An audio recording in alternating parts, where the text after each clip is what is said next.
dance with me.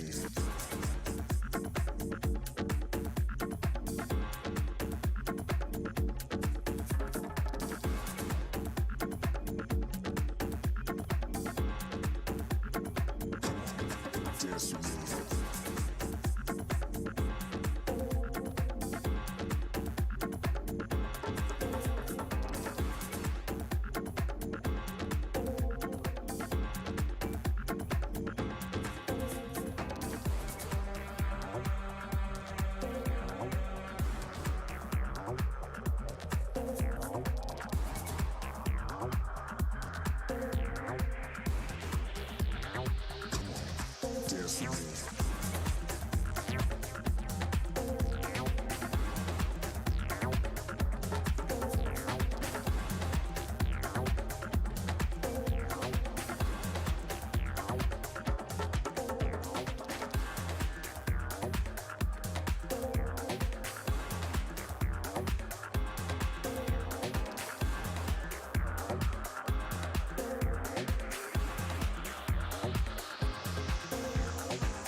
Flashpoint.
terrible, terrible first game. So boring. How about this? Freiberg looks like he needs to start eating more bananas. The guy selection, though, isn't he? Cuddly guy, you know. Stop being a fucking pussy, Duncan. Okay, how many titles have you won? None. Yeah, exactly. I've won 7. You think I won 7 world titles by being nice to people? I mean, I'm not sure. Like, that polling material got us in a lot of trouble. Haven't we moved on since then? How about this? Forza, they're not even a good team, and they've seen everyone's strats. And Thomas? He's not even the best ginger in UK esports. Fucking hell. Mad Lions? Don't you mean bad Lions? They won season 1. You know, they're a partner team. I don't know if we should be rude. Fnatic, they can't even cheat anymore. And Contact? What's this, the United Nations of trash? Big. If I wanted to watch a bunch of boring Germans, I'd tune into your EU Parliament. Scrap it. Let's go with the original. Are you sure?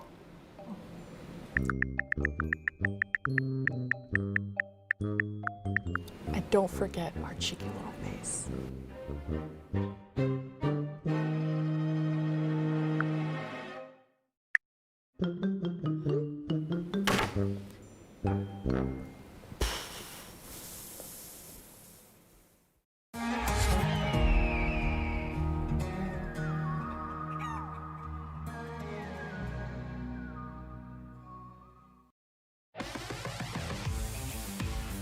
Welcome back to Twickenham here in London. We're on Get to the Points. That was hilarious. Who knew that Potter was the secret dark power behind Thorin's Twitter account the entire time? Finally, Potter is exposed. It's what we've all been waiting for. It's all a facade on the desk, to be honest, with Potter. You know, in the green room, she's just slamming on players. This player's terrible, but you know, finally we've got her exposed, and it's good. Couldn't have gone any better, could it? Joining me, obviously, are Alan and Maui as we talk through our first part of the day here. Expect more of those fun little skits. We've got a lot more coming. We filmed some good ones. I'm actually really excited about that. I know both of you guys were filming them this morning. You guys pumped? I'm a little concerned about how people are going to react to mine, but at the same time, I love this angle we're going with, the sexy Maui. I'm going to just keep running with it, and I hope everyone enjoys, because it was a lot of fun making it, to be honest. It's going to be getting hot when you watch Maui's. That's all I'm going to say. I'll leave it, you know, leave the surprise to come on that one. It'll be good. It'll be good. So expect more of those in the coming days, everybody. And also, obviously, expect some more Counter-Strike. Let's take a look at how our groups have shaken out thus far here in Flashpoint 2 as we go over our groups that are not going to be playing today. This is our last group that we haven't seen perform yet, but in the previous 2 days, we've seen a lot of action so far. So starting here with our Midsummer group, it was Fnatic in a surprisingly close match versus Contact, and Mad Lions putting Dignitas Vi straight into the losers bracket dumpster. They'll be fighting for their tournament life against Contact later this week. Fnatic and Mad Lions will be in our winners bracket match as a rematch of that IEM Beijing match that Mad Lions pulled off the upset against Fnatic earlier this week. What did you guys think of the action we saw yesterday? I think we have to give a little bit of credit to Contact there. They showed a pretty solid game plan going into that Fnatic matchup, and it felt like it was a matter of time for Fnatic to actually close that one out. But Mad Lions, on the other hand, and that Fnatic matchup, that's a rematch I really want to see, because every time Fnatic goes into a rematch, they power up. Certainly, yeah, I totally agree with Maui here. Also, coming into that Fnatic Mad Lions match, without the match at IEM Beijing, I would have been very Fnatic one-sided on that match. But having seen Mad Lions really take it to them, really kind of stretch the edge of Fnatic's map pool that perhaps we haven't called into question as much as we should, I'm really looking forward to that matchup, particularly the Vita going into that one to see what Fnatic might change up rematching Mad Lions. Well, I mean, big credit to Mad Lions as well. They're our defending champions, and who would have expected that by dropping the Flashpoint 1 MVP and then bringing in 2 players from literally the worst team in Flashpoint 1, that they would even be challenging here, Fnatic, and actually taking the game off of them. They have massively overperformed so far. Yeah, the turnaround from Refresh from Flashpoint 1 to Flashpoint 2 is nothing short of impressive. He was super underwhelming the first time around, but let's not forget that in 2018, everybody was hyping this guy up. When he was on that Optic roster, everyone was saying, this guy's the next up-and-coming talent. He was selected by more players in the HLTV Top 20 as their prediction to become a star, and maybe, just maybe, on this roster, he's showing a little bit of it. I mean, he said to us, to me and Thorin on the Flashpoint Q&A, that he was much more comfortable taking over Bubsky's lurker role than the roles he had been playing previously. So perhaps this is more of a comfort zone thing.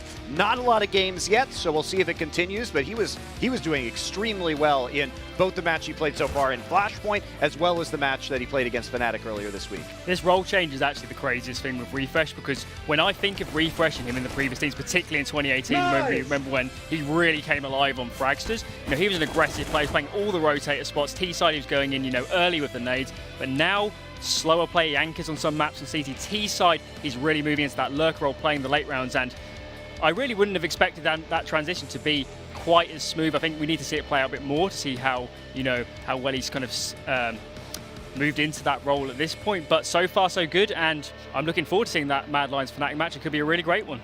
All right, let's take a look at our first group that we saw play here, which is our Demolition Men group.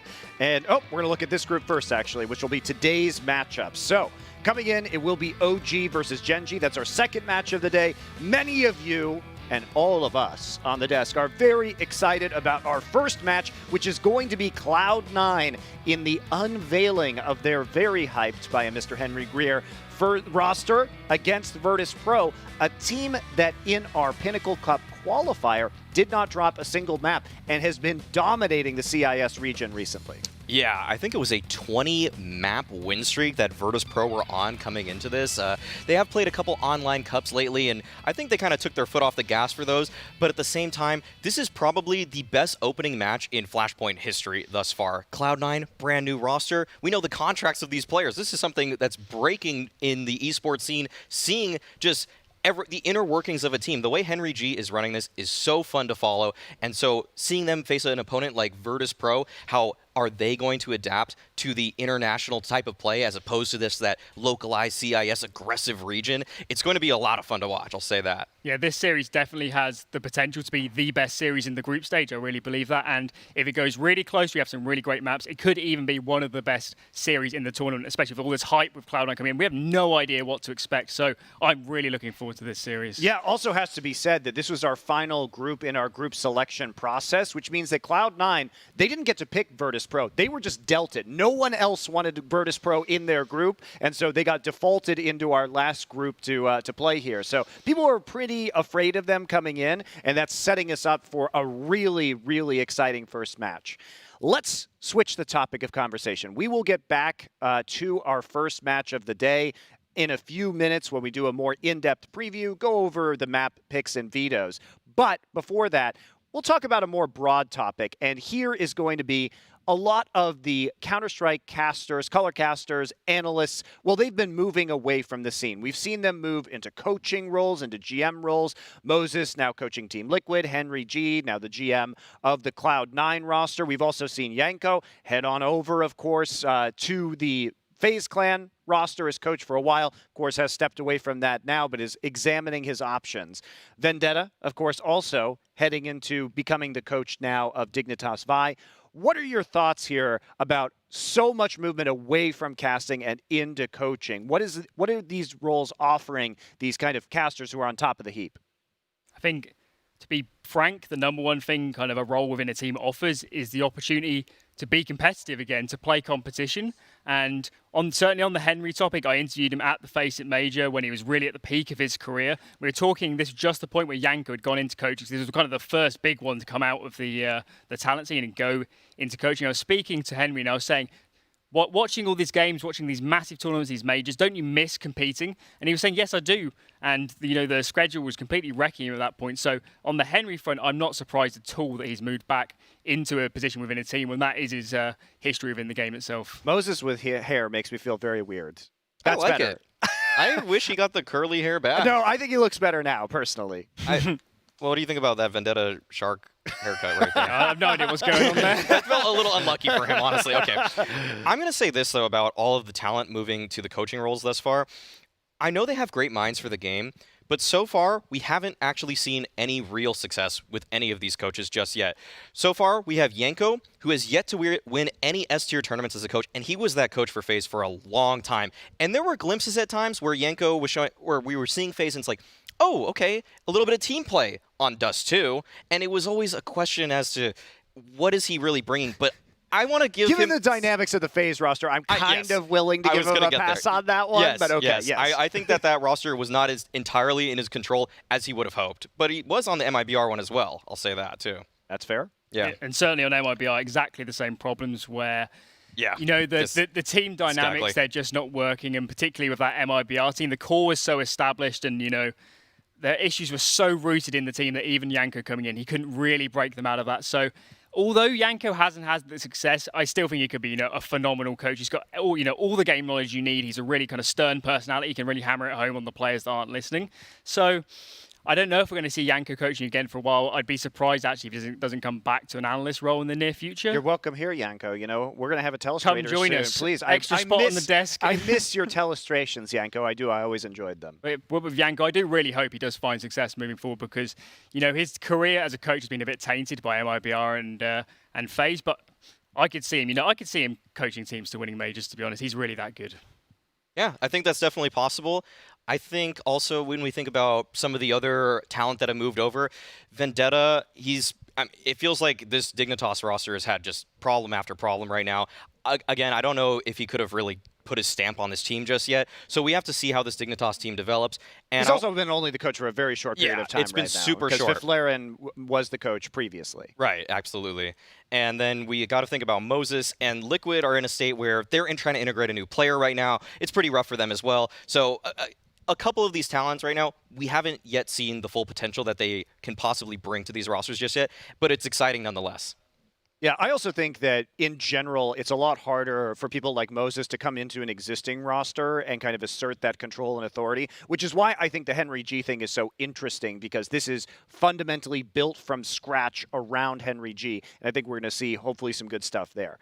All right, we have to move on to our next topic of conversation, which is a fun one. You know, it's going to be, of course, the Counter-Strike 20th anniversary since the 1.0 release that happened very recently. Of course, you probably saw it on the Counter-Strike official Twitter account. So let's kind of take a trip down memory lane, look at some of these old maps that are continuously being updated, are still in the pool. Because for me, that's part of the charm of Counter-Strike is you could have played it 20 years ago, and you can still watch it today and understand, oh, this is fundamentally the same map that I played, which gives it kind of a very durable history in terms of people being able to come back and watch it even if they're not playing anymore. Yeah, I still get so exhilarated to just see an Opper pick mid Dust 2 doors. It is just so exciting. And okay, so let's look at Nuke here. This map has gone through a lot of changes, actually. So when we used to play it, you could sit on top of those rafters up there. It was just such a crazy CT fight on the inner bomb site right there. And now they've actually kind of halved what the inner rafters offer any CT. So it's kind of a cool twist to the map that hasn't really changed the entire identity, but it has changed kind of how it's played out. Yeah, certainly Nuke has changed so much, even just in CSGO. If you remember back to the early years, 2012, 2013, 2014, such a CT-sided map, especially those rafters on the upper bomb site. If you were popping in, there's really nothing you could do in terms of taking the first fight. You just had to try and trade it into a reasonable situation. And yep, added the decon side as well. We didn't used to have that. It used to just be toxic on that side. So many changes to that map. I think I prefer this iteration of Nuke compared to any of the others. I think it just has so many more kind of avenues as the T side particularly to try and hit either of the sites. So I quite like the way this Nuke plays, and yeah, certainly further up in the map pool for me than back in the day. Well, we're seeing it a ton more later this year, or lately in this year, than we have at any other point since the changes were made. So pretty fun to see teams really leaning into that as well. It's been the most played map in European competition, actually, just flat out. People love this map right now, and it offers a lot for terrorists as well. I love that it's gotten more balanced, like you mentioned. The fact that it's not just the CT fest of just raining fire down upon anyone that tries to breach that A bomb site. It was so rough before. And also, I'm going to say I'm thankful that from 1.6 we don't just have these spam wars between walls. Like, honestly, that was probably the least engaging part of watching that map back in the day. So now it's a lot more, it's a lot easier to follow. And I like the color changes as well. Yeah, yeah, and even on CSGO with the spamming aspect, the start of every single round used to be getting 2 or 3 players up on the roof above lobby and just spamming through the walls because it was the only way you could deal with players on rafters. And, you know, it's a godsend that we don't still have that, you know, ruining the start of every single round on Nuke. Yeah. Well, let's take a look at Cache, which is a map that, you know, isn't currently in the map pool for professional play right now, but we do have the old versions from Source and then CSGO. Yeah, cool map design from Volcano there, along with FM Pwn. I actually got to interview them at ESL New York when they unveiled the new cache, and they really kind of like the artistic kind of design they put on it, the little spin, the nature that's grown in, that's festered actually cool. here. It's very overgrown now, and it's a nice look to a map that was kind of drab before, because you can see these old iterations just like, okay, what is that, a yellow wall that's it's kind of rusty? All right. Yeah, and with Cache, there's a really big question actually of when is this map going to come back into the pool? And I truly believe that had the Rio Major gone ahead, we would have had Cache back in the pool straight afterwards. So Why? because it just happens to be the life cycle of Valve updating maps. They update the maps, they bring them out, they have a month or so, that sort of period, just to make sure there aren't any, you know, huge errors on it. And they had a few changes as well, particularly with the visibility on this cache. And yeah, I think it really is primed to come back in the map pool when we get, you know, a really good opportunity. So, taking a look at Cache now and the updates that they've made, and also we've seen Cobble out of the primary map pool right now. You guys, if you were the kings of Counter-Strike esports, which maps would you want to be rotating into the pool right now to freshen things up? Because we've had the existing map pool for quite some time. I would really like to see Tuscan. Mill was always one of my favorite maps in Source 1.6. I think it has a really good layout and design. So Tuscan, being that it's just kind of an adapted version for licensing reasons, I would love to see Mill. There have been so many great highlights from just kind of at least NA players, and who I, of course, am a fan of. So Dirty Secret, Source Days, that was just his map, and he absolutely just obliterated people at a lot of the local competition, or NA competition, that is. Yeah, the 2 maps that I could potentially see coming back is Season and Cache. In terms of which map I'd remove, I'd probably take out Dust 2. I think really at this point I'm kind of tired of seeing it when so many CT rounds play out almost exactly the same. There's so few options. And even though Cache, I don't think it's, you know, a phenomenal map in terms of CT aggressions. I mean, holding on to mid on the old version of Cache was basically impossible. And that just meant you kind of played the sites. You just took A main. That was all you could really do. So I don't think Cache is an incredible map, but I'd like to see something different from Dust 2. And that's why I'd like to see Cache come in for that map. All right. Well, there you have it. We're going to take a quick break, guys. When we come back, we will be previewing our first match of the day, the much hyped up Cloud9 versus Virtus.Pro. Stay tuned to get a look at Cloud9's new roster. Up next, Cloud9. Cloud9 debuts against Virtus.Pro. Virtus.Pro. Only on Flashpoint.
Time to start another day of play here at Flashpoint 2. By the conclusion of today, we will have seen all 12 teams in our tournament, and I think many of you, myself included, have been waiting for this one.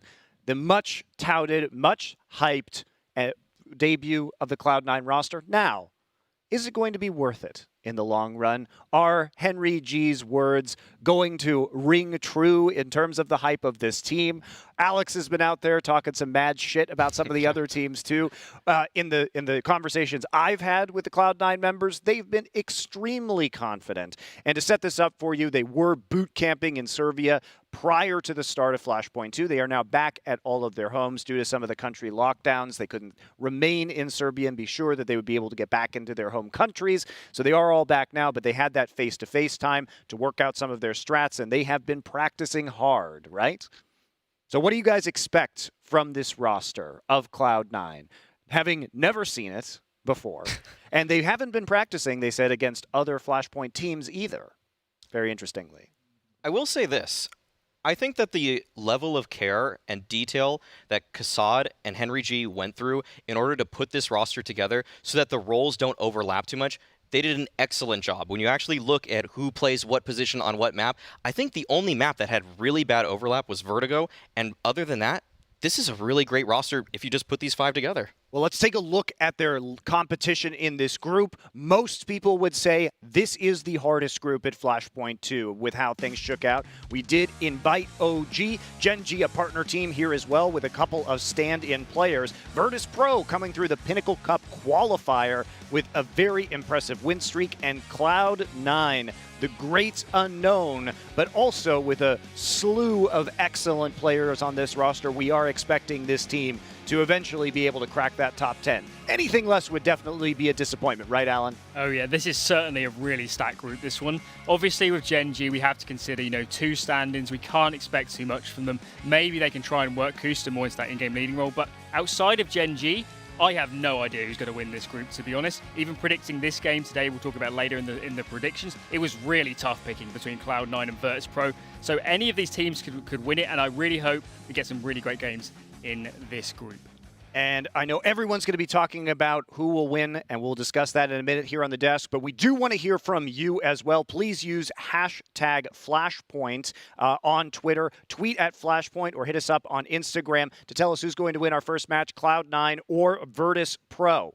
So, coming into this one, guys, what are you expecting from this Cloud9 team? Tell me the floor and the ceiling. How bad could they be? How good could they be? Can they win this tournament if they come out on fire? They absolutely could. The skill ceiling for these players is incredibly high. We've seen Alex rise up in the ranks when he was on that Vitality lineup to actually bring his team to a #1 ranked slot at one point. He's won S-tier championships as a leader, and the players on this team are not actually strangers to success as well. Woxic was on that incredible Mousesports run at the end of 2019 where they won 3 tournaments in a row, actually losing their 4th tournament to Alex's Vitality at Epicenter to close out 2019. So this roster right now, they've got some championship caliber talent. So with this Cloud9 roster coming into this one, the players that everyone is talking about is Alex and Woxic. But for me, the most underrated part of this team is Kassad. I truly believe he is one of the best coaches. Not one of the players. He's not a member of the team, we'll put it that way. But for me, Kassad is really one of the best coaches in the world. Seeing what he did with Renegades going into 100 Thieves, those players didn't have, Oh, I know. I used to own that team, so I saw the transformation because Kassad came in after I sold the team. It was Jonas Jerebko and the new ownership that brought Kassad in. And from having watched a ton of Renegades team, I will say that the evolution of those players was remarkable under Kassad. Oh yeah, last year in 2019, they looked really, really great on such a deep map pool. Their strategic game was so good. And for me, I attribute a vast majority of that to Kassad, and I really hope coming into this team with so many disparate members from even different cultures, different personalities, different teams, so many ideas coming in that I hope Kassad could be the coach to filter down all those ideas and really make this lineup click moving forwards. And the fans have had a lot of questions, right, about this roster because Woxic has been a little bit streaky in the past, so the question is, can he hit kind of the peaks of his previous form?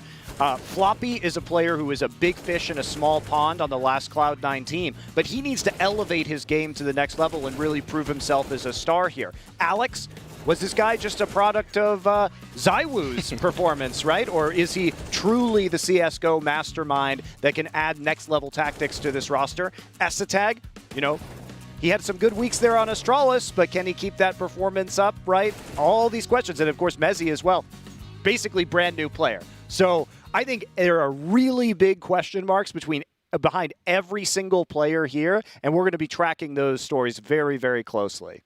Yeah, definitely. I'm still going to be pretty high on this team, though. I think that the level of skill on it already will have them at a baseline floor that is pretty high. And I love that Alan brought up Kassad, because I think that also just raises their floor as well. I feel like Kassad can't touch a roster, and it won't be top 15 pretty darn quickly. He is so good at just transforming players, as you both have mentioned. Yeah. Going into the server, the player I'll be watching the most on Cloud9 will be Woxic. So certainly post-pandemic period, maybe had motivation problems, and on Mouse he just didn't really perform up to the level we were used to. And from watching Mouse just before the pandemic period, particularly around Katowice, I don't think they were giving Woxic a lot of space on that team. I think most rounds he was playing passive, standard spots, and coming into this Cloud9, I want to see him absolutely unleashed. I want to see him all over the place on C-side, getting opening picks, mid-round rotations, being a real thorn in the side of the terrorist team.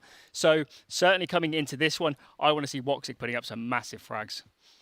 All right, well, enough about Cloud9. We'll be answering a lot of these questions shortly as we move into the match, but we have to talk about Virtus.Pro, a team that has been on the rise recently. As we mentioned, in the Pinnacle Cup, our qualifier, they did not drop a single map. Not only that, but they've been competing in a bunch of CIS tournaments recently like IEM. They've been picking up very big wins against known names like Na'Vi. What is your evaluation of this team's current level? I'll say this, Virtus.Pro is a team that a lot of people have watched, but they're a team that once you face them in the server, it can be a completely different story, because Yakinder, you watch his demos, you see some of the ways he aggresses in the mid-round, and you're just thinking, yeah, sure, I'll be ready for that. But once he's actually there, standing in front of your face with his M4 in your skull, that's when it gets difficult. And Kickert as well, such a solid piece for this team. Honestly, this team, top to bottom, just their roles make so much sense, and I think the only question mark that I have for them is just straight up, is the CIS region weak, or is this team just absolutely bonkers good? And I'm going to lean a little bit more to the good side. That Yakinder pistol ace was nasty right there. Yeah, his individual ability it's so ridiculous. Even on Pro 100, when he was on that roster before, teams were looking at him. In the Freya interview that he conducted recently for Flashpoint, which you guys can check out on the YouTube channel, he talked about how they knew for a while that he was going to get picked up. Zeus was telling him how there were teams looking at him. Yeah, we're going to take a look at some highlights of Virtus.Pro and the destruction that they wrought within our Pinnacle Cup. Again, not dropping a single map. So here, Alan, to put you on the spot. Describe this team's style to me as you would, right? Tell me the story of how they play Counter-Strike and what fans should be looking for. Certainly in this tournament, Virtus.Pro are a team like no other. They're probably the loosest team in this tournament, the most individually aggressive on T-side. You'll see Buster and Yakinder in particular having so much space on T-side. They love to kind of get up close and personal, try and timing the opponents in particular. They love going for those sort of things, and you'll definitely see a lot of that during this series. On T-side, they love to force scrappy rounds. They love these aggressive openings, getting it down to 3-on-3s, and they can just kind of bully out the round. That's really how Virtus.Pro likes to play. Going on to the CT side again, they're really a team for me, unlike any other. They play really aggressively on the rotations, which in some senses you could suggest is a mistake. You don't want to be over-rotating on lacking info, but coming into a game versus Virtus.Pro, if you didn't know they do that, if you haven't done your prep, you could be in real trouble if you don't try and exploit that quality of them. And take a look at this, their map win rates in our Pinnacle Cup qualifier. So that's just in that one tournament. But bear in mind that these guys were having it rough. They were playing our matches and the CIS RMR simultaneously. So multiple matches a day, and they still managed to come out with this performance. Yeah, they still made it look really good. I want to bring it back briefly to how Alan said that if you haven't done your prep, this team might surprise you, because the way James used to call for this lineup was so much slower. The way it would be down to 20 seconds in the clock sometimes before a hit. We'd see James saving so many times. It became a meme how many times that it's James time, all right. T-side, it's a 3v5. You guys aren't going for it? Okay, that's cool. But this Virtus.Pro, it's a different look. They are so much faster. They play so much more aggressive. And Cloud9, they just got to be ready for it, because like I said, if you watch the demo, you might think you know what you're seeing, but it's when you face it is when it really counts. All right, and it will be less relevant to your analysis because we have exactly 0 of Cloud9's map to look at. But let's go ahead and head into our bans and picks here for our maps. I want to bring up, I did a little bit of statistical digging last night, do tell. actually, and I want to talk about what I think, and we have not been informed what the veto is just yet, that I think that Cloud9 are going to be going into this with an Overpass pick for several reasons. There's actually 3 reasons. 1, it's Virtus.Pro's worst map that they don't auto-ban, which would be Nuke here. 2, it was actually Alex Vitality's best map with a 73% win rate when he was the IGL on that roster. Right. And 3, when you actually average all the stats from all the players, you will get Overpass as the average best map for every player individually. That's some solid analysis there, Maui. Yeah, much better than mine. Coming into this one, certainly VP, they perma-ban Nuke in all the series, so that one was very much expected. For the Cloud9 ban, that was what I predicted to be a Train ban.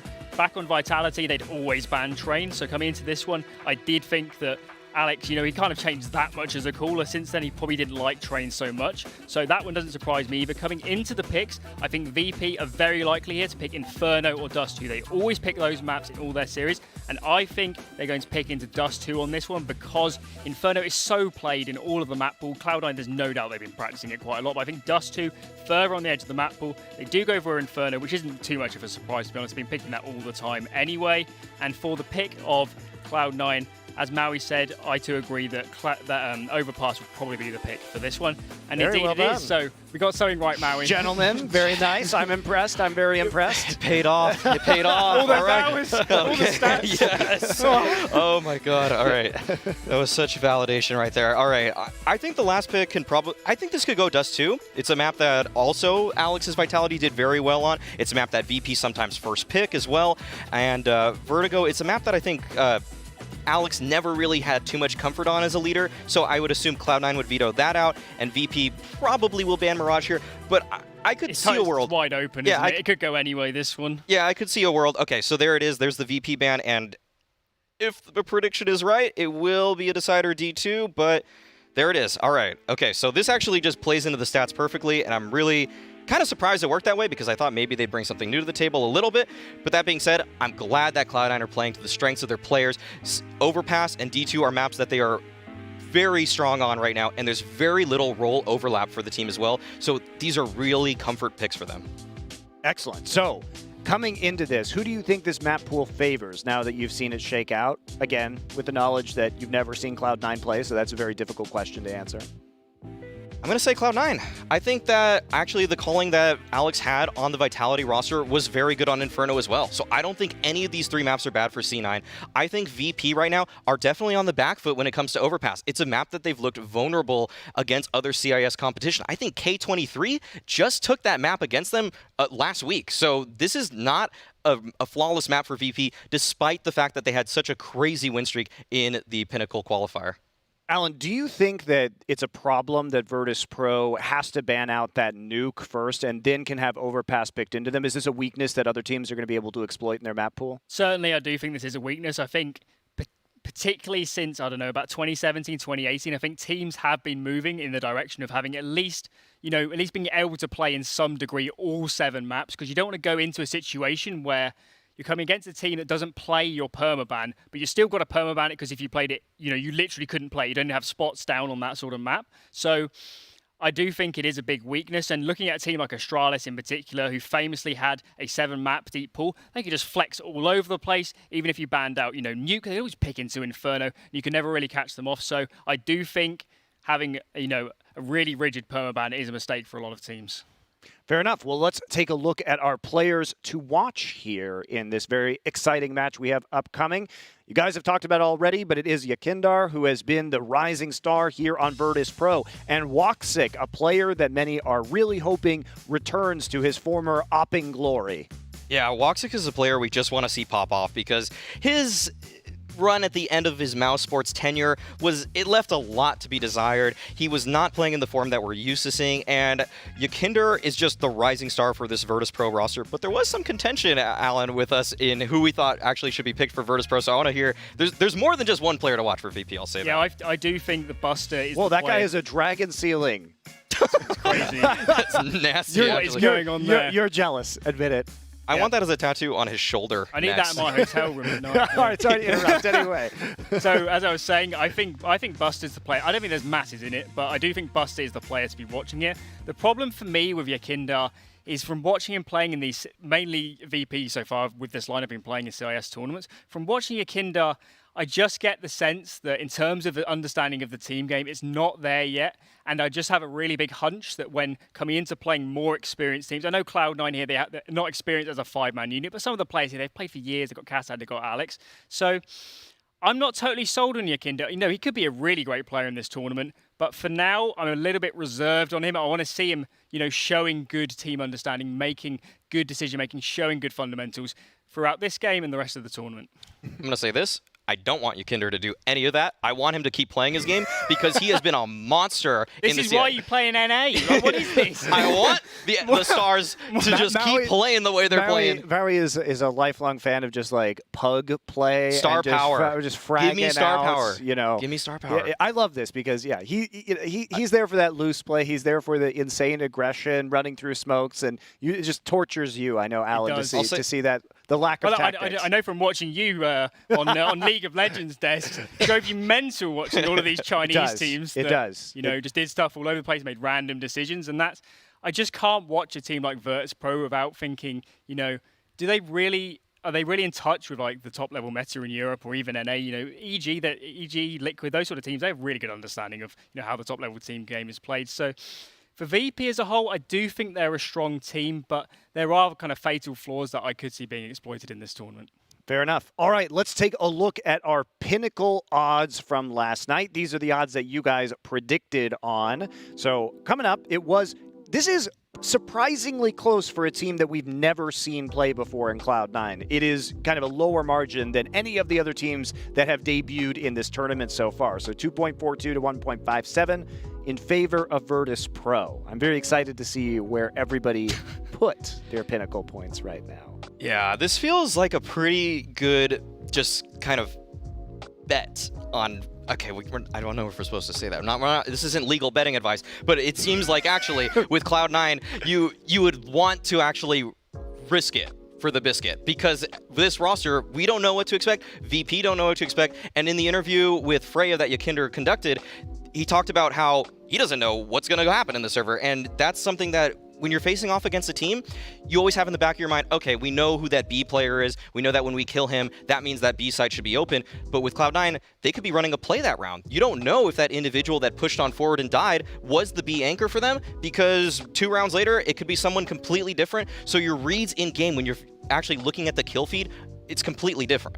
So coming into this series, let's frame it a different way. Let's say Virtus.Pro, they've beaten Na'Vi in 2 best-of-3s consecutively. Those games on many occasions were not particularly close. The other team, they've never played an official match. All the 5 players, I don't think any of them have ever played together before, at least on a real lineup. So in that sense, it's crazy that we're even talking about this as a close game. That's a great point. It is a bit mad, but maybe we're buying into the Henry G hype train. He's fooled all of us. He's hyped it up a lot. The Colossus has been built into our minds as an inevitable victor in this game. Well, let's see if that is true of everybody as we look at our pinnacle point predictions here. We will be going to Bardolph and Haka to unveil their picks first. Who you guys got? Did you guys not look at the weather forecast today? That's what I'm going to ask you, because, okay, I have a degree in geography, a bachelor's of science, to use the technical terms. I've looked at the data, I've looked at the weather forecast.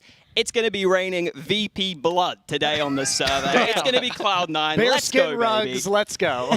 You can hear it's going to be a mad biased broadcast Whoa. today. Oh my God, both the casters. Absolutely, I'm all in. loving Do you know it. why? Because I'm not a fucking bitch. That's why. UK man's all the way. We got England squad on. We're on full white today. Let's go, baby. No messing around. He's got his Full 3 bias. lions. He's I'm all coming in. to be a hoodlum.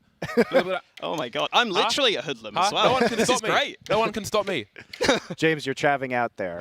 We I'm get a doing bit my too best. much. I'm doing my best. Absolutely. All full bias. Jeez. Oh my Everybody's God. 750 in on scene. Wow, Let's this go. is... I love it. Thorin's looking for that Skrilla as well. Hell I respect it. It's bias across the board. I love it. It's fantastic. Get the complaints in now. Send your tweets. Wow. Wow, you guys. Let's bring back the first graphic first. What were you guys at, Maui? And I was only at 250 actually. So that's what I did. Well, aside from Freya and yourself, I'm significantly lower than everyone else by the looks of it. And the reason that I went for kind of the lowest pick possible actually for this game is that I was really torn over this one, and I do think this is probably just in VP's favor, considering they're already an established team. I did 250 C9 here as well. I was like, I don't want to put too much on this one. Yeah, it could go either way. And, you guys are fucking cowards, man. I mean, with Bardolph here, 750, it could be down the drain by the end of this fairly quickly. They've got no data to counter-strike with, unless they're like. How does that work for Envy? Let's look at. Yeah, but I think we've got a better class of criminal here with That's Alex. True. You know, I think at best they could look at Vitality. They could look at demos from his team when he was captaining their team, and maybe there'll be similar strats and so on. That's the best they can do. But he can completely counter-strike them. They need to adjust on the fly. And as we know historically, they might not be the best team at doing that. So if they are not able to get their plan B on the go, they might just shut down completely. I mean, you're not wrong, which is why literally everybody went for C9. That's why you made a mistake. These are facts, it's not an opinion. Look. It's not like anybody predicted Virtus.Pro, which is remarkable in and of itself. I have to say, I love Virtus.Pro, and Gen.G is probably my favorite player. Just situations he's in. Like, I'm a big Gen.G fan. People know that, right? You're a philanthropist. But this is UK man. This is UK man. Do you know how long we waited for this? Just to get 2 people on a team. Is that toxic out here, man? Is that bad? All right. Well, let's take a look at the fan predictions as well. I mean, there's a huge Russian fan base coming in for Virtus.Pro for sure. So I'm curious how this is going to... Russian fans, where are you? The Cloud9 fans are here today, aren't they? Look at that. Everyone knows what's going on, apart from 2 of you guys on the desk. You make terrible mistakes. Damn. That is a shocking split there. That is really surprising. I feel like people are voting with their hearts here, as did I with my pinnacle points, which are a token of my life force, actually. Your appreciation That's why I take them for so Cloud9. seriously. Yes. All right. Well, I think we finally need to get rolling with this game. I do think we have a quote from Henry G here that we want to bring up right before this broadcast starts. It could have been any one of the 1,000 times he said how great this team is going to be in various, different phrasings. How if this team doesn't win every event ever, it's a failure, completely, utterly. Yeah. I believe that's verbatim. That's Henry exactly G. what he said. Yeah. All right. Well, we'll see if we. We apparently don't have the quote, but you can just look at his Twitter and honestly. I just told everybody. That was it. That was it. If he loses one map ever, this roster is a failure and everyone's out. All right, stay. guys. I'll stay. Let's get back to our casters now. I know we're all excited for this match to start. Hopefully we get a 3-game banger, and hopefully literally all of us aren't wrong. I just need to show the commitment here. It's full white today with toothpaste. I got a white shirt on as well, by the way. Under that raincoat, I got the white shirt out. I'm ready. Marvelous. I'm excited. I'm sure a lot of people are excited. High hopes for one of the biggest brands in Counter-Strike. A great history. Not too far away as well. I think 2018. It feels like a long time ago though. All the things that have happened since then. The downward slope has been quite difficult for Cloud9. But now we're on the cusp of a new era, led by Henry G. He will be hoping that he sees big things. He's put big words out there on the internet, so now his team needs to deliver big as well. And I'm confident with, like, I remember when they announced one of their previous rosters, I was actually in the Cloud9 studio with Monty at the time, and I was like, okay, well, it's interesting, but it's hard to say because you need to see what they're going to do 2-3 months from here. But I feel like there's a lot more significance to this particular roster. Again, like Alex is a guy where he when he was on his previous teams, he would stream on Twitch. He would do demo reviews and so on. You could just hop in there. There weren't a lot of people in there, but if you were in there, I was one of the people in there. You could see he would break down what his team were doing from like a year or so back and so on, and see how he thinks about the game and so on. And obviously on the server as well, the man's got huge respect and he's commanded that respect in his salary on Cloud9. Yeah, of course. And I love how they've been really transparent with the roles of this team as well, because now we're not going to get surprised when Esatag is entry fragging for this team. pretty different role to what he was playing on Astralis, right? Yeah. And that's really interesting because apparently he wanted to entry frag. He asked to entry frag, and that conversation with Henry G went really well. I think Ezetag was saying he's got a really different style of entering as well, which he thinks is going to work great. So for me, that's what I'm looking at straight away. I think Ezetag could be such a big piece of the squad. Yeah, we got the young man Mezzi there as well. Of course. We got, I mean, there's so much to talk about, and hopefully, I'd like to see 3 maps so we get to talk about all of those things, and Woxic as well, especially starting on Inferno. We've seen him do insane things with the AWP on Inferno. Closer ranges than some of the other maps, but not an issue for Woxic whatsoever. There was, I think it was, I forget who it was. Somebody upstairs was telling me in an interview Woxic was described as a helicopter with an AWP in terms of his sensitivity and so on, and just his skill ceiling is very, very high indeed. I think most players can barely see it. So I think the personality you see on the server from some of these players is going to be really awesome if it all comes together. So I am super hyped from this, but for this. But again, I think VP, you know, since they changed brands, it's been very underwhelming. Not too long ago, they went down to rank 35. I think they're about rank 15 at the moment, so they seem to have figured stuff out. They've got Yekindar, who's come in from Prostar. Again, his ratings were pretty solid on Prostar, but once more, it's a question of can you hold that up against the upper echelon of Counter-Strike, which hopefully Cloud9 are in. Technically, I think they're ranked 238. Not that it's completely, not that it's relevant at all, but it's still a fun number to spit out there. I'm sure that will be shooting up very quickly indeed. Yeah, I'm sure it will be. And just going back to your point on Yekindar, we heard Alan on the desk kind of questioning whether his playstyle will hold up against some of these European teams, because he can be very aggressive as a player. I think in terms of entry stats, he's one of the highest in the world, just behind guys like Arts, but those sorts of players who are just absurd with it. So Yekindar's definitely one to watch. I also think Buster is really good at having a more tempered style of aggression, but he's still very good at getting in between the cracks. So I think VP are a very, very tough team to play against for Cloud9 as your first opponents. They've got a very unique style of play. And here we go, James. UKCS, will it be back or will it be bad? Let's find out. Yes, here we go. The debut of the new Cloud9 roster. It's crunch time. It's time to deliver. No more words. Time to talk on the server instead. They'll start on the CT side of Inferno. So many players to talk about. Barely spoken about Floppy either. Alex with a quick look, has a look towards the B apartment to see what's going on. Figure out the climate of the situation. S-Tag is full of grenades on the CT side, smoke, HE, and a flashbang. Towards the B bomb site at present, a 3-2 setup for Cloud9.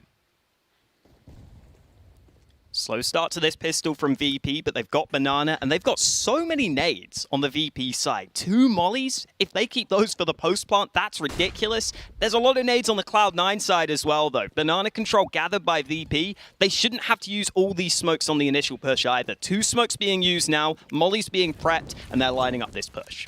Woxic making his way up Speedway, so there will be a third man here to try and offer something, but it's an entire retake from Cloud9. They will not lose any player on the site. Woxic through the smoke, going fishing, catches something. The HE, that's for the bomb plant. Here's the beeps, and here comes a HE grenade. Oh my god, it's devastating! And we've got a dead Keycurt. The bomb's not planted just yet. The initial grenades from Virtus.Pro, they were looking to plant the bomb with those, and they've come and gone. Bomb now getting planted, and it's a 5 versus 3 retake. Still a smoke and a flashbang for S-Tag. Floppy with a kit. A lot of players moving towards this coffin position, but is there a flash for them? Woxic jumping through to take the attention of the other players. We've got Knives out as well. Alex trying to finish JMF in the corner, and Buster looking for the first frag. This could be perfect. The knife, of course, from the captain in the pistol round. Glorious from Cloud9. Styling on him with the knife kill at the end. Woxic getting that 1 kill through the smoke as well, and then the nades to deny the bomb plant. That was so nicely done by Cloud9 there. There's that shot from Woxic. A little bit lucky, obviously, but then Floppy lines up that nade kill, and at least VP did have another smoke that they could put down at CT, but Alex just jumping in with the left click, and look at the hype. I told you about counter-stratting. That was ridiculous. They had a HE from Coffins. They abandoned the bomb site. They knew exactly what Virtus.Pro were going to do from the pistol round, from round 1. They're like, okay, cool. We're going to back off. You're going to stand here. We're going to sandwich you with HE grenades, and you're not going to plant that bomb. That's the first round of the series, of the entire series. That is terrifying for Virtus.Pro. They've got no data. They've got no information. The pages are blank. And Alex, with that knife money, decided to drop an AWP to Woxic. In the second round, James. In the second round, Woxic's got an AWP. That is a very nice luxury for him. Going back to the point of the data, by the way, Yakindar literally said in his interview that's something he's scared of. Because normally, if you kill a player on the B site, for example, you kind of know, oh, that's normally a B player. Okay, now we can push B. But VP aren't going to know that because they don't know where these players are going to be playing. Exactly. Virtus.Pro. This is a force buy, let's not forget. Very patient. They'll go 1 for 1 around the banana position. Still trying to take their initial map control. Woxic makes his way over. No grenades for the lad. He will take position. And even in this 1.5 rounds we've seen, the aggression, we see identity from this Cloud9 squad. Can he avoid getting traded? That's the question. Yakindar will fall first. Here goes Kikert as well. Woxic doing what he always does on Inferno. Able to fall back as well. Some distraction, looking for the flick. Doesn't quite get there. 20 seconds to plant the bomb. Still a man advantage for Cloud9. Elevated bomb plant to avoid the spray from Coffids. Now you see Floppy going for the normal default. More grenades streaming in now, and the AWP is in the hands of James. Flash coming in. The molly lands a little bit short. Still a smoke from Mezzy as well. It would be nice if they could smoke off Banana, but it's Sanji with the first fight, James with the follow-up, and now it's that man, Mezzy. He's been touted as the closer of this team. Can he win a clutch early in this one? Dipping back through the smoke. He knows Sanji's in this position, but Sanji's not giving him the fight. They're not giving away anything here on the VP side. Mezzy not getting given any opportunities, and that time is going to be too far gone. It's all about denying the AWP, which he will do. Mezzy eventually falling, and it's VP bouncing right back. That AWP could potentially fly. Nah, not going to happen. Well, an early test for Cloud9. Yeah, you won the pistol with some style points as well, but you lost the force buy. What do you do now? This is good in terms of the viewership, looking at Cloud9 and what kind of form they have in. What kind of depth do you have? Again, this is the worst way to start the CT side. Win the pistol, lose the force buy. Your loss bonus is complete arse. You've got no money. If they lose this round, it could be a great start for Virtus.Pro, despite the fashion in which they lost that pistol round, which is still quite scary, but here we are. Nothing too crazy from Cloud9 in this round either. It's pretty much their default setup. We've been seeing Floppy and Esatag playing towards this B site. Obviously, in that last one, Woxic rotated over with the AWP to help out. Could see the same again here. Woxic's starting to cheat over to the B site. CT smoke not where they wanted it, but Woxic will arrive towards B. Now, the one thing Cloud9 do have is force smokes still in their hands in this round. So if the clock runs down and Cloud9 can hold those smokes, that's when they might have a real chance at causing some havoc. But Woxic's already fallen, and Kicker is traded. That gun could be recovered on Banana, but it looks like Cloud9 are going to chill. Importantly, Floppy, well, for Cloud9, Floppy has a smoke, which he has just deployed, to slow things down if necessary. The gun won't be retrieved. Now, I do wonder if Cloud9 will do any fishing elsewhere. You can see Virtus.Pro sticking together. No sound cues, and Cloud9 will take the gamble. Now, they probably realized already that they've taken the wrong bomb site. With the Deagles and the Kevlar and so on, there is an option to just hold on to this. With 4 players alive, essentially with a force buy, it more or less gives them another force buy in the next round rather than all die and basically have USPs and be free kills for Virtus.Pro. So they can still try to turn this situation around in the next round by holding on to what they have. Maybe they fish here and there to try and collect a rifle or something, but I would imagine they'll save here. It's a shame that gun has been dropped on Banana from VP, so there's basically no way of getting that primary weapon away from them. I think it was even picked up by one of the players who just had a Deeg in this round. So they're fine on the VP side of things. Cloud9 going to have to show some grit early in this game. After winning the pistol, they will be falling behind, but at least they'll have a chance in this next round. Again, still early days here on Inferno. We're really waiting to see those gun rounds come through for Cloud9. And obviously, we have to remind you that this is the pick of Virtus.Pro. Inferno should be a map Cloud9 have practiced at least somewhat, though. Got to expect everyone's practicing at least a little bit of Inferno these days. Yeah, it's a big staple map. Very big staple map. Again, an early test is good. This lighting is crazy. I think the lighting is changing on that ceiling. Yeah, it looks awesome. Which, I know some might find distracting, but no issue for him. Early molly into the apartments. And again, 4 players saved in that round prior. I'm sure the HUD will be back soon, don't worry. 4 plays saved in the round prior, so this is still a very dangerous round for the likes of Virtus.Pro. Going fishing on Banana, nothing doing there. And this is Gen.G's identity. This is his signature. In the apartments with the Mac 10, you may later on see him flying out of that boiler door with pop flashes through top mid. He is a dab hand at that. And often it's by design, whereas other teams will be like, oh, we're struggling, got to pull this out, we'll see what we can do with it. This is just part of their remit. They're used to it. This is what they're happy with. Yeah, Gen.G loves those SMGs. Makes him very good in these sorts of rounds as well, where he's only up against the pistols.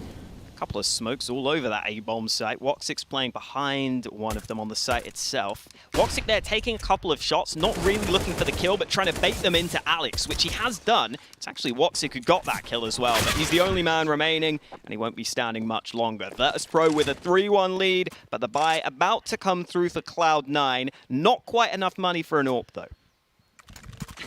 No sniper rifle, which is less than ideal, but less than ideal is good. Again, trying to glean as much information on this team as possible.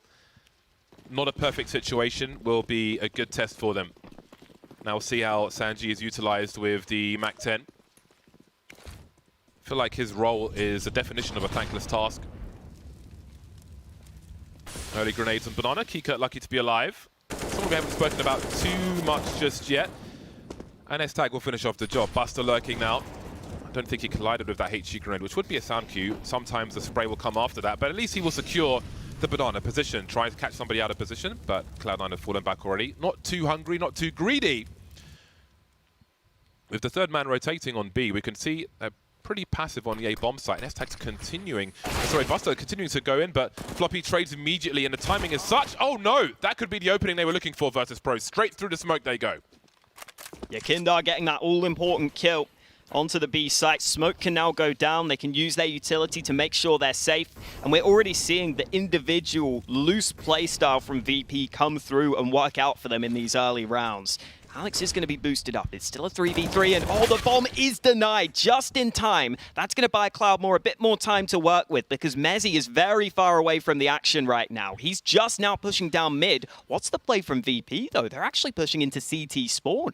Oh boy, and quietly as well. Woxic's got no idea, almost, but not quite. Now, Mezzy hasn't quite committed to the B bomb site just yet, but he is making his way over there. I guess it's a coin flip. You don't know which way they're going to go, but it is the A bomb site. 20 seconds, and Mezzy wonders, perhaps he gets close enough to upgrade his FAMAS at the very least. Nope, going to turn around.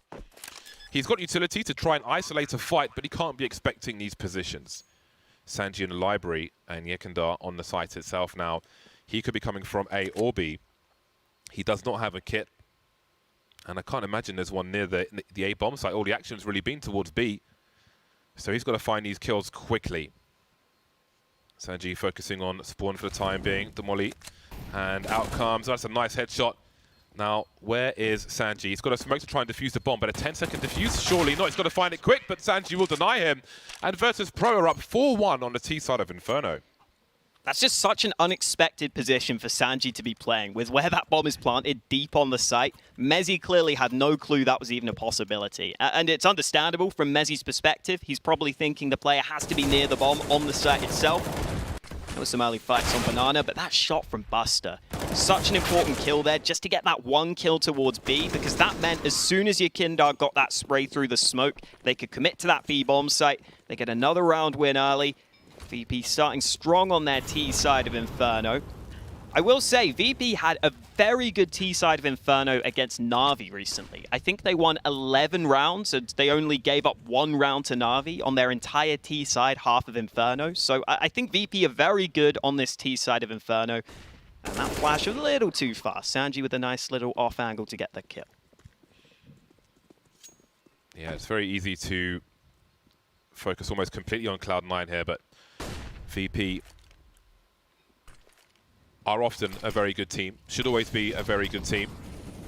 Area control from Floppy. Just sneaks through the smoke grenade, but will VP commit to this? We can see a boost behind the smoke. Some HEs for the expected angles, and they're not wrong in that respect. Little spray from Kika. The numbers game is coming through now. S-Tag looks up, only to get taken down. Floppy with 2, though. That's pretty impressive. He's made it doable. Oh my God, Alex, how on earth has he landed that one? 2 versus 2, there's a rifle to collect on Banana, but he looks to be rotating towards the CT spawn area to allow one player from Virtus.Pro to focus on Banana while he works together. A tag, but no kill. Look at the HP on these VP players. And the Cloud9 players, they're all so low right now. Mezzy and Alex, the UK brothers, looking on this retake. Mezzy starting to lead the charge. Again, the time is ticking. Mezzy misses that first shot. And now Alex gets an AK, but he's got to figure out both players are pushed in this same position. And he's just crouching in the corner right now. Might just be playing for exits. Yeah, I think he wants to make it as expensive as possible, focusing on their economy rather than his own. Oh, he's lining them up as well. Bobby, big brain. Well, he's got as most as you could expect him to get from that. Virtus.Pro take nothing into the next round, but a 4-round lead. Looking good for VP. I think a big part of their success is normally that banana control as well. I've seen a lot of rounds where Buster gets aggressive and finds the gap in the defense. Kicker is normally alongside him. In that previous round earlier, we saw Yakindar getting involved on banana. A lot of players on the VP side that can make plays happen. And we finally get a full gun round for both teams. AWPs out for both snipers. We barely even talked about Jame and his style of AWPing so far. He's got the AWP out on the T side. Woxic going for the run boost across mid, but it's a 3-man B stack from Cloud9. Yeah, they didn't have perfect utility, Cloud9. I do wonder if that will encourage them to be aggressive. And this is one way to do it with area control. Woxic in the apartments. Hello, goodbye, Yakindar. That's a painful one. And we'll see if Woxic rotates his position from apartments towards long. We now have 4 players towards A with a Molotov around the long area. And Jame, he likes to hold angles for a while. And you can look to see that in Dust 2 as well. But in the meantime, Gen.G has found an opening on this A bomb site. Now, VP are not going to commit to anything just yet, but have a look at him walking on the radar towards that B bomb site. The bomb is still T-ramp, keeping their options wide open. They're showing presence on both sides. So that's a great response from Alex, but where do Cloud9 put their personnel? They've seen guys towards A, seen guys towards B. Keycut lost towards the B bomb site, poking and prodding not quite working out now for VP as Cloud9 find themselves in a 4 versus 2. Bomb's been collected by Jame, who's still looking for Curiosity, but I think it might be time to save. Got to get the first save in early. I'm sure someone will be keeping track. Maybe that's what we get our stats, man. Hold on a second. He's making his way up banana. Buster feels like he could find an opening here. And I think everyone will expect James to save. So the fact he isn't, maybe he catches someone off guard. Woxic misses his shot. S-Tag still in the back. He's playing for the counter. He's playing for the clock. He's allowing Woxic to run distraction. There's the trade frag immediately. And now the rotation can come through. Dancing while he tries to avoid James. James might have time to plant. Maybe not, though, as S-Tag continues to go around the corner. Has he done his job? 4 seconds on the clock. It's going to be a real close one. I'm not sure if he's got it. Oh, my God. That changes everything. 1v2 now for James. Alex is so far away as well. James able to reposition. There are 2 flashes for Alex. But they don't know exactly where Jame is. He's unscoped now, but he scopes back in confidently. I don't think they've heard him either. Last seen on the site, not in this area at all. He's got an angle to fall back on. This is looking painful for Cloud9. He's halfway there now. Mezzy alone in the 1 versus 2. He's got to jiggle. He's got to bait the shot, but Jame lands it. He's clutched it with maybe 0.2 seconds to plant the bomb. That is outrageous from Virtus.Pro. I thought S-Tag had done enough. He was doing such a good job on that B-bomb site, just staying alive, playing the positions. Jame eventually hunts him down. It has to be a no-scope to allow him to get the bomb down in the first place. And then in this 2v1, Cloud9 can't figure it out quickly enough. They can't work together. Alex just jumping across. And yeah, I'm sure VP are hyped right now. Oof. Can see that cry of Harosh from Virtus.Pro. 6 rounds in a row. It's VP calling the timeout for the time being. Success has been brief for Cloud9. But Virtus.Pro playing pretty well. So no disrespect there. Again, that pistol round was really epic. And that is something to think about for the entire series in terms of counter-stratting. But first, they need to get some momentum.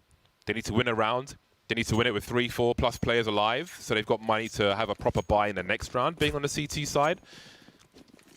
They got maximum loss bonus, and that's about it. Bunch of Desert Eagles, a lot of utility. We have seen they've got a discipline. They know how to use it together. But Virtus.Pro are playing well at the moment.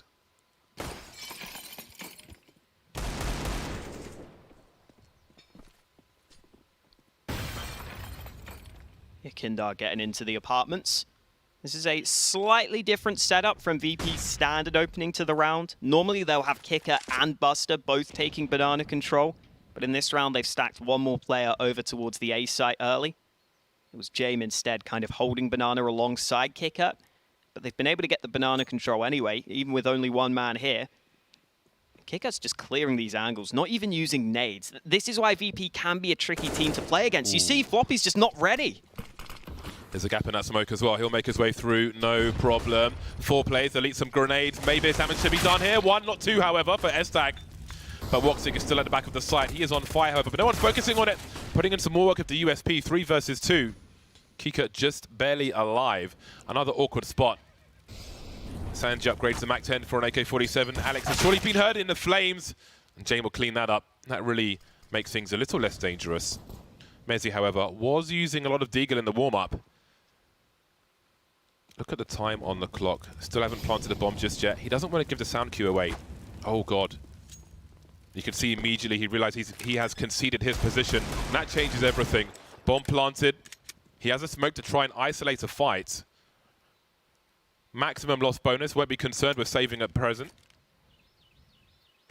Just trying to find out where the players are. Very awkward position for him, though, especially with James holding the angle. 7-1 for Virtus.Pro.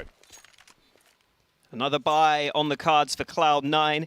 I'd love to see Woxic go for some of those AWP peaks down mid as well. He's so good at those fights down mid, just because of his fast reaction time and his ability to go for those fast flicks. He can be very deadly in those duels. The problem is, he knows that James has an AWP on the other side, and he knows that James loves to hold angles. You even said it earlier, James. James? Oh God, I just got myself confused. Yeah, that's definitely going to be one to look out for on a T side of Dust 2. Catching players rotating from B towards mid. He loves to sit and watch those doors from the Xbox. But first, we have some aggression on Banana. Kika with the ever dangerous job of trying to avoid grenades he can't see coming. Makes his way through the smoke. And again, Virtus.Pro have done a good job on this T side of simply emerging quietly in areas. You saw the entries in the 2vx from Buster making his way onto B in that crazy clutch round. They will just suddenly be somewhere and not give you much warning, and that is pretty worrisome. Now, Cloud9 have got to find some rounds on this CT side. Otherwise, they will be way too reliant on the pistol in the second half. Still a 5-on-5 with a minute remaining. I feel like that might have been a little rare in these rounds thus far. Cloud9 fishing over the smoke somewhat. You can see Virtus.Pro with a heightened focus towards the A-bomb site. But having seen nothing in that boost, that might be why Woxic's making his way towards A towards B rather, at the wrong time. He has an angle on Speedway, but if he gets smoked off, Library may already be a problem. Smoke's arriving on the site. That same smoke to cut off that close angle from Alex. He can't take the fight as easily. And with 35 seconds left, the push is being prepared, but Mezzi's got a smoke down. That could be dangerous for VP. They're having to run through that, and Alex is on the other side of it. 2 quick kills for Alex. He's hoping to see if he can do any more, just sitting in that smoke, buying even more time. Sanji clears him, but he doesn't get the kill. Alex with 3 on the site, and now Woxic has arrived. It's only James remaining. He gets the first kill. 12 seconds left. The bomb will be planted, but Floppy and S-Attack are running him down. Looking to trade frag immediately before he can change position. Misses his quick scope. And Cloud9 finally get a second round on the board. Only 2 players surviving, which isn't quite enough. They may have problems with their next buy, but they will need to pick up an AWP at the very least. And I said Library is going to be a problem because the smokes were being deployed there, which is where Woxic wanted to rotate. But Alex bought enough time on the site staying alive that the smokes had gone, which allows Woxic to contribute as they close out the round.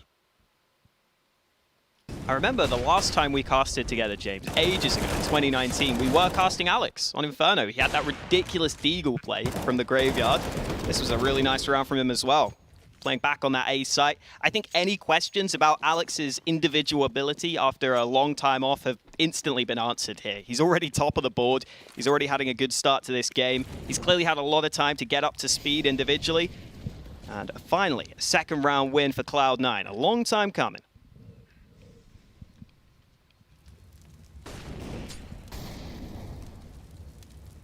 They need consecutive rounds, Cloud9. They have squeezed out a good amount of utility, but we can see the shortcomings. Mezzi on the FAMAS, so there is an issue. Now Virtus.Pro, look at this timing. Looking to burst straight onto the A-bomb site, trying to catch them off guard. Gen.G with the Mac 10, of course, best man for the job. Bombs on the floor and short. 3 players are here, and Alex won't be able to hold on to the bomb site. Floppy smoked off, got to really try and avoid that spray, and they may have cooled around already. Lost position, and they can't go back to poverty straight away. They can hold on to 3 weapons if they are allowed. There's not too much money for Virtus.Pro, but they may consider hunting, considering how rough this half has been for Cloud9 the entire time. But again, finally, a smidgen of success for Cloud9, and VP flipped the script. We had a lot of slow rounds outside of the initial engagements on Banana, just quietly emerging. This time, just burst out the apartment straight into a numbers game, trade frags. Thank you and good night. Mezzy getting a little unfortunate, I guess you could argue, dinking 2 with the FAMAS there. That's why Alex pulls out the nade on the site, because he knows there's a chance he can get 2 kills, but he did it at just the wrong time. I do wonder whether... Oh, James actually died. Okay. I think VP should be fine. Their money's... Oh, actually, their money's nowhere near as good as I was expecting. No, that's great. A problem. Gen.G with the Mac 10. No one does it better. Nobody does it better, because it's by design. You can see it here. You can see on Mirage of like MP9s towards the B-bomb site. I love to see it. Maybe Cloud9 don't, however. But still, they held on to enough. They can buy around what they had. However, well, they could still get 7 rounds out of this. It's not looking likely at present, but it's still possible. Not too late to turn things around. Woxic looking down mid. Buster! Again! Just dry peeking. No respect for Cloud9. And it would be beneficial. Big pop flash, no swing just yet. S-Tag with the spray, and maybe VP will sit on this advantage. 5 versus 4, minute 30 on the clock. Plenty of time to make C9 feel nervous and stretch them out, but S-Tag's coming back. Unsuccessful, however. Alex is going to go for it as well. On the edge of the smoke. Oh, did he spot that man there? I think he might have. He's backing away now.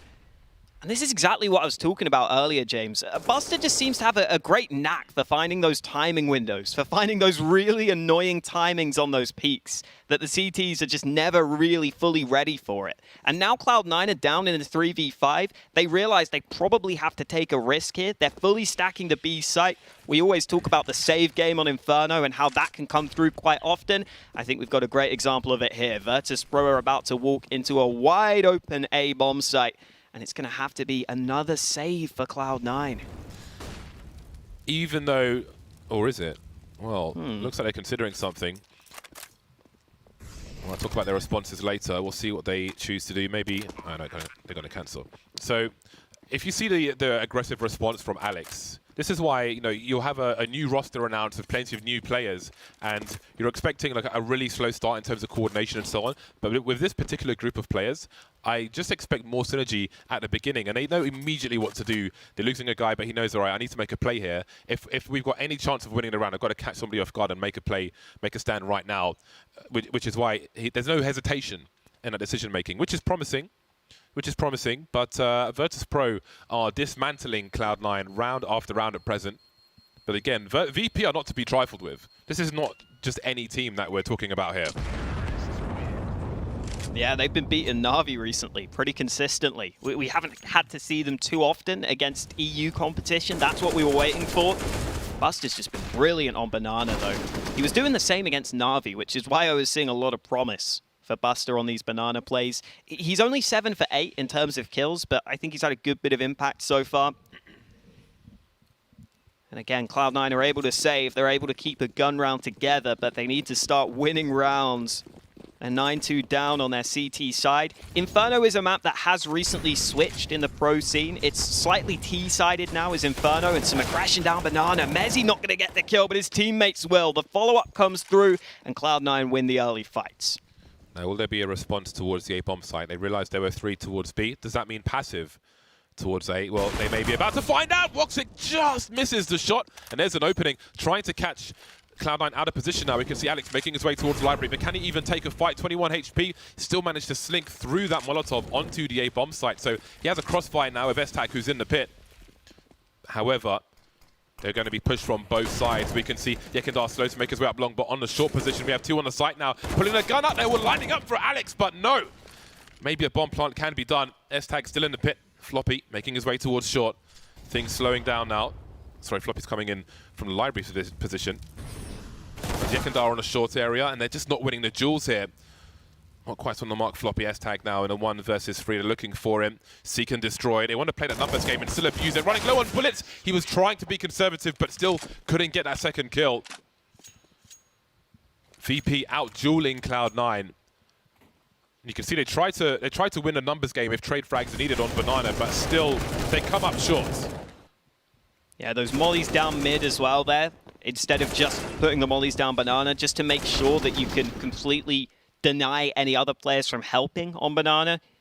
Surprisingly enough, it's VP who have been taking a couple of these tactical timeouts. They've taken their second timeout here ahead of this next round. It may be partly because Cloud9 just keep on somehow managing to get enough money to scrape these buys together. In that last round as well, S-Attack does a really good job at surviving in the pit, but he never really got into a position where he could fight with his teammate, unfortunately. You saw that Floppy was really trying to push as S-Attack got mollied out, but the angle just was never given to him. VP knew he was in pit, so they just made sure they weren't exposed from that. Yeah, VP running a tight ship. Just glimpses of opportunity for Cloud9. Once Cloud9 get the AKs, though, maybe they'll fare somewhat better with the duels. However, if they go into the T side with... Oh, dear. If they go into the T side with 2 rounds on the board, oh, is that going to be an uphill struggle? Well, VP are chill. They've pretty... In many cases, you could say they've won the round already on Banana. They've slowed things down and not committed, so they haven't on this occasion, and Alex has now had the bomb dropped in front of the site. He's going to make a play with the flashbang, but they've tagged him. He's trying to do the best he can, but the 180 is not going to work out for him. Buster will hold position now, but Woxic is here. Bomb up, bomb down again. 2-on-2, still with an angle on the bomb. They don't know, Virtus.Pro, where Mezzy is right now. They're concerned about their 6. They've got some utility, they've got flashes, they've got mollies. They've got all kinds of junk to throw at this side. You can see Woxic trying to be in a very unpredictable position. Just in case they've got some shenanigans. Mezzy keeping an eye on CT.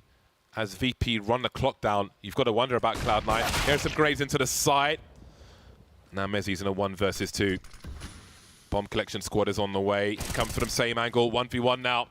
15 HP, he can't take a duel here. Picks up the AWP because of that. He has to land the first shot, but there comes the Kobe. Jeez, that was a slam dunk from Yekindar. I'm pretty sure he bounced that off the ceiling of the map to get the kill onto the site. Beautifully done. Mezzy given no chance in the clutch. Still, though, it comes close from Cloud9. I think Alex has been really effective in some of these aggressive CT spots. We're always seeing him push into an unexpected position. He's having to do that because they keep going behind, but he's keeping them in these rounds at least. Unfortunately for Cloud9, it's just not working for round wins. And after so many buy rounds were scrapped together for Cloud9, this one has to be a weaker investment. Oh, okay. Woxic with the Deagle will find himself 1 kill. There's only 1 rifle in this round for Cloud9. Holding money for the final round. It's a false start, you might say, here on Inferno. The pick of Virtus.Pro, though, and they're showing us why. Absolute dominance. They've got their foot on the side of the face of Cloud9 at present. I think VP are also way better on the T side of this map than the CT side as well. Going back to that game I was referencing against Na'Vi, in that game VP started CT side of Inferno and they only got 5 rounds. So them starting on the T side here I think has helped them a fair bit. They're just way better on this T side of the map. We're seeing already just some of the timing windows they've been getting. This is the first round where the read might be wrong though, James. They're running into a 3-man B stack. Indeed they are, and this might be the kind of round that Cloud9 needs. Any kind of round, doesn't matter how it comes as long as it does. Kika knows the angles, but doesn't land the bullets on this occasion. Still committing with 39 seconds. How many players are here? There goes the molly for New Box, and there goes S-Tag. Mezzy and Alex still alive. 30 seconds remain.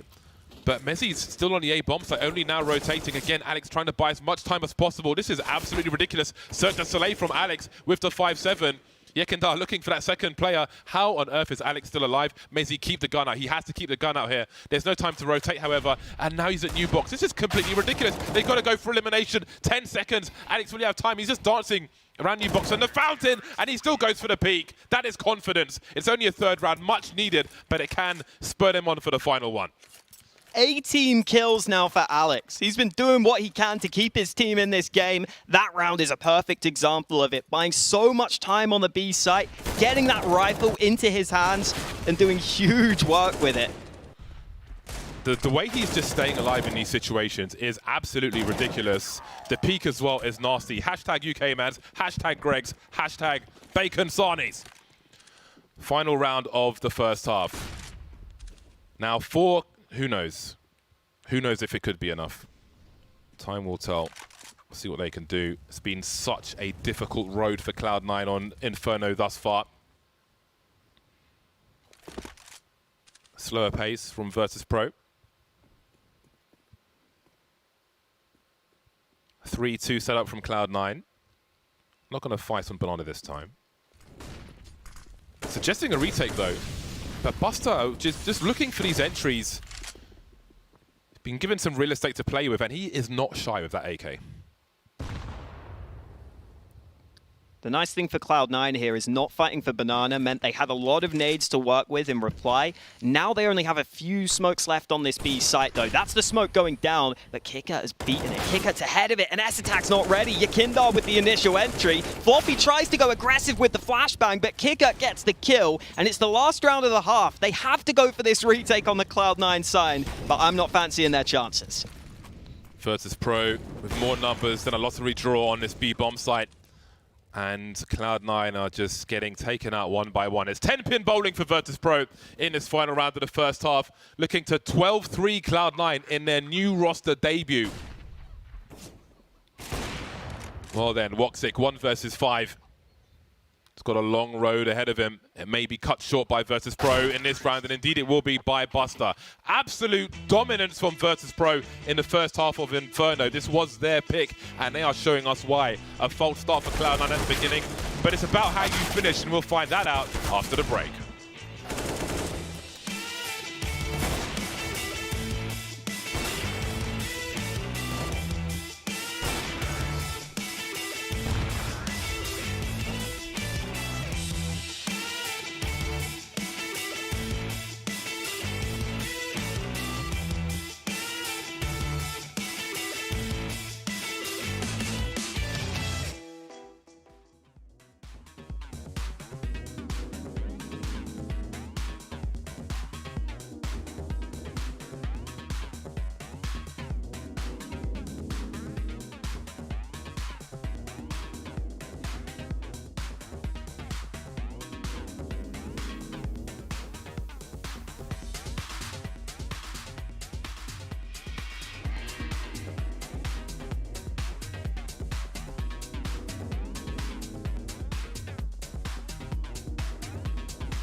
After an amazing pistol round from Cloud9, success was brief, the environment was arid, and they come into the T side with only 3 rounds on the board. Now, if they have such prowess on their T side pistol as well, then who knows? Maybe the sky is the limit. Maybe they'll be left in the basement, though, by Virtus.Pro. There's a very real chance of that happening. 4 players on the A side of the map for Virtus.Pro. They have a kit in the hands of Yakindar. As for Cloud9, again, a fair few nades for them. Alex being the man buying the utility alongside Floppy. And I think you can feel the importance of this pistol round for Cloud9. They are taking their time here. They're not going to be making any mistakes. They're making sure they know exactly what they want to do in this pistol. They're actually using decoys. Woxic just threw a decoy somewhere. I don't know if he's trying to fake a smoke or fake a flash or something. Either way, we won't dig too deep into that because Cloud9 are now starting to group up on the A site. It looks like a contact play, but it looks like VP are one step ahead of them. Yeah, who's got the counters now? Don't forget the headshots though. Yakindar with the smoke grenade in the pick. Creates some space for himself. Stay alive. James here in Graveyard. And Graveyard is where he will lie. Kika takes one in the face and another one from the Glocks. And down he goes. No response just yet from Virtus.Pro. Still 2 players remain. Yakindar through the smoke is devastating them. How many bullets has he got left? Enough to pop Mezzi. And suddenly it's S-tag and down he goes. Oh my days. God damn, Yakindar. That is filthy with the USP. To get 4 kills from the pit there, it looked like Cloud9 lost track of him in the midst of all the madness, in the midst of all the chaos. Mezzi dropping down for a nice couple of openers, but they didn't realize Yakindar was still here. He gets 2 for the price of 1, and then the ammo conservation at the end to just land those 1-taps. Fantastic stuff. That is why Yakindar was picked up for this VP roster. His skill set is unbelievable, and Virtus.Pro have got a great chance of just running away with this now. Got to say, when Gen.G is 11 for 6, more or less at the beginning of a half after the T side, that is very telling that you have been on the receiving end of something disgusting, because his job is to use crap weapons, die, and buy things for other people. So if he's at 11 for 6, I think that right there is a fatal indicator maybe for Cloud9 on Inferno. That pistol, they had so much advantage, but it was whisked away, it was swept away. A tornado of bullets from Yakindar. Pop flash, the numbers game now. Cloud9 can try to abuse it. Alex Wing towards the tree position. But there's no oxygen there for him. Yakindar tagged through the smoke, has to be careful. I'm sure they'll go for a retake here. They've got a smoke, an incendiary. Try to isolate some of these players, but do Cloud9 have more aggression in them? They're all here. Mezzi has a flashbang. See if he's got an angle to use it. There's the isolation from both sides, actually, which will channel Virtus.Pro through coffins. S-tag potentially with a flank, just standing in the smoke of a Cloud9, with a Tech9 rather. In the meantime, Woxic up close to the MP9. Here come the trades, but rather numbers. Mezzi with the Deagle, down to 2 versus 2. Kika's picked up a kit and a bullet to the face as well, and James got a fadeaway. Not much else he can do but try to make it more expensive for Cloud9. They have forced their way back into this half for now. Mezzi getting involved in these early rounds as well. He got 2 entries in the pistol round. Now he gets 2 important Deagle kills in this one. He only got 4 kills throughout the whole first half, James, but he's already got 4 kills in the second half, just off these first 2 rounds. I love this call from Cloud9 as well. Virtus.Pro have had some real problems holding that B bomb site. Oftentimes it feels like Yakindar isn't fully committed to the site hold. Oftentimes it feels like he's a little bit away. And yeah, that shot, lovely. Yeah, I'm telling you, Mezzi, he was just deagling the whole time in warm-up. Yeah. And I was like, okay, let me see what he's got. He's getting some nice 1-deags down mid, and he continues to deliver them when it really counts. Now, again, as we said in the first half, the T's winning the second round rather than the first kind of benefits them, but maybe not when you're down and your opponent has 12 rounds. It reduces the small margin for error that Cloud9 have, and they still have to win against the Force by Virtus.Pro. A VP who have a double peek in the apartments. Floppy is surely going to be in for a nasty surprise. If he swings to avoid this angle, to see if anyone's in Graveyard, surely Gen.G's got him down guaranteed. P50 to bait Gen.G, only good for 1, but Kika can follow up with a second and fade away as well, so they still have some position. He's got James for support. This has not gone the way Cloud9 wanted. Mezzi realizing he just has to play safe there. He can't try and jump out to get the kill with the AK. He can't risk giving that away, so he has to slow down and just allow the 3v4 to ensue. I think it's good that Mezzi is realizing that as well. Under the pressure, under these circumstances, Mezzi is a very intelligent player. He's aware that he can't push like that. They'd rather just regroup, and that's why. All the rifles gang up on James. He gets taken out of action, and now Kika is alone on this A site. He knows that there's no push up A long. He's now spotted S-tag. The rotate is arriving from VP, and there's only 34 seconds left here. Cloud9 have got to speed this up, and Yakindar's the man who gets the kill. The timing's absolutely brutal, and surely it's irretrievable from here. Watkins got 24 seconds. Buster with the headshot. They force straight back. They're 2 rounds away from the first map, Virtus.Pro. It looks hard. It gets even harder. When the going gets tough, the tough get going. Hopefully, James, but it's been so tough for Cloud9. Every time it feels like they've got a glimmer of hope, it gets snatched away from them. I liked this decision to go back into the 3v3 and just group up with the rifles, but Yakindar lands a couple of key shots, and there was just such little time left there for Cloud9 that Virtus.Pro could get into position, and now it looks almost certain that VP are going to be closing this one out. It's another round where Cloud9 have got to come up with something special to get themselves back on top. Avoiding the initial grenades. They'll be passive on T-ramp. Looking to thin the utility of Virtus.Pro. Maybe expecting them to use a lot of it early in case Cloud9 try to rush somewhere. 3 smokes remain for Virtus.Pro with 1:20 on the clock. Buster alone on Banana. And have a look at Cloud9 on the radar. Almost in a straight line on second mid. They start to approach top mid. James with an off angle in the cubby hole. Just moving around at long while Gen.G goes to join the defenses at B. So there'll be 3 players on this A bomb site for the time being, and long has been smoked off. Alex goes back to get a fadeaway flashbang, a burst through the smoke. He's got some sound cues, James, but what is his plan here? Is he going to stay in situ behind that smoke or reposition? Sitting in the pit, but 2 kills instantly onto the site. Esatag and Mezzi both opening things up, and even though James got the 1 lurking player from long, I don't know if that's going to make a difference. Bomb down on the A site. VP is sticking around, but we know how difficult these retakes can be, and they're going to call it off. They're going to call for the save. Cloud9 continuing to fight as hard as they can to get back in this game. They're going to win another one. They need to make sure they don't lose this follow-up round, though, and with VP saving some guns, it's not going to be an easy feat. Yeah, they could really do with winning that consecutive round, Cloud9. We would like to see a competitive game here on Inferno.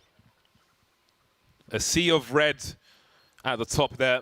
All those T rounds won by Virtus.Pro. If you were just joining us, we saw a spectacular pistol round on the CT side from Cloud9 at the beginning of this match. And then Virtus.Pro smashed them. I hesitate to say Virtus.Plow because I feel like that's part of the identity of the Polish players, and something new should come for this particular squad. But it has been, they have been putting in work, let's say. Nice that Cloud9 had something planned as well there on that A play, that double nade stack into the pit. Just gets them that 1 extra kill, which effectively confirms the round for them. A really nice wrinkle to throw in there when you know you have to do something a little bit different to win the round. And now the buy's coming back for both teams. Not too much in it in terms of weaponry. A couple of guns missing from Virtus.Pro, but it's not too bad. They're going to run into the molly. Yakindar's a madman. He's got away with it. Gen.G also getting 1. And Yakindar is somehow still alive, even though he's the furthest man up on Banana. He's tucked himself into the little cubby hole, and he will be waiting there for further action. James trying to bait. He's showing presence top Banana to make them walk past and not consider Yakindar, and there's the free kill from it. And now James can come back and try to help. That becomes more difficult. Scurrying away, no grenades to delay James, just trying to hold position. Seems he will hold coffins, wait for rotation from Kika, who's only got a 5-7 right now. And James really has repositioned. He's got the headshot angles as well. They have no idea where he is, and he could fade away, buy more time for Kika. Mezzi now has to clutch. Surely they don't go back and forth again. Through the smoke, and Kika with the 5-7, no respect game. And it's game point for Virtus.Pro. It's back and forth, but VP don't care at this point. They're so close to victory. They're going to need 1 more round to win this one. And Cloud9 at this point are probably out of ideas in these sorts of rounds. They've had a couple of nice ones with these forces. They've had a couple of nice rounds with the pistols, with some nades. This is where you wouldn't expect them to have much more up their sleeve, but maybe they've got some ideas. They've got some smart guys to work with. Alex and Esatag, obviously 2 big brainers. And a fast play up Banana is the answer for Cloud9. They're trying to see if they can get back into it. Mezzi is able to trade, but there are still 2 more CTs here. Jane being one of them, finally pulls the trigger, gets a second kill, and it's all on Woxic. The patience from Jane there, they're absolutely devastating. Gen.G with a signature kill, the MP9 to close out Inferno for Virtus.Pro. A devastating start for Cloud9. It was the pick of VP. Of course, it is a best-of-3 series, but that has got to be disheartening. Not much in the name of success there. No, not much at all for Cloud9. And for Virtus.Pro, I think that the questions of how's Yakindar going to play against more structured opposition were instantly answered in some of these rounds. You can just see how much skill Yakindar has, even in that CT pistol round. That was ridiculous. That was probably the play of the game in terms of individual plays. And for Virtus.Pro, everyone was fragging. You said even Gen.G was up there, I think pretty much with the rest of the pack. He was above Jame. Yeah, he had a really strong score. And again, when you consider his unique role in that squad, it's very indicative of what the team on the whole are doing. Around the other way, please. Thank you. So, yeah, that was a great performance from Virtus.Pro. Again, of course, it's the debut of Cloud9, right? It's all eyes on Cloud9, but you have to bear in mind their opponent. It's a very strong opponent in Virtus.Pro, and they had a great game of Inferno, a very strong map for them as we've seen, as we just saw. And I think we saw some good individual performances. I think that's something that we can take away to some degree, at least with Virtus.Pro. I think Alex played very well. His aggression, trying to force his team's way back into some rounds, didn't necessarily work every time. I mean, it wasn't an easy task to do, but the way he did that, the quick decision making, was promising. I think they struggled with the individual duels when they were on the CT side, Cloud9. They lost a lot of them, but there's a lot more Counter-Strike to come. That is just the beginning. We'll find more from Cloud9 and Virtus.Pro after the break.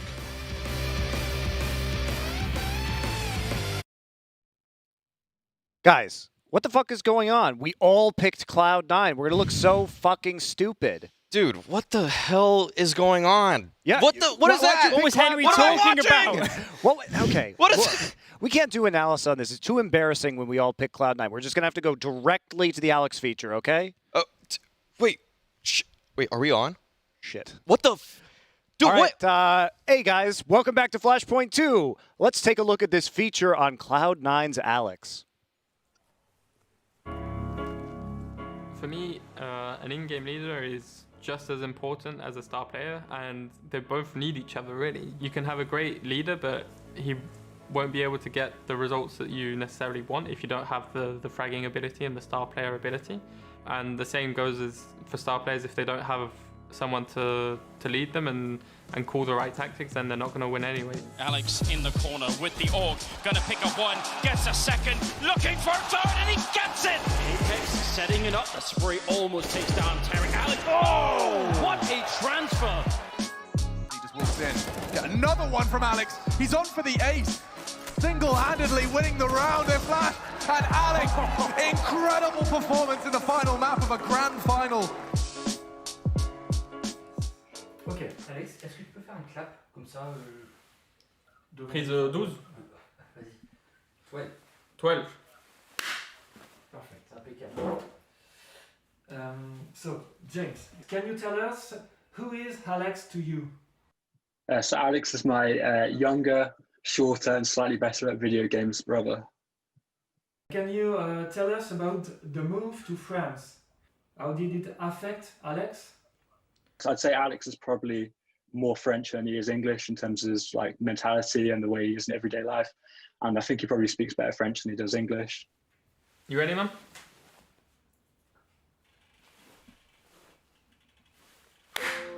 Can you tell us about the move to France? How did it affect Alex growing up? I think moving to France is definitely a different lifestyle for Alex, particularly having to go to school, speaking a language that he knew nothing of before he started school. I think that was quite a big life-changing experience for Alex. I think it's beneficial for him to have done that because it's given him confidence. He knows he can do something that at the outset might seem quite daunting. We moved to France when I was around 8 or 9, I think it was.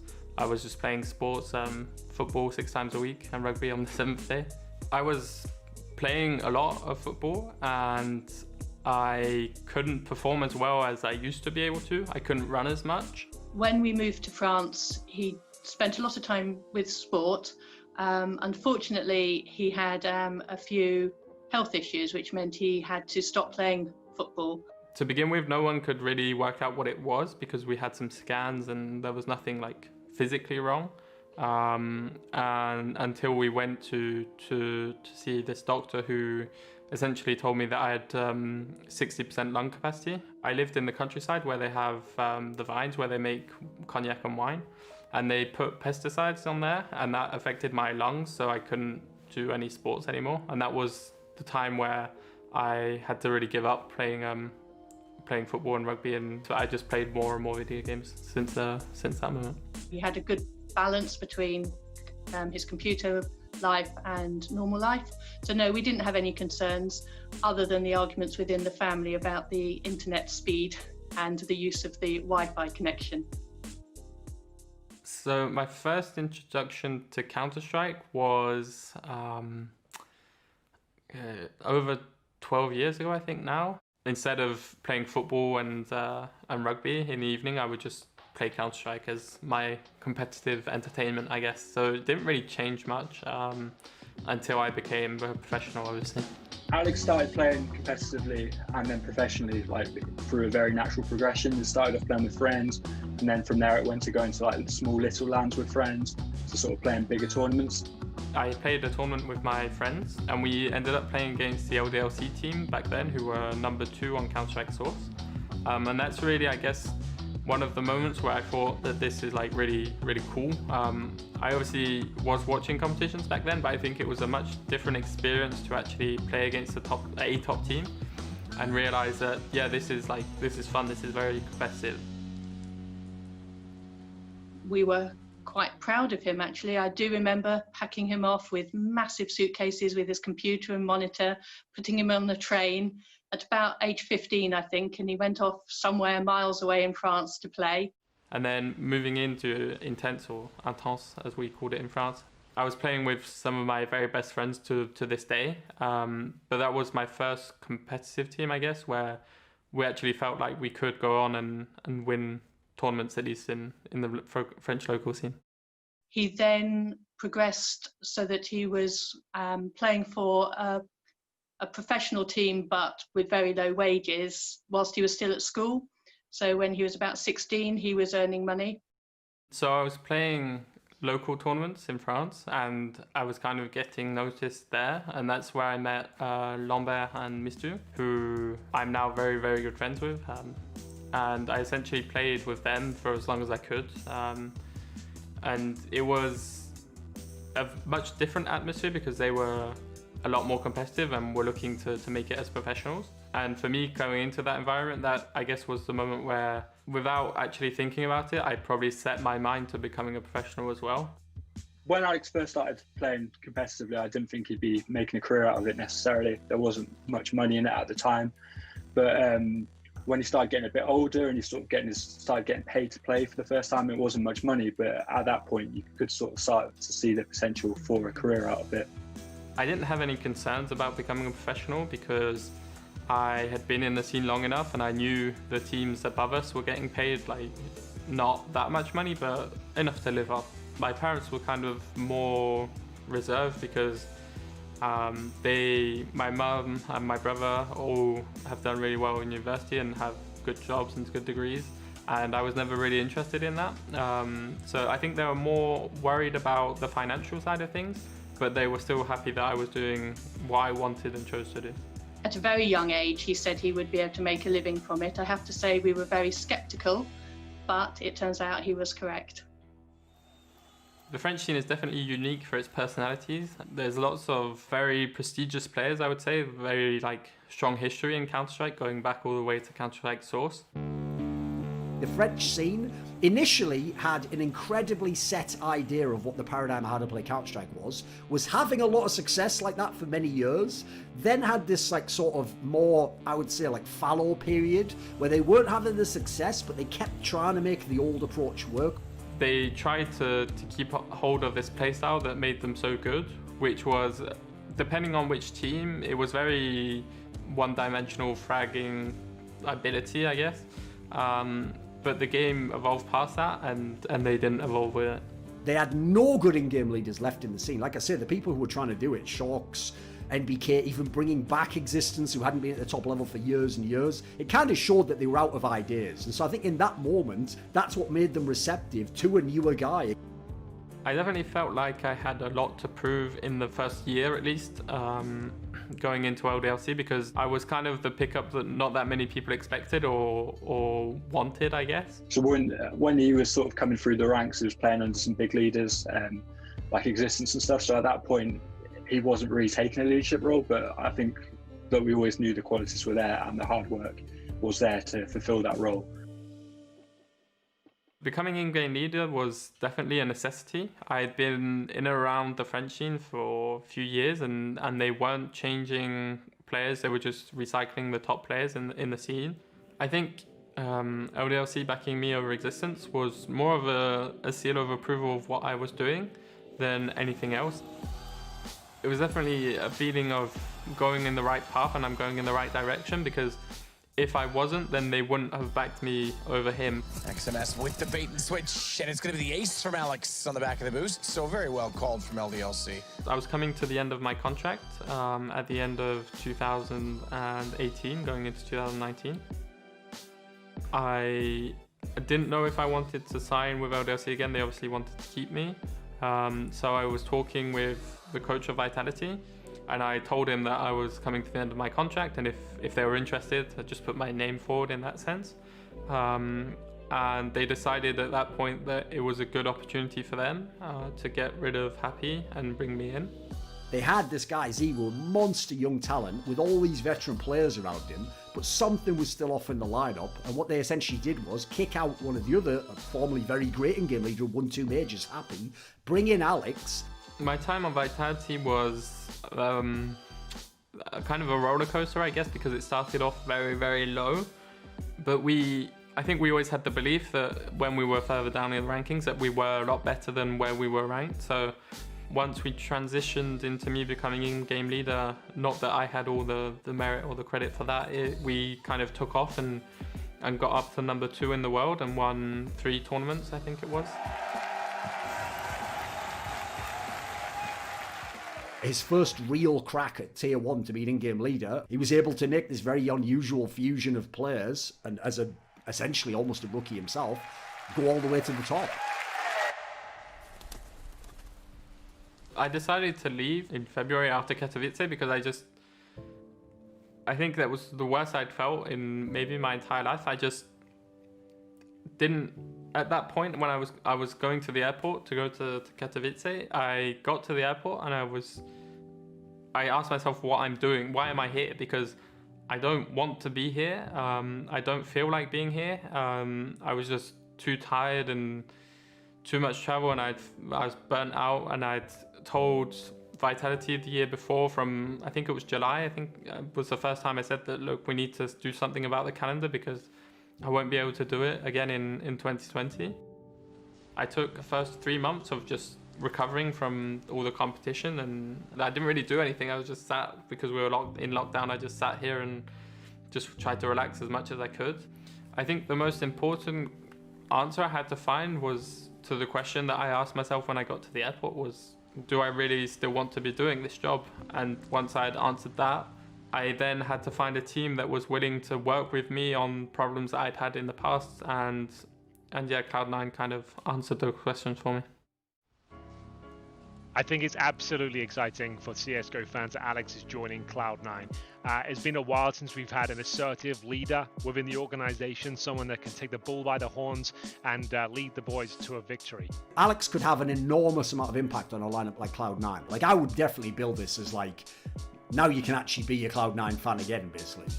In-game leaders, their stock couldn't be higher in CSGO right now. Every org is looking for an in-game leader because, quite frankly, most of them suck, and it's a very difficult role. The most important thing of a leader in Counter-Strike is just someone to look at and just be like, yeah, we're going to do this and it's going to work. Maybe it's completely the wrong tactic, but if you believe enough in it and you do it well, then it can always work. And that, for me, is like the biggest thing and the most important thing of having a leader.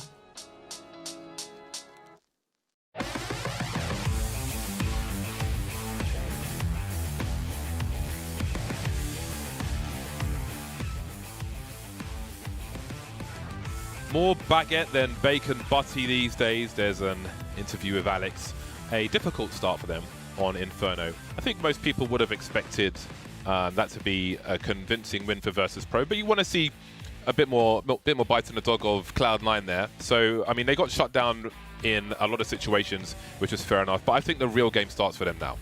Yeah, I think so too. I was actually just asking Maui, who didn't get the chance to be on the desk before this game, kind of some of his thoughts, and he was saying that he thinks that on Inferno they had some roles that weren't going to work out that well. He was saying that Floppy doesn't normally play B, for example, but Maui thinks that on Overpass, that's not going to be a problem. He thinks everyone's going to get their spots, so shout out to Maui for that. Make sure to watch out for that in the game, because Cloud9 should be looking much better here on their pick. That is an extremely sideways keyboard that we have there. Are you a sideways keyboard kind of guy? Not really. Not massively. Maybe like a little bit. Yeah, there are some people, I think, maybe more like arena shooters. I don't know if they still play with their keyboard on their lap. You know, Space was at a premium back in the day. That was an interesting interview with Alex. What stood out to me as a person with asthma is that, you know, from pesticides and stuff in the countryside, he's got 60% lung capacity. I know when I feel short of breath, it really sucks even walking around. So that has got to be pretty frustrating. But he can still deliver on the server. And despite the score in the previous game, I think he did have a reasonable performance, despite them not getting the results they needed in terms of rounds. And now we get to see them start on the T side of Overpass. Virtus.Pro choosing the siders. This is the map pick of Cloud9. Many players moving towards the playground, not for the swings though. Only Jame on the A-bomb site at present. Well, peeking around party, but he's fallen back to the A-bomb site. VP will have a look towards short B and make sure no one's actually lurking outside. But can they rotate fast enough? Because Cloud9 seem to be Wing all the way. Making sure they clear the bathrooms out first, though, and that is allowing time for this rotation. 2 CTs now arriving on A. A third man is getting into the picture. That's Yakinda arriving just before the push into this A-bomb site. Smokes at the ready, being deployed onto the site itself. And we are ready to go. Flashes over the top, and Woxic's able to get the first kill. Passive play from the CTs, but Sanji's isolated on the bomb site. He's still alive, though, and he's still doing damage. 2 kills from Sanji. He's surely going to fall here. Finally, they run him down, but the rotate has arrived, and oh, Cloud9 have found the gap. They're going B. They really are. Bombs being thrown on the floor to be collected by Floppy. Now, they don't have any smokes to hold down the balcony position. They will keep the high ground of S-Tag. Awkward fights are to come, though. That's a great insta-headshot from him. I didn't know there's a 2v1 to be had on the bomb site itself. Floppy trying to take matters into his own hands, but he couldn't quite land the headshot there. Buster makes the opening. 2v1 now. S-Tag last seen upstairs, but is he still upstairs? Bomb kind of planted for him. Smoke grenade is going to cause some problems. He's got a kit as well, Jame. But is he going to be able to get land the defuse? No, he's down, but so is S-Tag. Buster with the trade, finds the kit, and there's the pistol round for Virtus.Pro. It's a great call from Cloud9 to get down to that B site, and I wouldn't be surprised if it's S-Tag making that call. He's had the freedom to make a few individual calls like that.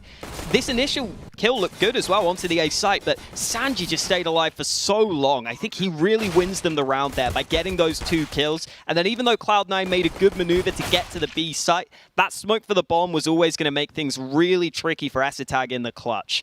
Great round from both teams, but VP win it out, and Jame instantly goes for the orb. He was a little bit quiet on that first map, James. I'd like to see more from Jame on this one. Shades of Woxic on the second round of Inferno, but will he have the same fate? Because Cloud9 lost that round. Now, Buster, does he check to his right or his left? There's a trade. That's enough for now, but Yekendar's still here. There's more aggression to come from Virtus.Pro. Very brazen plays here. Woxic trying to do what he can with the scout, but that won't happen either. The bomb is still in the control of Cloud9. That's a plus. 2 versus 3 with 1:20 on the clock. Who does that favor? Jame upstairs with the AWP. Focus on B from the remainder. Kika with an awkward as angle as possible. 1-for-1. Mezzi from range with the Mac-10. Now the question is, where is Jame and what does he have? A minute on the clock for Mezzi, and he will look to reset the situation. Mezzi came close on a couple of clutch scenarios over on the first map. We've talked about how he's been brought into this team to win clutches like this. As an inexperienced player, that is a hard thing to do, but Mezzi started this one as well as he could. And I think he's making the right read here. He's going up through connector, up towards the A-bomb site. He's probably not going to use his nades because he doesn't want to give the game away, but that's not going to be a problem. Jame not in position. Now the smoke goes down.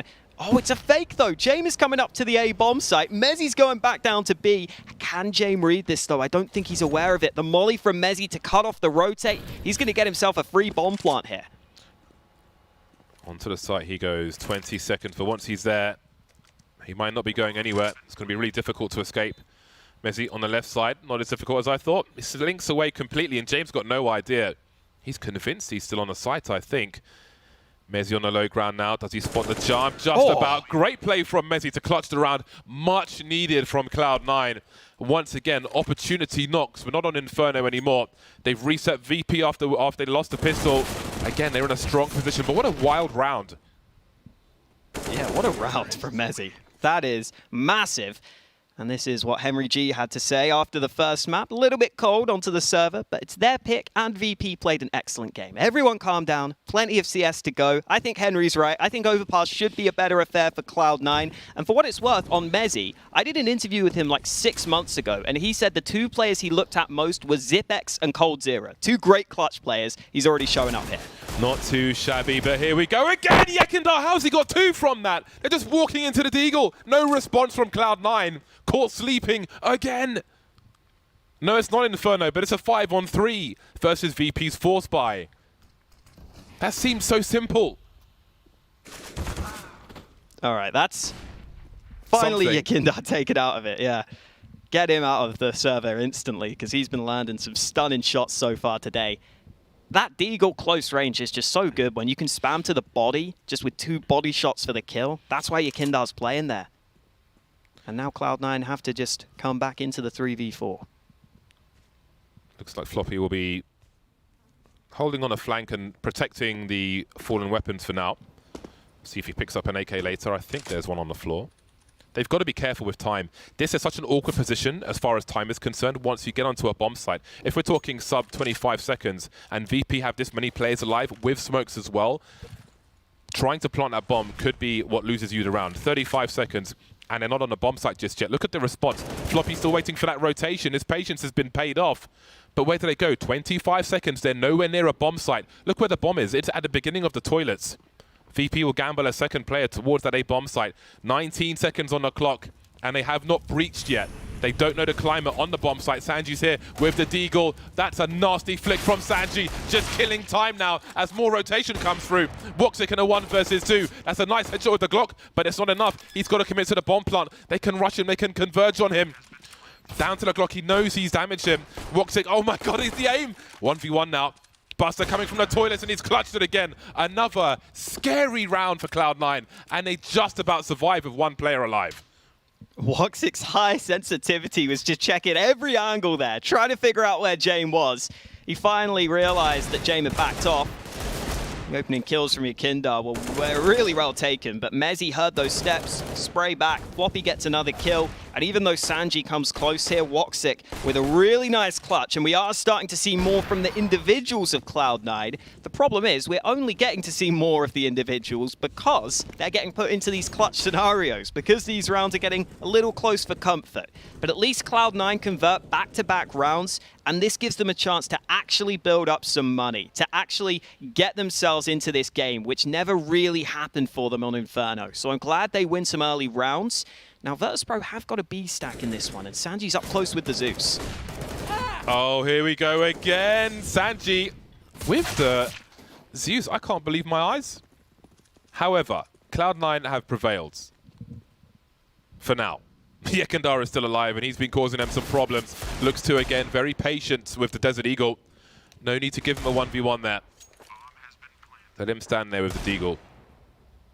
Maybe a chance for Cloud9 to stabilize now to just have a bit of a breather. Because boy, has this been difficult.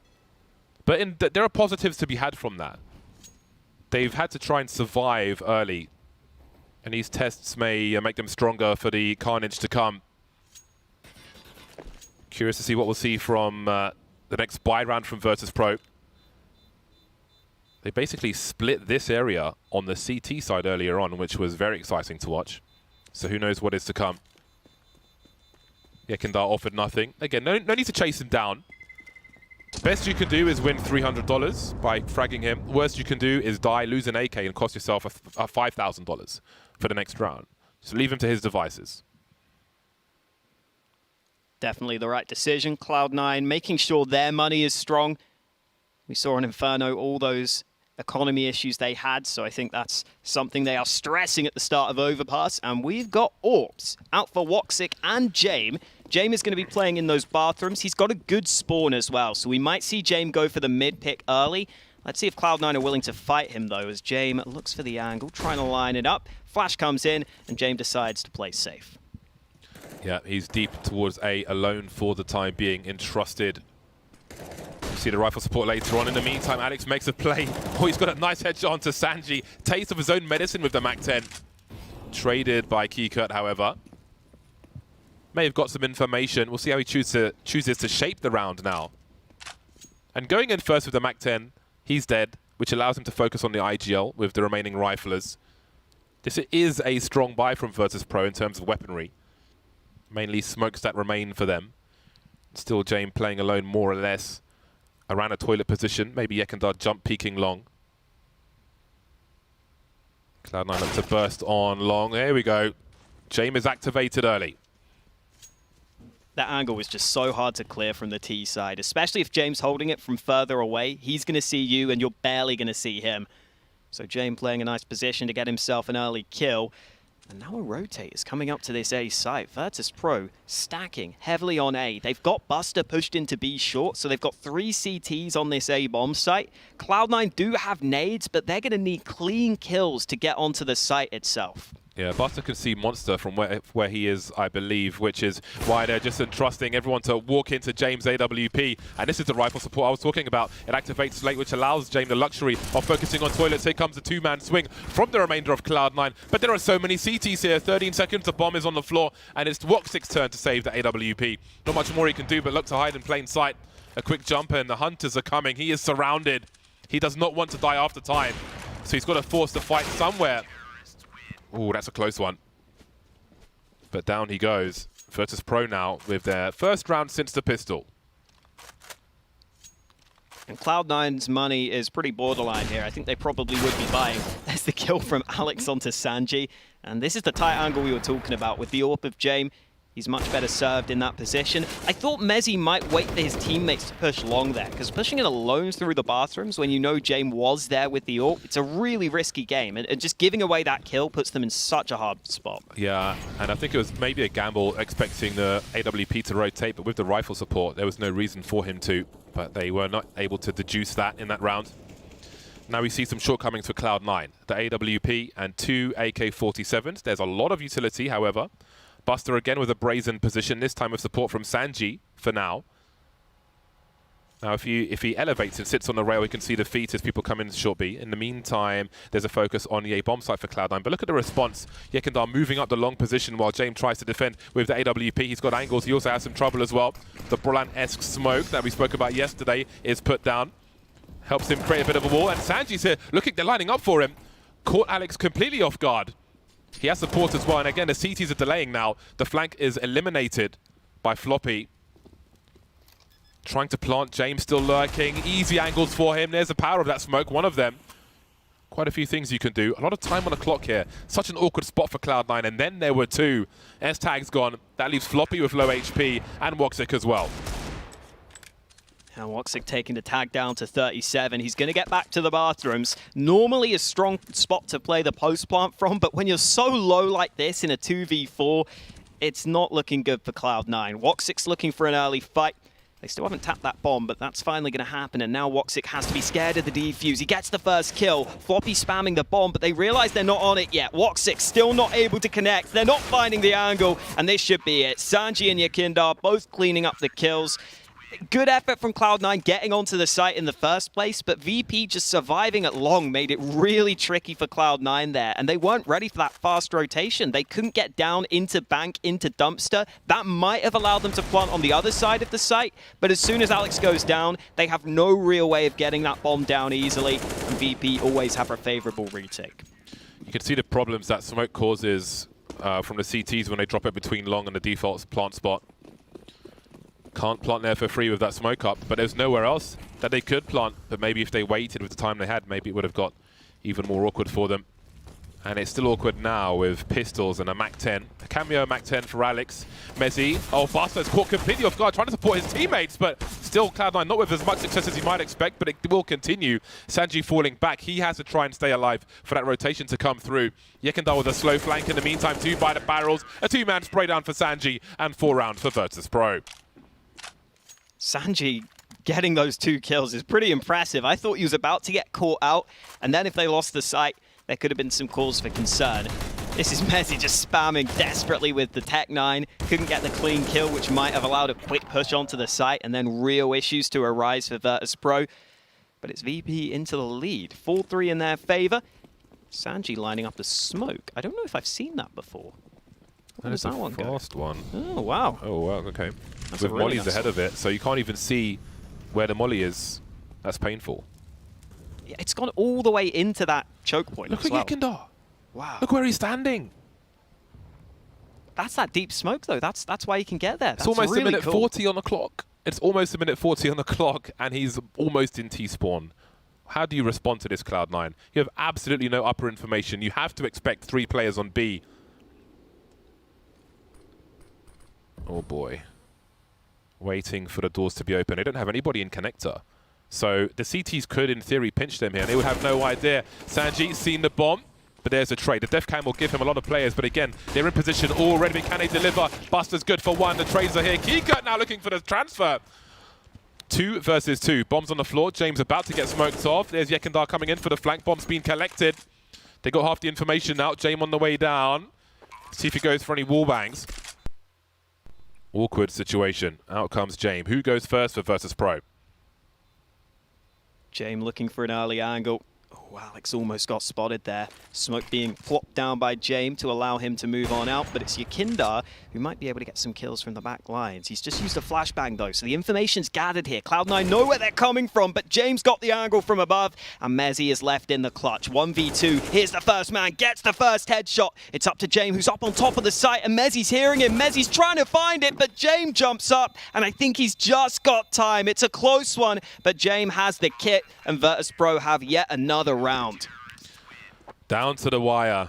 Virtus.Pro, they're working well together when they're in the low numbers. That flashbang was really solid. James very patient as well, trying to avoid getting sprayed, just walking into the angle. I do wonder if there's some nervousness on the younger players of Cloud9. Maybe the pressure of their first match, the expectations, astronomical expectations. But it's still early. Still early in this game of Overpass. But Virtus.Pro have gained momentum. 4 rounds in a row. Cloud9 are planting the bomb, however. We've got the Molotov up close once again. Virtus.Pro mixing things up. This time, Walks are getting very aggressive. The AK-47 with the opening kill. Yekindar's been a key player. And we did wonder for Virtus.Pro. Again, he had good ratings, but they've been against CIS teams since he came from Prostar. But it continues here versus Cloud9. Nice shot from James, though. Straight back with a reply. Quick flick onto Woxic. San.G not ready for Floppy there at long. Loses that fight. Now James is alone on the A site with the AWP. He might just have to get aggressive here. He might just have to make a play because he's left alone on this site. They're not rotating to help him. So James realizes he could maybe do with getting an early kill and then perhaps trying to play for retake. But James is now committed to the truck position. Cloud9 not pulling the trigger yet, though. They've still got a minute left on the clock. They've got a man advantage. This is a round that Cloud9 should win most of the time. If you're going to be picking Overpass, you have to be able to win these sorts of rounds where you have the lead and you have the entire map to play with. I do wonder if we have some fear of James. Now, the door's been blown off, which allows him to come out quickly, because there was utility for Virtus.Pro. The smoke has been deployed somewhere. I don't think it's gone in the right place, though. No, it really hasn't. And then here come the entries. Floppy trying to wide swing, but he was alone. The 3 come from Monster into a crossfire of CTs. 26 seconds, and Mezzi still alive for now. James creeping, though. Maybe position unknown on the P250, and it's 2 HP for Mezzi, trying to create some space for himself. But surely James will land the shot just about. Virtus.Pro find their 5th round in a row. Mezzi's getting close in these clutch scenarios, and you're seeing he is that last man in, trying to clean up all the mess. And the problem there, I think, for Cloud9 is that the earlier fights go pretty poorly for them. Lightning fast for James in that one, but then Kicker catches Floppy alone on short, and this is where the crossfire is established. Mezzi does a pretty good job at least getting himself onto the site, but he was low on health at that point. It was always going to be a tough clutch to win against James, who was so close by. And S-Attack finally buying a gun last second. AK still out in full force for Cloud9. You can see at the top of your screen, Cloud9 are getting the bomb down pretty consistently. They're just not able to win the rounds right now.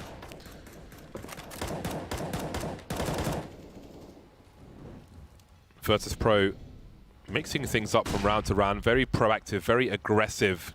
Not sure if, yeah, Alex has been spotted now. Ouch. A bell gets rung through the panel. Oh, Kika and Bust are pretty heavily tagged now. They want to be a little careful. What does Gen.G have in mind here? Because it doesn't look like anyone's close to make a play. Oh, the boost. Oh, beautiful. So many targets seen. A lot of information. Now, Cloud9, though, they've conceded that info as well. Does that mean that we'll see some aggression upstairs? They don't have position. They've got no information there, Cloud9. The boosts continue from Virtus.Pro. They just keep on coming. They smell weakness and they will exploit it. I love the way they do that boost as well. Buster's low on health on the bottom of that boost, so he doesn't go exposed from the wall. He makes sure he can't get spammed. He makes sure he's behind safe cover, so he can't get spammed through, and his teammate just slides out to the right for the kill. Now, 33 seconds left. Oh. Cloud9 still yet to make up their minds, and KitKat's position could be key, but he goes down. Now they can run it onto this A site. I don't think he needed to peek that deep. Could just play the off angle from that position. Wasn't going to rotate anytime soon. That changes a lot for Cloud9. James so patient with the shots. 17 seconds. Bomb's been dropped, collected by S-Tag. But how can he plant it? He really needs help. He will take out Yekindar in the meantime, but James is still alive. 1v1, 10 seconds to plant the bomb. And another flick. Virtus.Pro. James is firing on all cylinders, and those cylinders are going straight in the chest of Cloud9. It's not easy to be an AWPer in those clutch scenarios as well, but James is one of the best at it. He plays this passive playstyle really well. There was a round earlier where Cloud9 had 3 or 4 plays together and slinked away from A and went towards B. And I feel like it was fear of James, which is making them make that rotation. He's got so many corners, nooks and crannies to dance around, to re-aggress, to take another angle, to get 1v1s. It's really hard to trade frag him at the moment, and that's certainly helping Virtus.Pro. I would love if we could come up with a name of that as well. When a player's like so good in a spot that you almost don't want to push him. Because I think of the NBA, for example, like Steph Curry is so good at shooting threes that he gets this gravity where the defenders get drawn to him. I would love something in Counter-Strike where it's almost like a repelling force, right? You're repelling people away from you because you're so good in those spots. Not a great buy for Cloud9 here. We might see a faster play into this B site, though. This is what teams love to do on these rounds. If you've got some good flashes, these plays can work. Yeah, it's a nasty round in terms of the weapons, but Virtus.Pro have got the numbers here. Looking for the opening kill. It will be the MAC-10. The numbers are swarming all over the place, but Virtus.Pro are ready for them. They're cool, they're calm, and they are focused on these players. Mezzi won't last very long. 8 rounds to VP, 7 in a row on the CT side. You really want to rack up the rounds on your CT side, and so far, they're doing a good job of it. It has been a drought for Cloud9 of late. They've come close. They've come down to the clutch situations, but they're all going the way of Virtus.Pro. You can see the diffuses at the top of your screen. Every time it comes down to like a 2v2, a 1v1, VP are getting it every single time. Definitely. VP just have the edge right now in a lot of aspects. And look at the setup from VP in this round. 4 players on the A side of the map early. This suggests to me we might see some aggression from VP in this round. They're already setting up towards mid, trying to see if they can get some early kills. Yekindar just took that nade to the face, by the way. Down to half health from that one early. But if Cloud9 peek mid, they might have some problems. James just now dropping off the angle at just the wrong time. Woxic almost catches him in the back. Yeah, there was a jump peak from the slide in the playground. You can boost on that as well, but there's a lot of action. And again, it's going the way of VP. On the CT side, they are dictating the pace on Overpass, and Cloud9 can't respond to it at the moment. Floppy and S-Tag in a 2 versus 5. Floppy is behind enemy lines. But look at the angles being held by VP. They're aware of their weaknesses, and down he goes just when he thought it was safe to make an opening. Denied. VP telling Cloud9 to get out of town right now. S-Tag just backing away. There are a couple of low health players. I guess technically S-Tag still has the bomb. It's not very likely, though, if we're being realistic. 1v5s are incredibly rare. And this one isn't even an easy one. 35 seconds left. Esatag about to get a fight. Not one he's ready for, though. Yakindar timing that push to perfection. Virtus.Pro with a 9-3 lead. And VP are playing great CS right now. Again, Sanji's having a fantastic performance. 14 kills for him. Yakindar's doing great work. James has been winning so many clutches. Everything's just going right for VP right now. As soon as we've hit the gun rounds in these games, they've just taken over. Yeah, they've not really given up much in the name of weakness, working together well as a unit. Smoke on Monster again. Cloud9 looking to take some real estate towards the short B position. And VP have changed up their formation so much on this CT side. You can't even say, okay, they did this, let's do that, because the next round they're doing something completely different. Gen.G knows his angles. Buster spots one close, and he can raise the alarm. 3 players on the B bomb site for Virtus.Pro. But again, Buster's just loving the peaks here. Doesn't even matter if it's T side or CT. He just wants to peek. He wants the engagements. Gen.G with the support grenades. Target practice for Buster. Just having fun here. It doesn't look like, I mean, sure, this is like anti-eco territory, but I can't imagine Virtus.Pro feel threatened at the moment. Not with how this game's been going so far. Esatag could get into a threatening position, though, sneaking in towards the bathrooms. James is jumping around on the site right now, so that might put him in a position where he could get dealt with, and then Yakindar wouldn't be too close by. They're going to go long, though, and Yakindar hears these steps. This is such a good angle. Out in the open, double spray down there, not ready for it, and the bomb has been dropped over at long. This is impossible. James gets another kill. Nothing doing for Cloud9 in this round as James showing supreme confidence on that second peak. And you can see right now, VP are playing their own game. They're continuing to play that CIS style. The individuals are killing it. This is why VP were qualified for this tournament. They've just been in incredible form recently, and it's continued. Yeah, it really has. Very disappointing run when they first joined Virtus.Pro. Very storied brand in Counter-Strike. Didn't live up to expectations, but maybe now they can here in Flashpoint 2. Stunting the growth of Cloud9 early. Such harassment around Overpass. It is a playground for Virtus.Pro. Same cannot be said for Cloud9. Those balloons are not for them. The door being blown off in connector can cause quite the problem. And so can a gun in the face. Yakindar looks like he fits in quite well with Virtus.Pro. You know, Yakindar in his interview actually said he overlapped quite a bit with Buster when Buster came back to this lineup, but Buster was actually willing to give up his roles to make the most of Yakindar, to make sure Yakindar got his spots. I think it's really cool that Buster did that, considering he's been part of this core squad since 2017. It's nice as well because it makes things fresh, like multiple roles for the team in that respect, because we see that with other teams. We'll add a new player, you just take up the roles of the last player, and nothing really changes. My God. The opening frag for Cloud9 is more or less in T-spawn in the second last round. With all that Virtus.Pro have been doing, how do you even get a chance to decide what you want to do? Cloud9 have been forced to react to Virtus.Pro rather than play their own game, I feel like. And that is a credit to Virtus.Pro. And look how many players they have on this B bomb site. No one wants to go and face James. 25 seconds on the clock. And maybe this time they will, as we've got Alex creeping onto the site. James doesn't reveal his position just yet. A quick scope, a nice flick from him, but it's a bigger headshot from Floppy. Cloud9 now going for the jugular onto this A site. They're planting on truck as well. Not the open plant you might normally see. Sanji arriving, but Esatag is in the front lines. Floppy lands the first kill. Esatag able to trade, and it's a 1v1. Woxic playing back in the bathrooms. No nades yet, but remember that bomb is planted on the truck. Kikut's going to get on that bomb, and Woxic may have to go into the open. He has to hit this shot, and he will. Woxic winning the clutch for Cloud9, and after a long dry streak, Cloud9 finally get their 4th round on the board. For those of you at home, that's where you plant the bomb when no one is covering the flank. That'll probably save you 40% of the rounds you lose in that situation. And again, it's a desperate 4th round for Cloud9, but this is still a lot better than the situation they were in on Overpass. And if they can get a 5th, then that would be fantastic. There's a lot to be done on the CT side, but I think it would be difficult to match the peak we've seen from Virtus.Pro It's been great to watch, it really has. Very satisfying the way they have just taken control of this map, but there's one more to go. Woxic looking for the entries with the AWP. Scoped in. However, Yekindar may have a better angle here.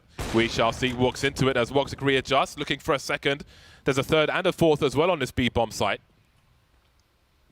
Virtus.Pro looking for that early aggression from Cloud9, and in Jame, they really do trust.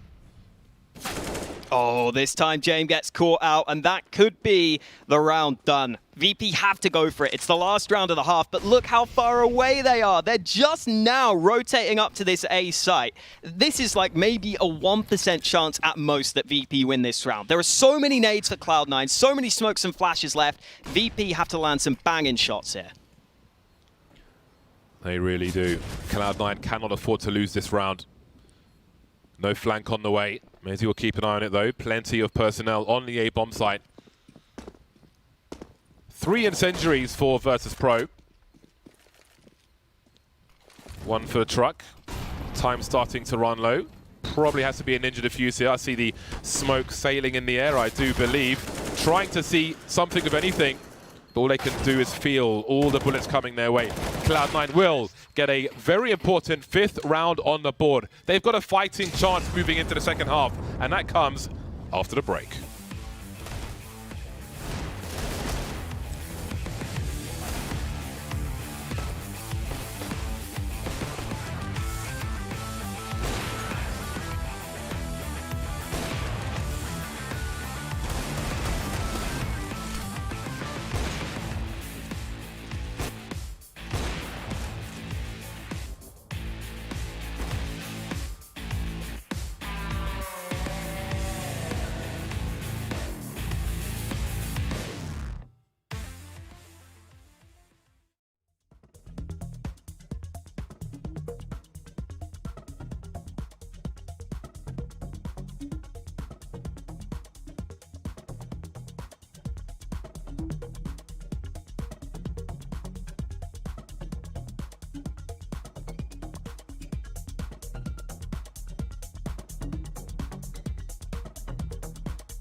Cloud9 take 5 rounds into the second half, maybe the favored half for them, the CT half. What do they have to show us? Haven't been able to show us much of anything because Virtus.Pro have had a pillow on the faces of Cloud9, but maybe now they can finally remove it and show us what they can do.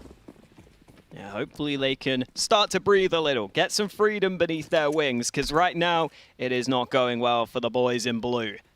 Virtus.Pro already starting to walk out on towards the B site. They've got some nades at the ready. Flash is about to come through. Essetag and Mezzi both playing in the pit position, but they both have no Kevlar. Alex has to land the first shot, and that smoke from Essetag is doing a really good job at keeping him alive. He walks around for another kill. Essetag doing damage, and it's all on Jame. Another clutch has to go his way, this time with the Glock in his hands, but he's not got the bomb. He might just have to play for the kills. Jame with the first into the 1v1, and Jame cannot lose right now, winning every single clutch much for this team. VP are just playing so well individually.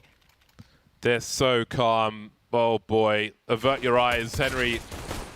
This is a tough one. They're just playing so strong versus Pro. There's no panic.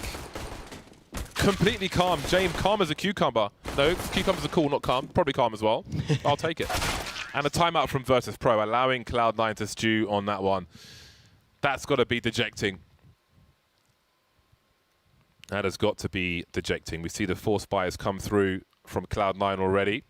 Virtus.Pro now have won both pistol rounds. Let's not forget, if Cloud9 fail in this Force Spy, then this could be a brief half of Counter-Strike. We may go into tomorrow with limited information on what we've seen from Cloud9 because Virtus.Pro have just been so dominant. Some people pay to be dominated like this. That they do, James. I was just bringing up the clutch stats for James in this map so far. That's his 4th 1vx he's won. So that's 4 of VP's rounds he's won in clutch scenarios by himself. I mean, that basically is making a huge difference right here in the scoreline. I think Cloud9 have come close in a lot of these rounds. They've shown the potential ability. They just need 1 or 2 more kills in these spots and they would win these rounds. But it's going against them, and now a fast B play at the ready. In they go. Numbers game, abusing the advantages of the T side. Alex just waiting, looking to his left, taken out from his right. Losing position, losing players, losing chances here, but maybe Mezzi can do something. He's found 2 with a Deagle already, and now he's gone. Woxic with a scout versus 3. This would be a miracle. Off he goes, looking for the first flick. Can't land a headshot or much of anything. And it's 12-5 Virtus.Pro. The meat and potatoes of this will start with Virtus.Pro likely on 13 rounds. There's not much to finish after that. Plate will soon be clean.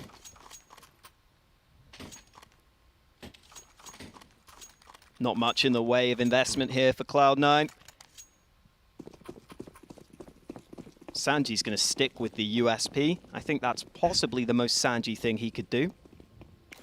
Doesn't even get the MAC-10, James. He's so good with the MAC-10 as well. Yeah.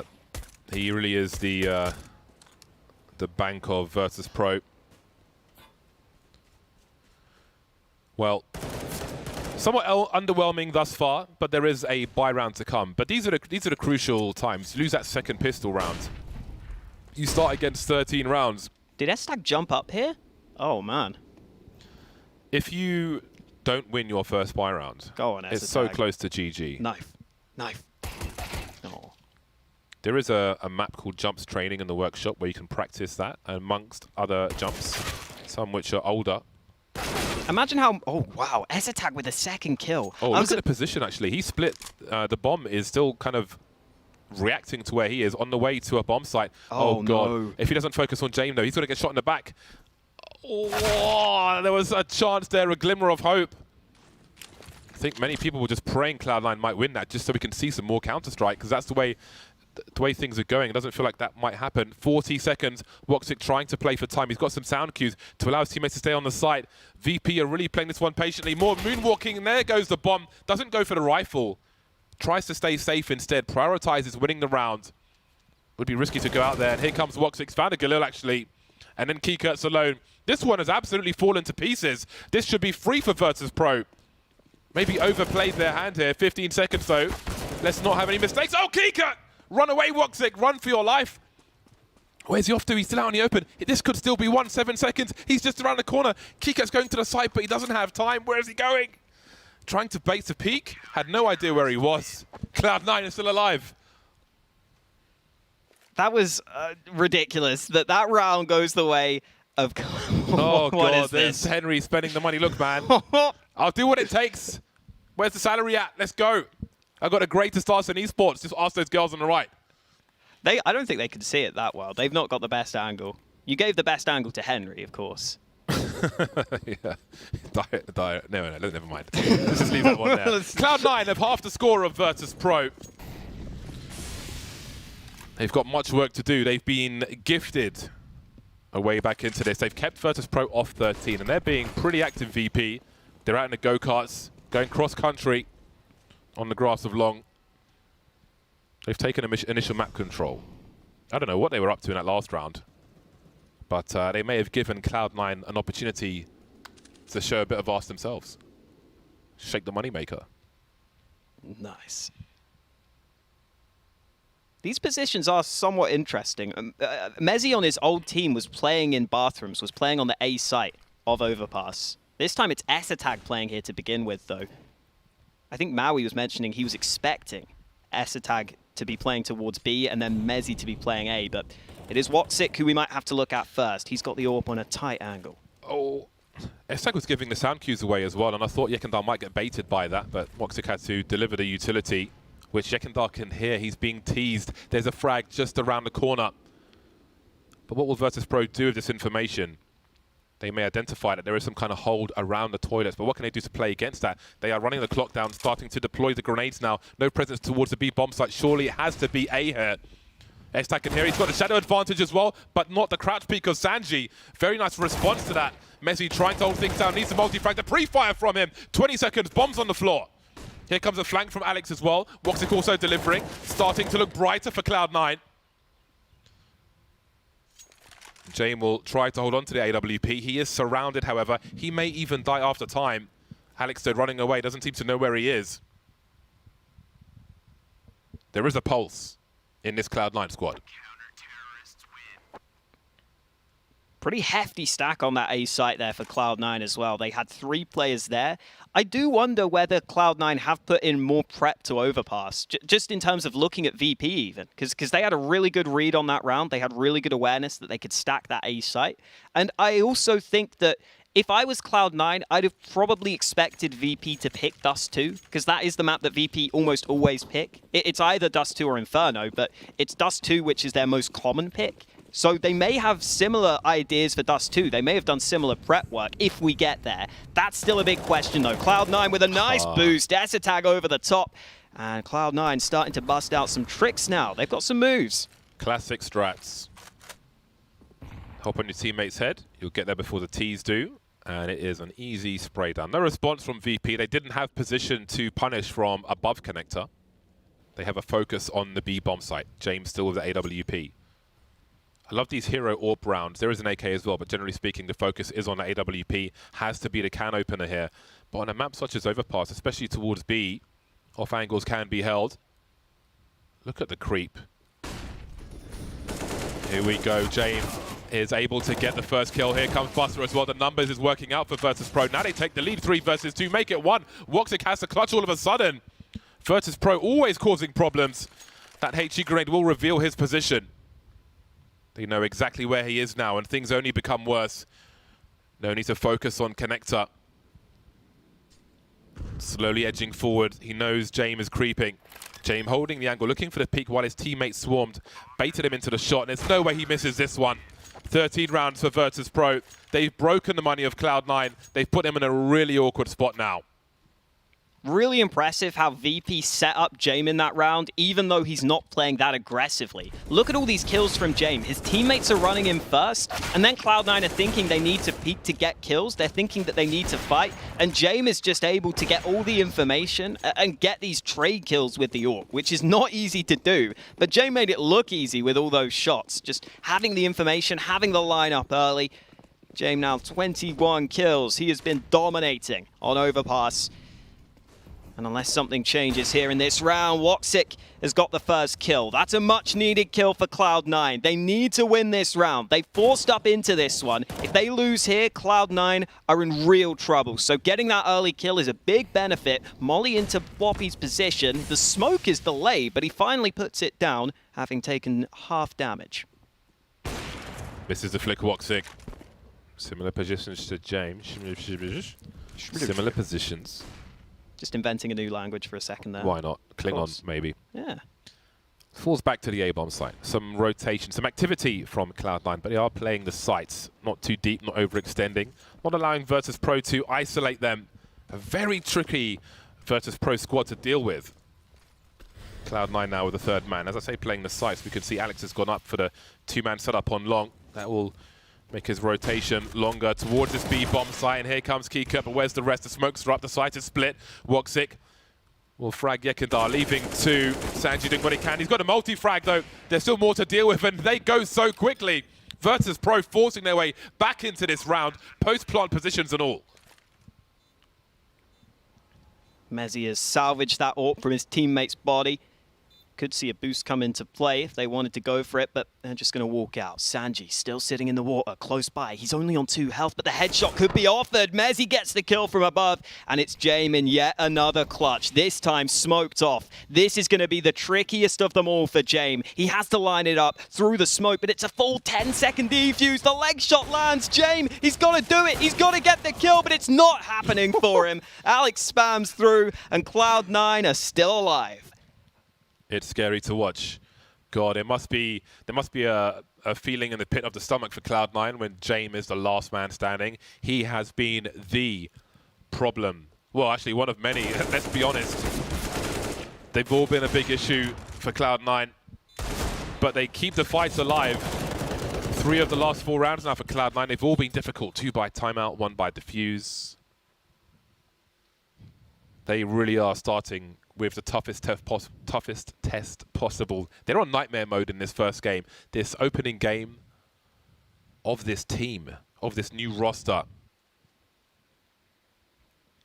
VP are one of those teams who are going to test you like that as well. Just with their aggressive play style, they're going to test everything. They're going to test if your team play is on point, if you've got good counter nades, if you've got good understandings of the chemistry between the players. I think we have seen that really been put into full force throughout this game, but Cloud9 is still going strong. 8 rounds for them. They won that last one, and this is an investment from VP on a couple of players. No. Woxic caught up close. That's an AWP that could be recovered. The spray from behind not successful, but Gen.G pushes the smoke, and VP get a couple of guns and an advantage. The dream is collapsing again. Every round it feels like Cloud9 getting smashed by a comet. Mezzi and Alex versus 4. And then it was Mezzi, again the last man standing for Cloud9, often the last one to fall in this series. VP slowing it down. And Mezzi has to wait, expecting the flank. Ask himself what his team might do in this situation. Have somebody check the 6. Oh God, it's an execution. He really is putting him out of his misery. That's a merciful kill from Virtus.Pro. 2 rounds away from a big 2-0. All eyes were on Cloud9, but Virtus.Pro have taken the camera and they're pointing at themselves. Woxic just getting caught. S-Attack finally getting that kill, but it took him too long. Gen.G took the time to push the smoke. Now I think we're going to have another hero round for Cloud9. I mean, they've won some ridiculous rounds here. They've won rounds with just USPs, so this isn't out of the question. They've got a scout for S-Attack. They've got aggression from Alex. He almost lands the headshot. Okay, finally gets the kill he was looking for. And Virtus.Pro were trying to set up around Monster. They're still pushing out here towards the B site, but they've got to be very careful they don't lose more members.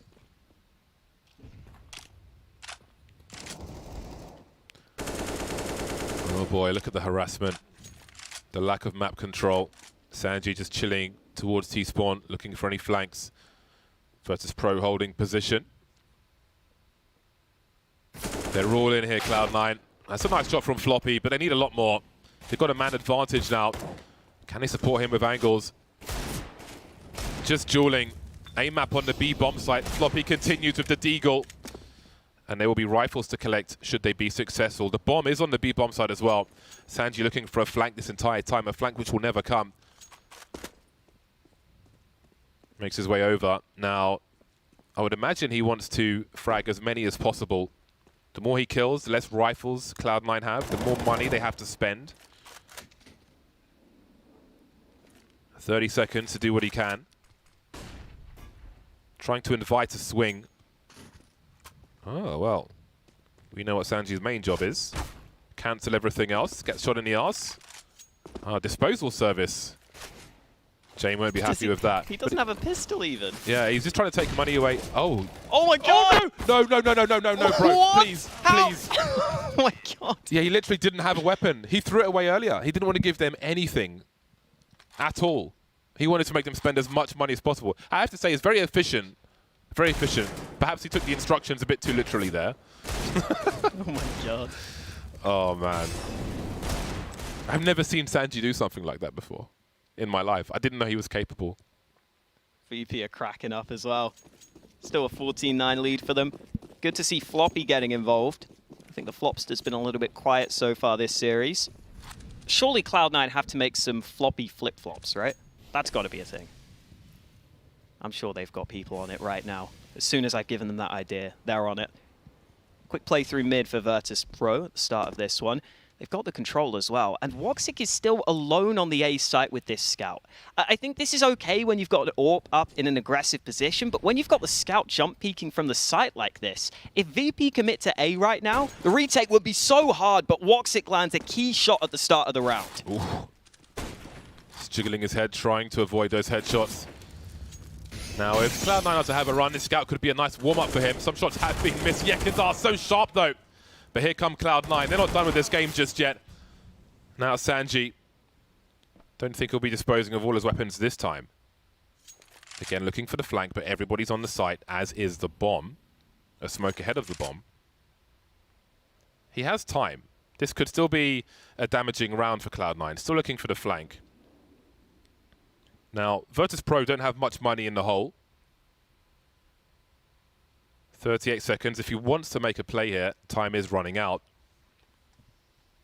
I suppose there could be a hero AK in the next round as well. But should Cloud9 win this round, they'll only be 4 away. Yes, it's been a difficult task for them. Very uphill struggle. More climbing than walking. But there is a chance. Virtus.Pro have been extremely dangerous. But Cloud9 are about to make it to double figures. 3 weapons in the hand. And indeed, it will be the hero AK-47 in the next round. Makes sense. Reset the opportunity to try and do some more damage. I would love to see Gen.G get his chance to be the hero as well, James. You know, too often... Gen.G is the hero if you're smart. He is. He's a smart person's hero. That's true. He helps a lot of stuff happen, but you know what I mean. He's getting the big... Oh, he's not getting the big gun. Kickout's getting the big gun. He's bought armor. I knew that AK was going. I knew it was going. In fairness, Gen.G's got 2 flashes. So if they can use that flash to allow him to swing and try and take a duel with a little assistance, then more power to them. But you just knew it was not going to stay in his hands. Honestly, criminally underrated. The role he has, I love it. He delivers. People will never appreciate it enough. Everybody should buy Gen.G stickers. I bought a souvenir Mac 10 for this reason. Yeah, get it on the Mac 10 or the MP9 as well. Gen.G's favorite weapons. Kicker is going for that solo play. No flashes to help him. He just wants to fight. He spotted Alex towards the B site, and he's going to sneak in. This could work for him. Alex has been spotted, smoked down defensively from Cloud9. This is causing a ruckus as well. Look at the minimap. Cloud9 are rotating down towards B, but KitKat's still committing to the site. No fights given to him. Now he jumps up, and Floppy gets the first. Alex with one of his own. It looks like the rotation from Cloud9 is warranted. They're getting towards the bomb site, but VP are still in contention here. The bomb will fall back for now. Gen.G, he's done his job. While Kiko was looking to make those plays later on, Gen.G had the 2 flashes, go for the pillar flash.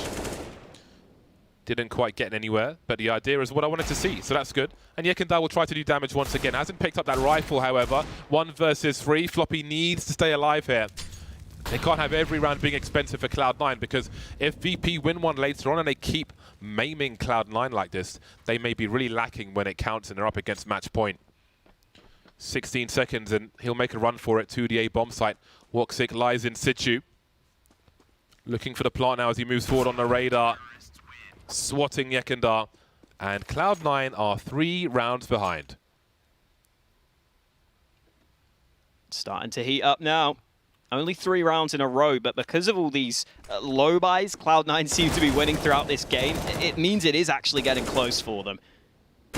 So many CTs rotated down to the B site. Woxic finishes the job at A. That is a stressed man right there. But it is baptism by fire, and that's absolutely the best way to do things. No soft targets. Let's get straight in there as Virtus.Pro look to on the B bomb site. We've got chained flashbangs into the B bomb site, but we've also got frags from Cloud9. And I think everybody wants to see this, or most people. Floppy with that long reload. Mezzi will cover in the meantime.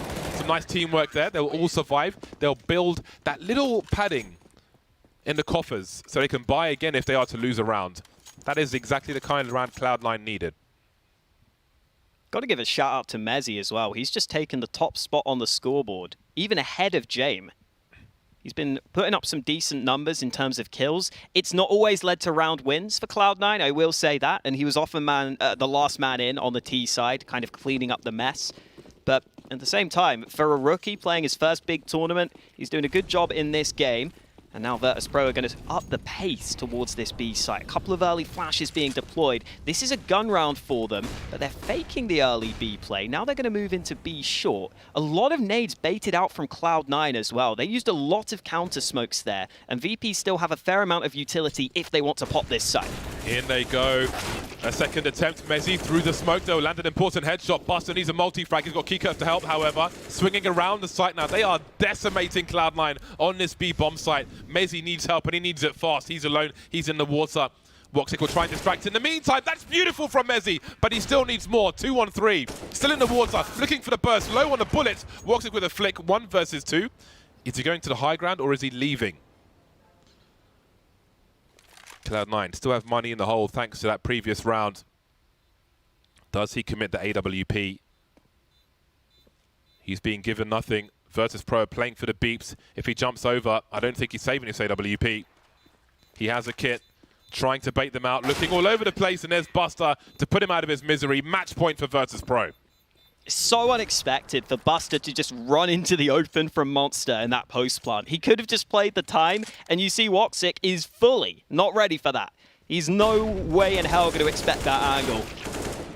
Initial spray from Mezzy, a couple of good headshots from him, but none of his teammates were able to get kills on the B site. Even though Woxic got that initial trade and put it into a somewhat winnable position, it's not meant to be. It's Virtus.Pro with map and series point. 3 of them, in fact. They've got a 15-12 lead and 3 chances to close this out. Lovely from Woxic. The aggression they need. Cloud9 need 3 from 3 now. They've had a good run on the scoreboard, but Virtus.Pro have broken the scoreboard now. Broken their run, rather. The scoreboard still works. And again, that anti-eco run was so important for Cloud9 to have this buy here. Alex gets dropped. Floppy still trying to defend the B bomb site. It's been a problem. We've seen a lot of CTs in both halves on this B bomb site. Fadeaway flash towards Monster as Virtus.Pro make their way away from B. Just as Woxic jumps in and commits deep on the B bomb site. S-Tag will just sit on long in the meantime with an off angle. We won't have any sound cues just yet. As things are quiet, it's Mezzy who makes his way towards A.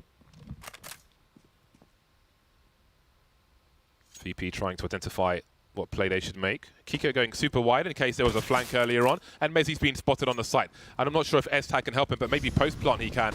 Slowly backing towards the site. He'll be checked for, or will he? Sanchi goes wide and goes down. 30 seconds on the clock, the multi-frag from S-Tag! Running out of bullets, down to the pistol. Mezzy comes in to make the save, which leaves Kikut alone. 1 versus 4. Very expensive round for Virtus.Pro. There's not much money in the bank. S-Tag eliminated. Cloud9 are heading towards 13.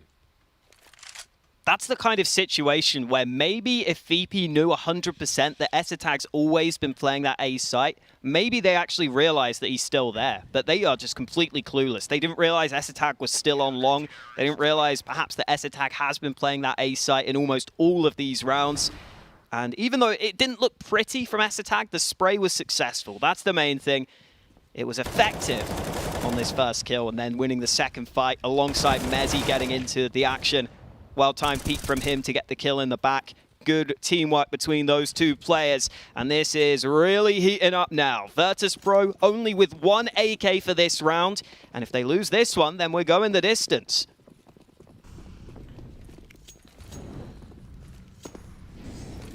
Kikut spent all his money on that AK as well, for what it's worth. Well, I think did he save it? Also tagging, the door's been broken off. And that's the advantage of the HE grenade there. Really limits the cover. You need someone to cover the pinch, but gives them more angles, the CTs. And Alex comes to show some presence as well.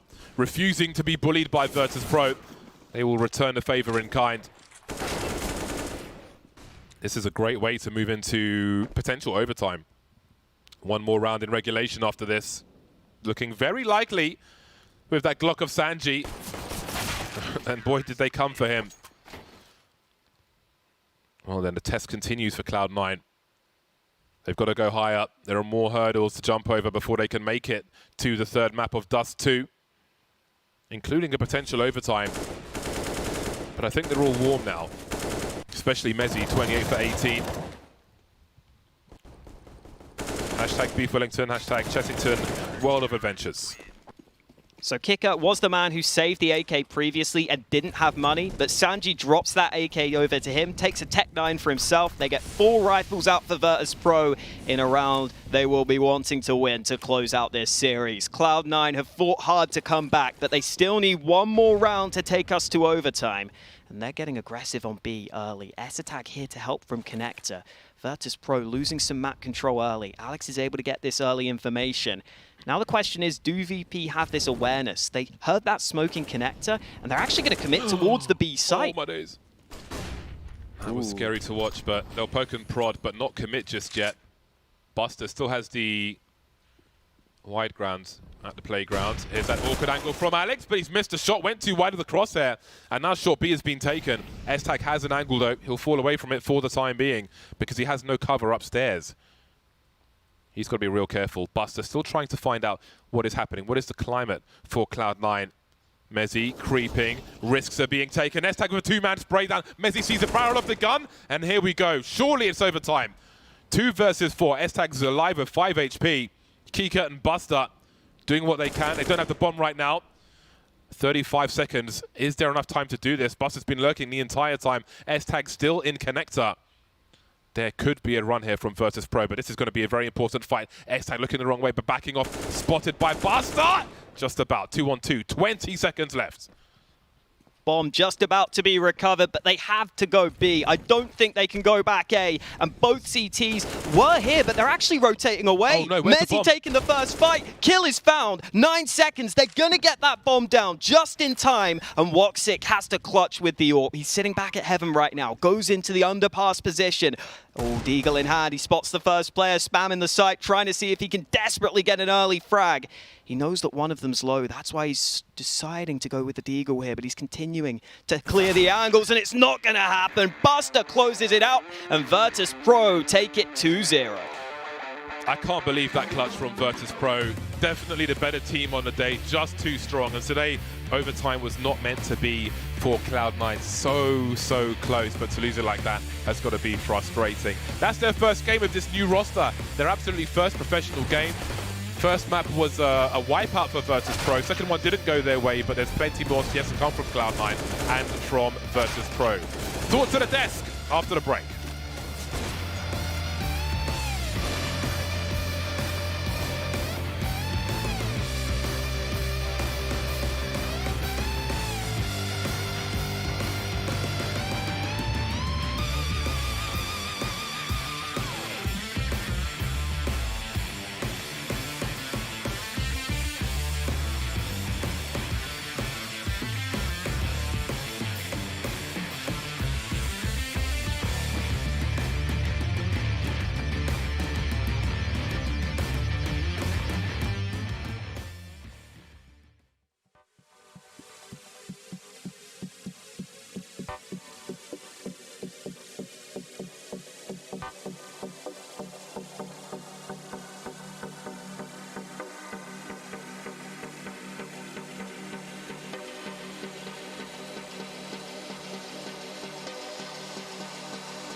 Well, we have some very good news for Counter-Strike fans out there.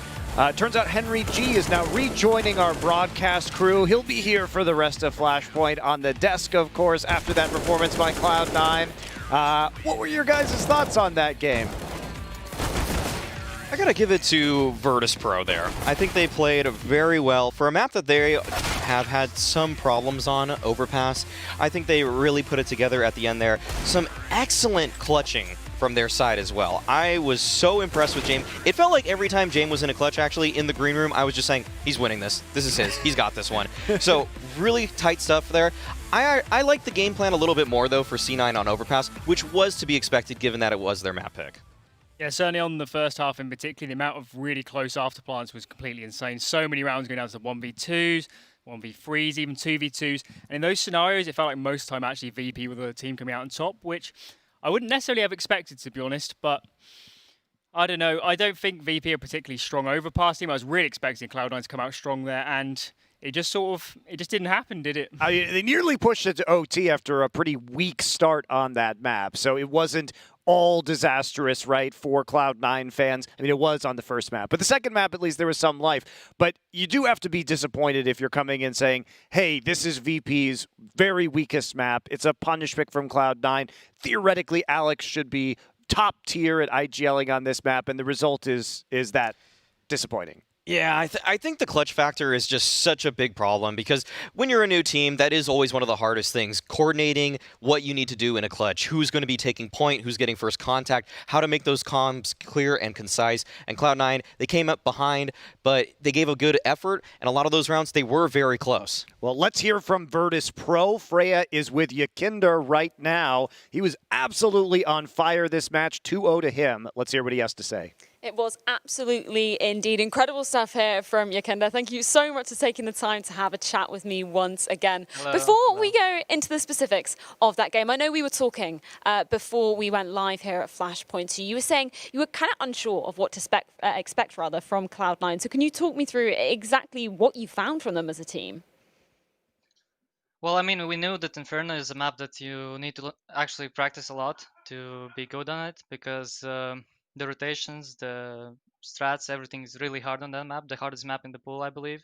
And that's why we picked Inferno. We were pretty confident in our Inferno because it's our almost strongest map, maybe even the strongest.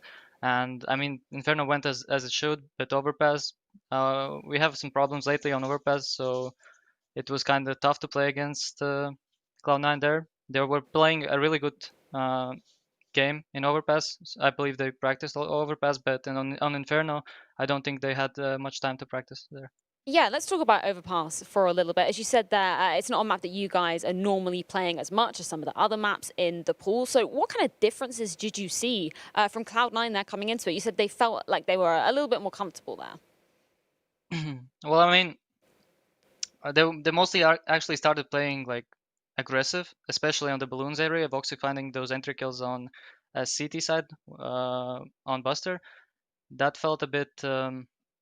How do you say it? On Inferno, they weren't so confident because we were leading really heavily. We were winning all the duels. James won the clutch, as on Overpass as well. Like James won like 5 clutches or 6 clutches this game. It's unbelievable. But they felt a lot more comfortable. They were taking like water control, and then Voxic was picking on balloons aggressively. Isaac was pushing middle like a lot, I think, and the confidence, you could actually feel their confidence, in that map. Something you mentioned to me as well before we were coming into this match is you were a little bit concerned about the positioning of some of the players, as this is the first time that we've seen Cloud9 coming to the server as this new team. You weren't exactly sure what to expect from where the players would be playing. So how did you kind of overcome that as a team? How was the focus there, to not get distracted by that? We actually put our attention to it. So after like 2 buy rounds, we already knew all the positions that enemy like Cloud9 are playing. And after like 2 buy rounds, it was already in our heads, and we could easily like do stuff more freely. Of course, we didn't know if like if they have some setups with different nicknames or something like that, but they didn't have, so we just knew after like one or 2 buy rounds. And you mentioned James there being an incredibly instrumental player during that series, but you yourself as well with this aggressive style, it's absolutely incredible to see. I know you were talking about your relationship with Buster and how that's kind of helped you develop into this role, but can you kind of talk me through that and how, you're allowed to be getting these aggressive picks all the time? Well, I mean, on Inferno, it's a bit.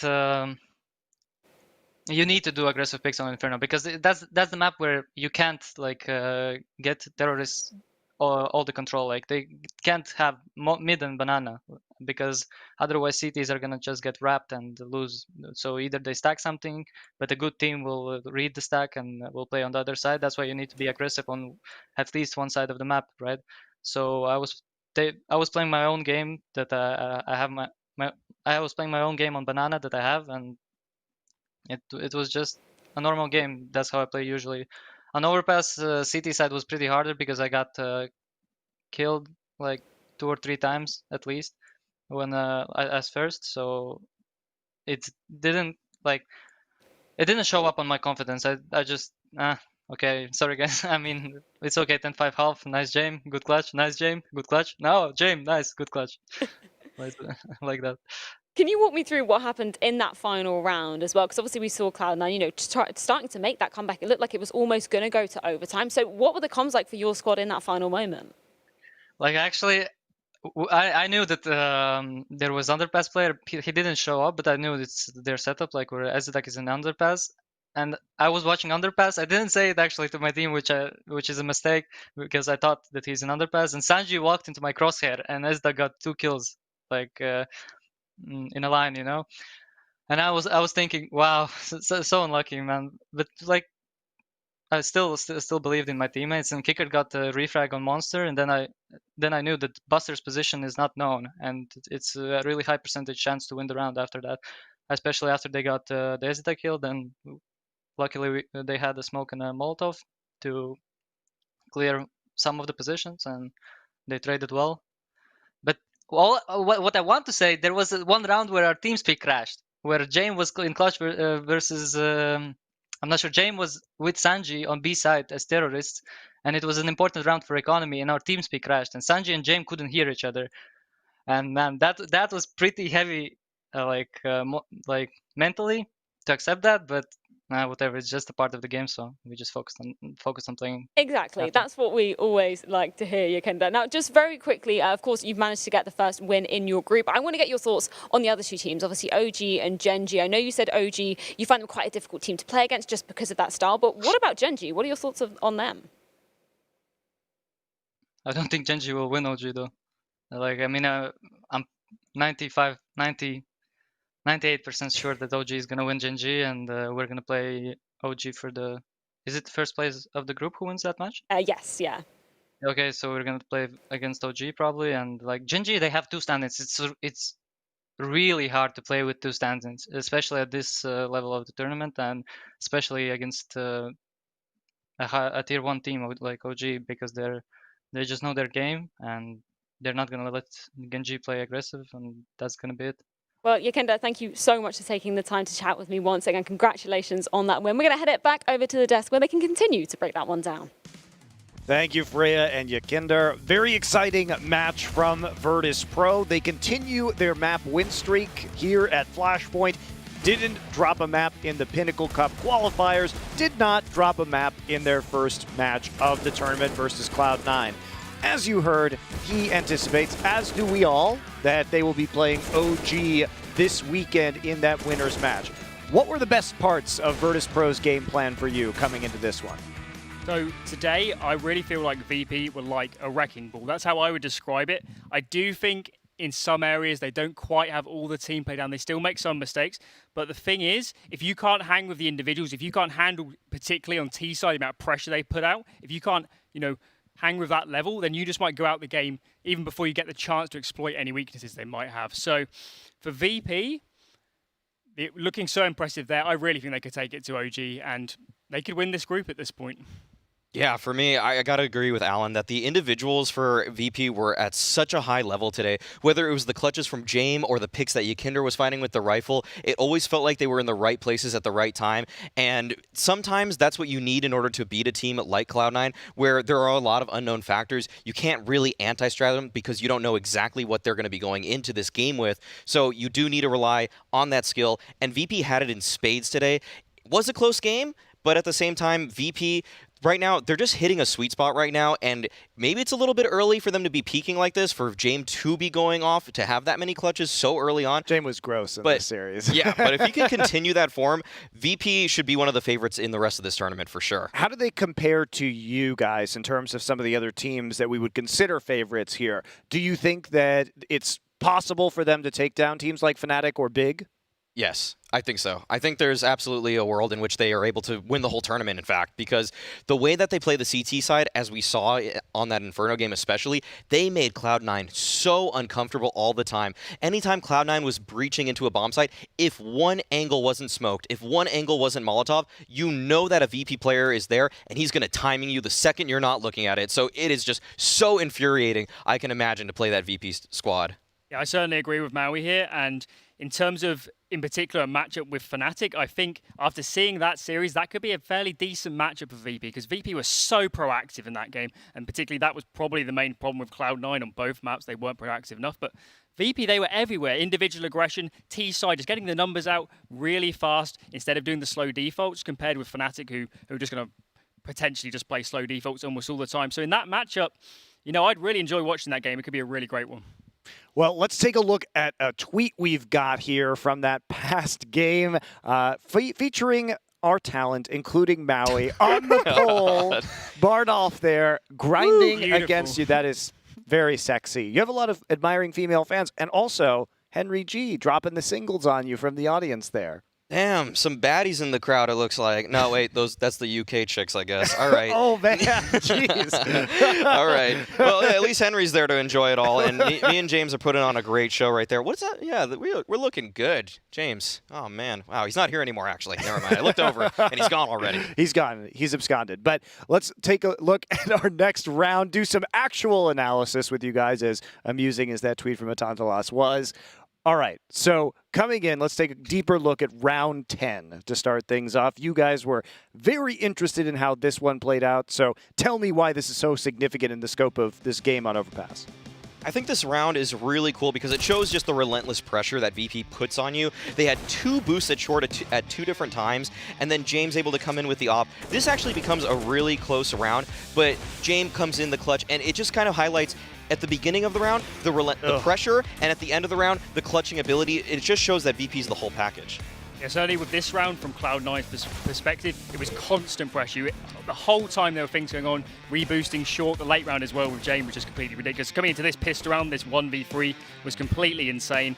I have no idea how he really managed to do it on this one, but James in the late round was just completely unreal this game. So good. Yeah, and that's the second James clutch that we saw, 1vx there. And also, you know, if based on how close that Overpass map was, you think if Cloud9 wins the pistol there, they may have been able to come back and use that momentum, because they nearly pushed it to overtime, even with that pistol round lost down 5-10. Yeah, they even got reset really badly at one point in that game. I think it was on around 8-14, and then they were able to win around with just deagles, if I'm not mistaken. I think 1 scout, 4 deagles. So if they had money going into that half, you could expect that they could have had a really dominant one there, because to get 9 after a really untimely reset and losing the pistol in a 3v1 fashion, I think if they had a hotter start there, we'd be actually not even on this desk right now, or probably going to a third right now.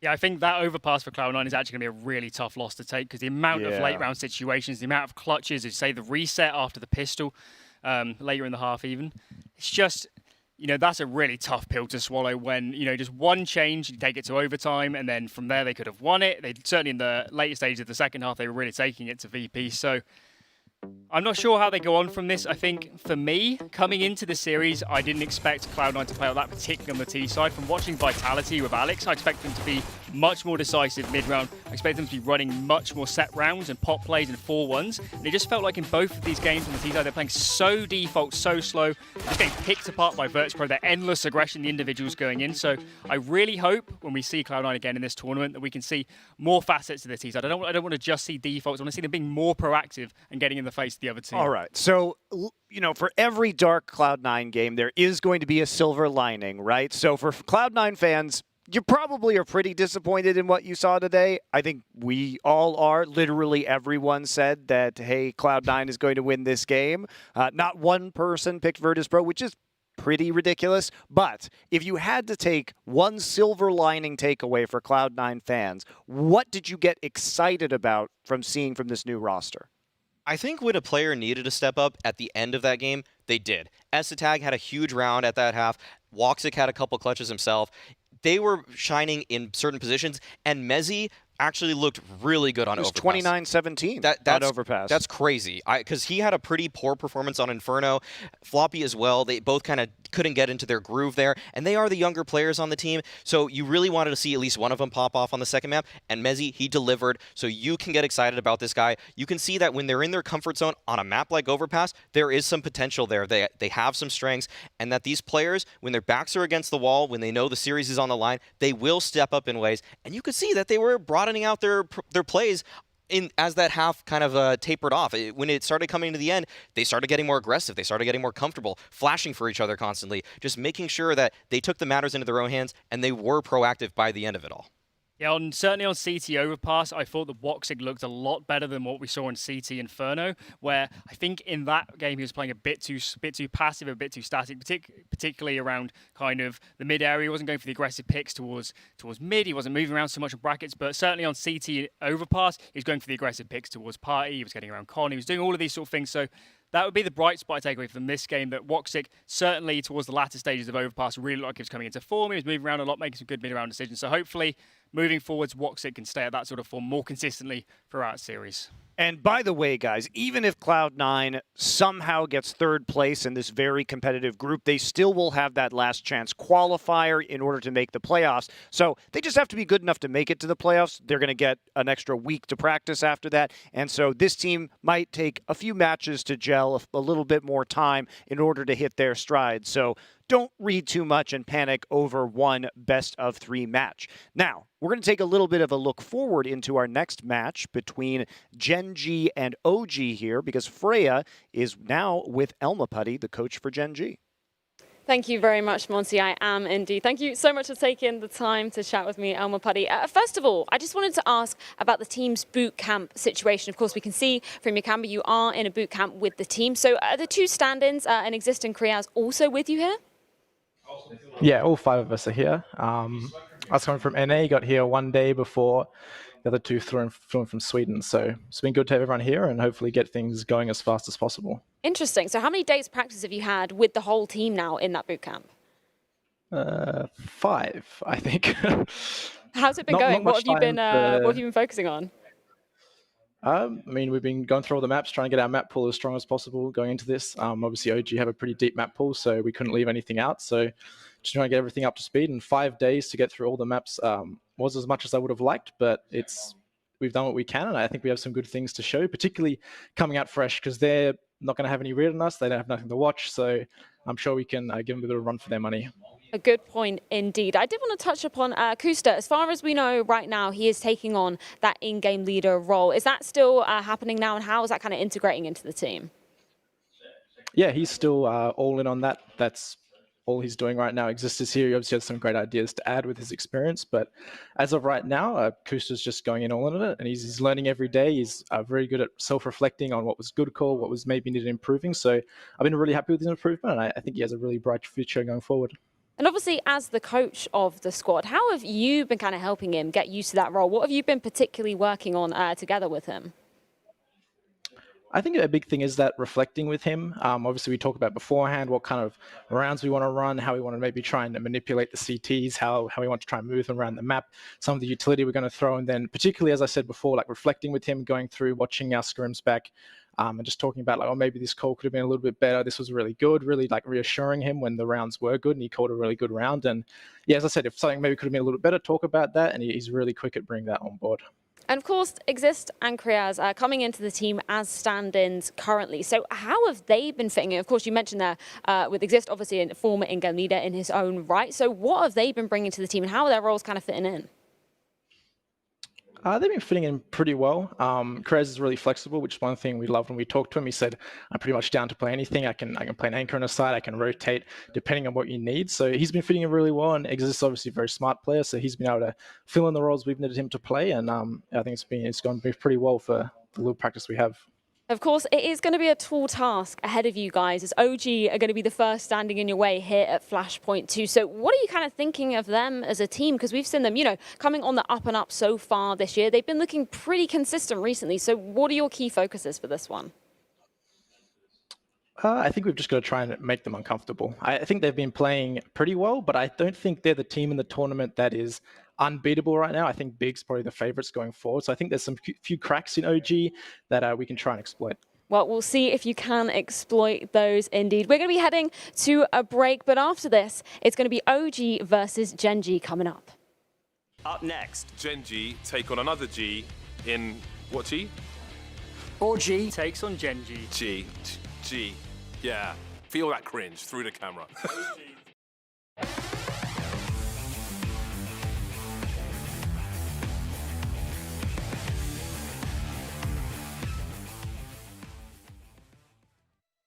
If you go and look at the case of Bentet coming from Indonesia, there's basically no reason actually as to why a player would make it from there.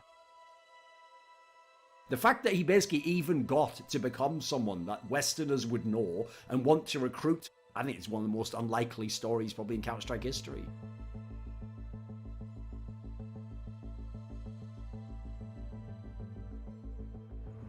My name is Hansel, my nickname is Bentet, and I play for Gen.G Sports.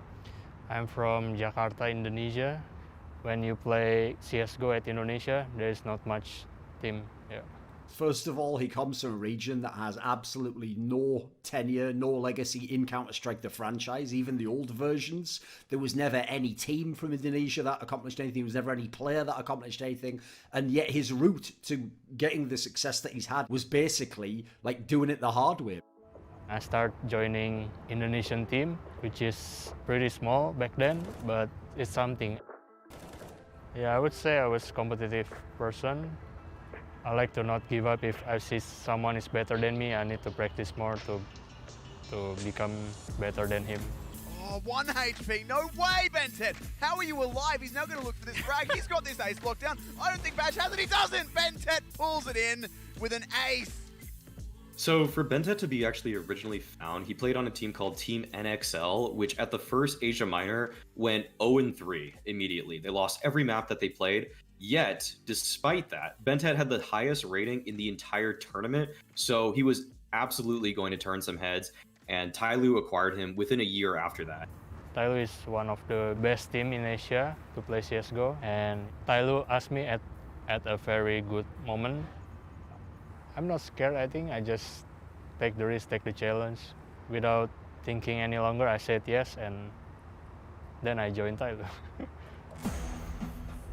Find a sandbag, he's got no help, he's at the point. Bentet! Bentet, what the hell is this? Is he going to get the ace? He's so close. Saudi's still alive. Rob's pulling out, but it's Bentet. What are you doing? Which means he gets it down to a one-on-one. He can still swing out on Voxic. That's very well done from Bentet. He's still going in. That's a beautiful flashbang coming. Oh my goodness! God. Bentet, you can't do that. That is disgusting. Ooh, good opening kill from Bentet. Oh, he's got to spray through as well. And 2 flash assists from Summer. Oh, and the spin as well. A 3rd kill. And Bentet is just wrecking G2 in this map. He's going to add a 4th onto it. What an absolute monster. Bentet, he's starting to get the timing right. 1 down. Surely not again. He's done it. So close so many times, but this time he gets the cigar and Bentet doesn't even blink. Yeah, I think back then we dominate the Asia scene with Tyloo. I mean, the first time I heard of Bentet was probably when I wasn't even involved in Team CS. It was probably just me watching one of the majors or one of the tournaments which Tyloo would regularly qualify for, and I think it was just as a fan probably the first time I heard of it. Bentet was a better player than the level that Tyloo was able to actually compete at internationally. The fact that, coming from his region, he is essentially a diamond in the rough, wasn't he? He's a guy who's just over in the scene where he's never going to make it if he's stuck over there, most likely, because just not enough other factors that can help you. But he could be a great pickup potentially for a Western team. Tyloo knew that playing internationally is my goal, like playing in an A. And I tell them that I really want to join Gen.G to compete at North America, and they support me.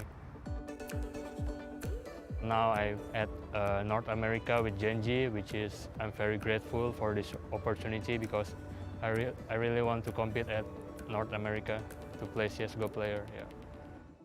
Yeah, to have a player come from Asia and be brought into a Western team is, I think, incredibly rare. I think it's maybe been tried 1 or 2 other times before, and both of them didn't go very well. So I think we've been very happy with how it's kind of come across. I think way better than what's happened before. I like living here at America, and I'm just so happy to live and compete here. It's the moment you've all been waiting for, the grand finals here of DreamHack Anaheim 2020. Bentet has this crossfire with Kuster. Damage done on the dig. Bentet looking for a bit more, and there's a third for him. Still alive, and the bomb at his feet. Bentet could do it all. He's got one. The bomb tapped. They have to stick it. Dax has won the round, and surely this is done. It is. 19-15. Gen.G go flawless in overtime, and they are your DreamHack Open Anaheim champions. With Gen.G, we compete at DreamHack Anaheim. We managed to get first place. I think it's really great for us. And they win it. They win it, right? Their first event. That is a strong honeymoon period, and you're supposed to be able to ride that sort of momentum moving forward for the rest of the year. So it's so unfortunate that it got stopped short, so short before they could ride it out. Pretty much straight after that, I think we played 1 match of Flashpoint, and then everything just got shut down. The pandemic is not that much at Indonesia. Yeah, it's worse at the United States than Jakarta. It sucks, I think. Yeah, it sucks. Yeah, my parents is kind of worried about me, but they trust me. They just said, wearing mask, please wear mask every day and don't go outside. And I tell them, yeah, don't worry about it. I didn't go anywhere, and I just follow the protocols. I don't know, I just worried to get the virus and can't compete again and can't play in CS again while I'm still recovering the virus, I think. I'm just not thinking about it, about the pandemic, because I think like the pandemic will be over maybe soon or later. So I just trying to having fun with my coach every day because I live with him. It definitely could have gone poorly, being locked in the house with the wrong person. He's taken a big leap to come over here to America. As of high, I mean, it's not easy to be away from home a lot of this time, so I think it's been really good for me to stay with him, and I'm glad he's appreciative. I know he's appreciative, so it's been really good from that point of view to have someone as nice as him to be stuck in a house with for all this time. We cook together at apartment, and sometimes we go take a walk together to get some fresh air. Yeah, I think it's pretty cool to live with him. We try and obviously do some stuff together, like sometimes we'll make dinner together, or cute little things like that. And just try and just keep each other sane, because it's obviously a little bit lonely sometimes just being stuck in your rooms. Our cooking together is not a wide spread of things. Fried rice, pasta. He does cook an Indonesian dish. I'm unfortunately not very good at handling spice, so I did try it, and it was just a little bit too much for me. I start sweating like an idiot when I eat too much spicy foods. Yeah, I think he's pretty good guy. I like to live with him. And now it's just been the 2 of us for 6 months, and as you said, we've been basically locked in the house together. We head across to the office every now and then, but yeah, we've just been locked together. We have our own little schedules, and yeah, it's been pretty good. Yeah, it's really good, of course. I have friends instead of being alone here. I have friends at my apartment. Yeah, I think it's good. I couldn't ask for a better roommate and someone to live with and be stuck here in America with, so it's been good from that point of view. He is a unique talent. I think mechanically he's very, very high up there. So it was worth the risk of going to Indonesia and picking him up and giving him a go. He is that talented that it's worth the risk. I started to join American team, which is one of my dream. And at age 25, I don't think it's pretty bad to compete at United States, to start competing here as a career. And I think this team has potential moving forward.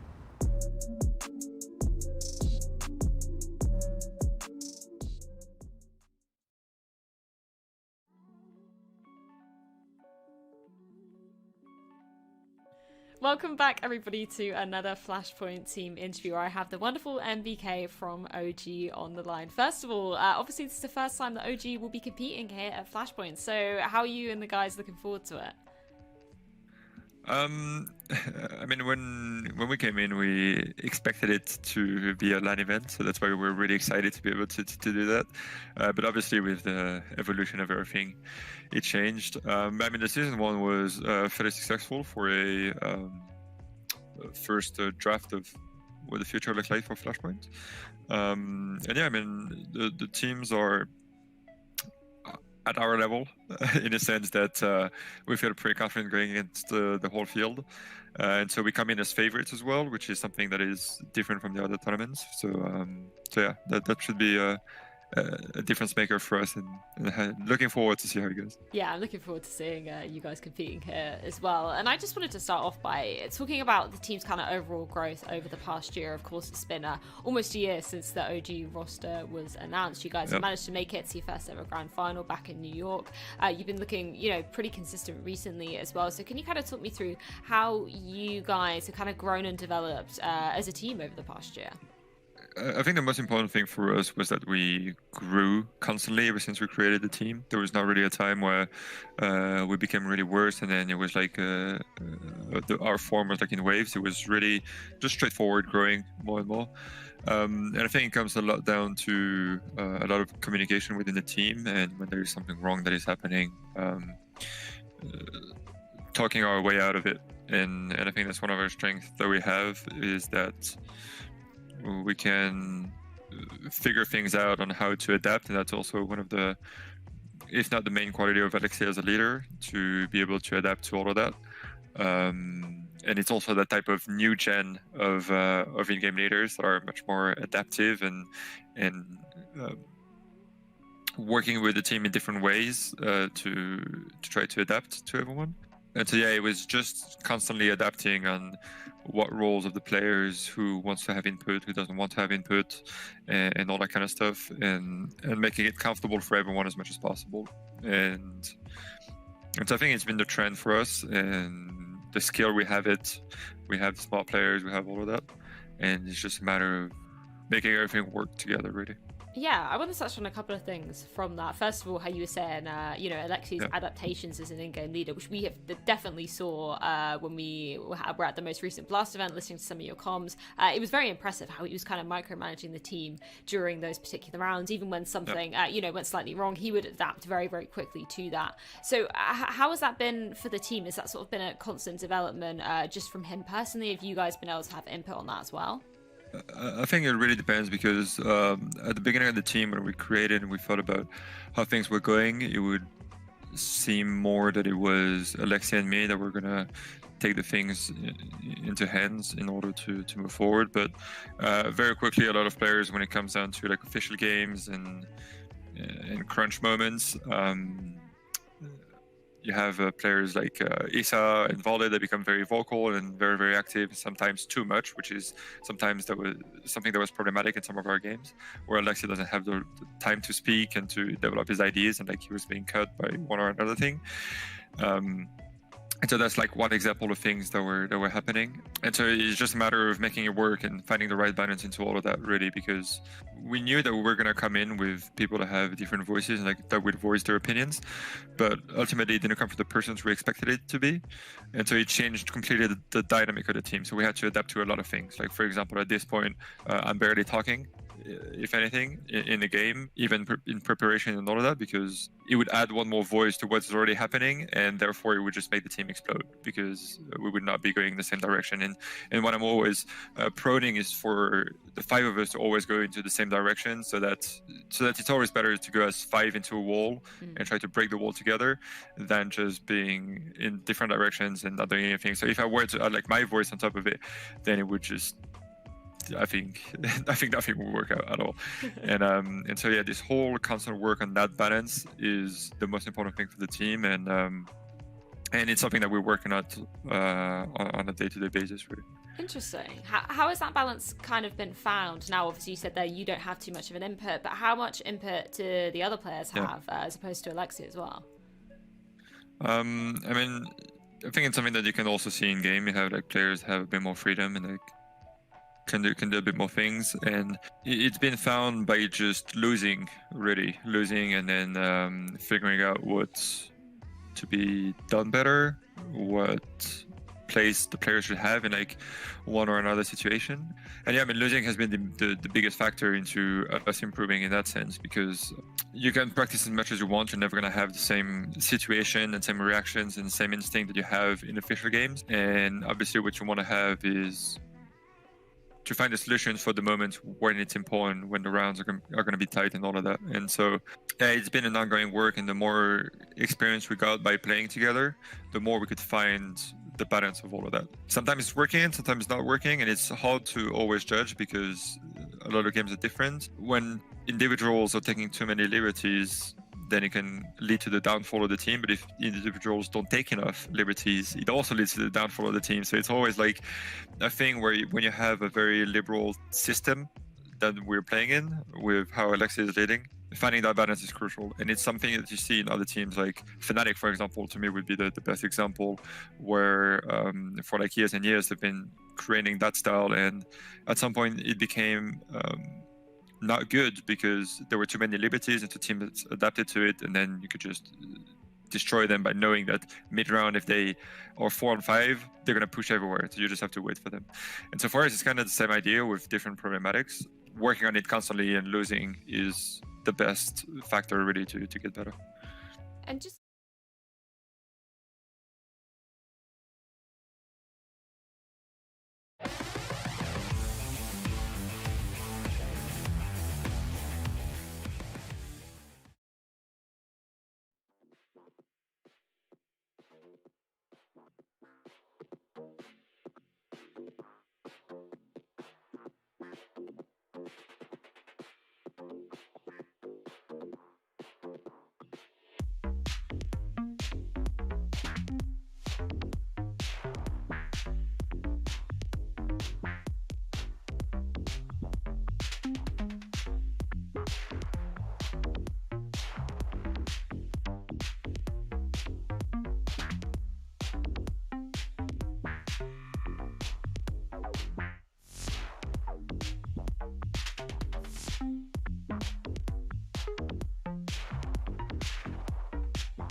for fuck's sake, can you guys figure out what we're going to put on Thorin's Twitter account later? We're on broadcast now, okay? I thought the secret's out, so, why not just embrace it? Christine, what's Thorin going to say next? That's That's what this segment could be called, right? To be continued, yeah. Some would say that is what my biography might be called. What's Thorin going to say What next? is next? I wonder that too. Every day, people start tweeting at me, asking me why I keep doing content with Thorin, and I'm like, fuck, what did he say? Asking why you don't control me. Classic one as well, right? That's right. For some reason, people think that I'm like the official Thorin police force, which actually might be a really good skit idea. Not a bad idea. That's actually a good idea. Yeah. So we came up with one right now. You'll be seeing plenty of those skits. I like your shirt, Thorin. The blue looks really nice on you with the complexion. Apparently it brings my eyes out. It does. No, the thing is, I thought, you know what? Bentet spent all those years in Tyloo. Make him feel comfortable again when he comes to a new area, That's good. That's good because I don't think OG will be making him comfortable. So I'm glad that at least somebody has his back in this matchup right Thorin's now. always got the players' best interests in mind. He's always here to enable, put the players on a pedestal, make them the star. That is Thorin's MO. Exactly. Gotta agree with that. All right, so let's start with our bracket here in our Tower of Babel group. And we have seen the first match, Virtus.Pro 2-0 over Cloud9, dropping Henry G's new Colossus hard on its ass into the losers bracket. OG versus Gen.G is our next matchup. OG, one of our invited teams. Gen.G playing with a couple of stand-ins, but they've committed to that boot camp in Serbia. We heard from Elma Putty right before the match. However, let's start with OG and their recent performance. Is this the easy favorite of this group, or have you been convinced by Virtus.Pro's strong showing against Cloud9? Actually, I had Virtus.Pro when I was writing the secret team or what have you that was going to win the whole thing. In my mind, it was absolutely either Big or VP. So VP 100% are the strongest team in this group in my eyes, but OG are right up there with them. But this is a newfound success story for OG, right? They've been a squad for almost a year now. It will be a year, December 5th of this year. And they've been slowly but surely getting to the point of what you expect when you see the names on this roster, making the grand finals for the very first time just a few weeks ago at IEM New York and making semifinal after semifinal. So these deep runs for this experienced veteran roster, it's going to mean a lot coming into Flashpoint 2. Just to clarify, you know when they said the secret thing where you're going to say the team that's won? You've just said it was. No, it's fine. It's not a secret. Listen, it doesn't have to be a secret because the only thing we put down on that piece of paper was for posterity's sake, so we had proof that you picked the favorite. Right. Feel free to say this favorite. I mean, it's important for us to do that in this event, right? Did sound like she was just saying I wrote that as the secret one, though. So at least here's the thing. At least she threw Big in there, so maybe she went with Big in the end. We'll never know. We'll pretend we didn't hear that segment. No, I agree. I actually think I've noticed some of the analysts. Not all of them are feeling OG. Certainly they've had their issues. They've had plenty of a million close games they've lost. You never quite know where their strength's going to lie in the map pool on a given day. But I think if you just look at the quality of the players, like this guy on your screen here was the absolute rookie, no-namer guy brought in, and unlike some of the ones Henry G's brought in, he's straight fire basically from the get-go. He's been really, really good. So this guy, I actually think Issa is the player I always have my question marks about.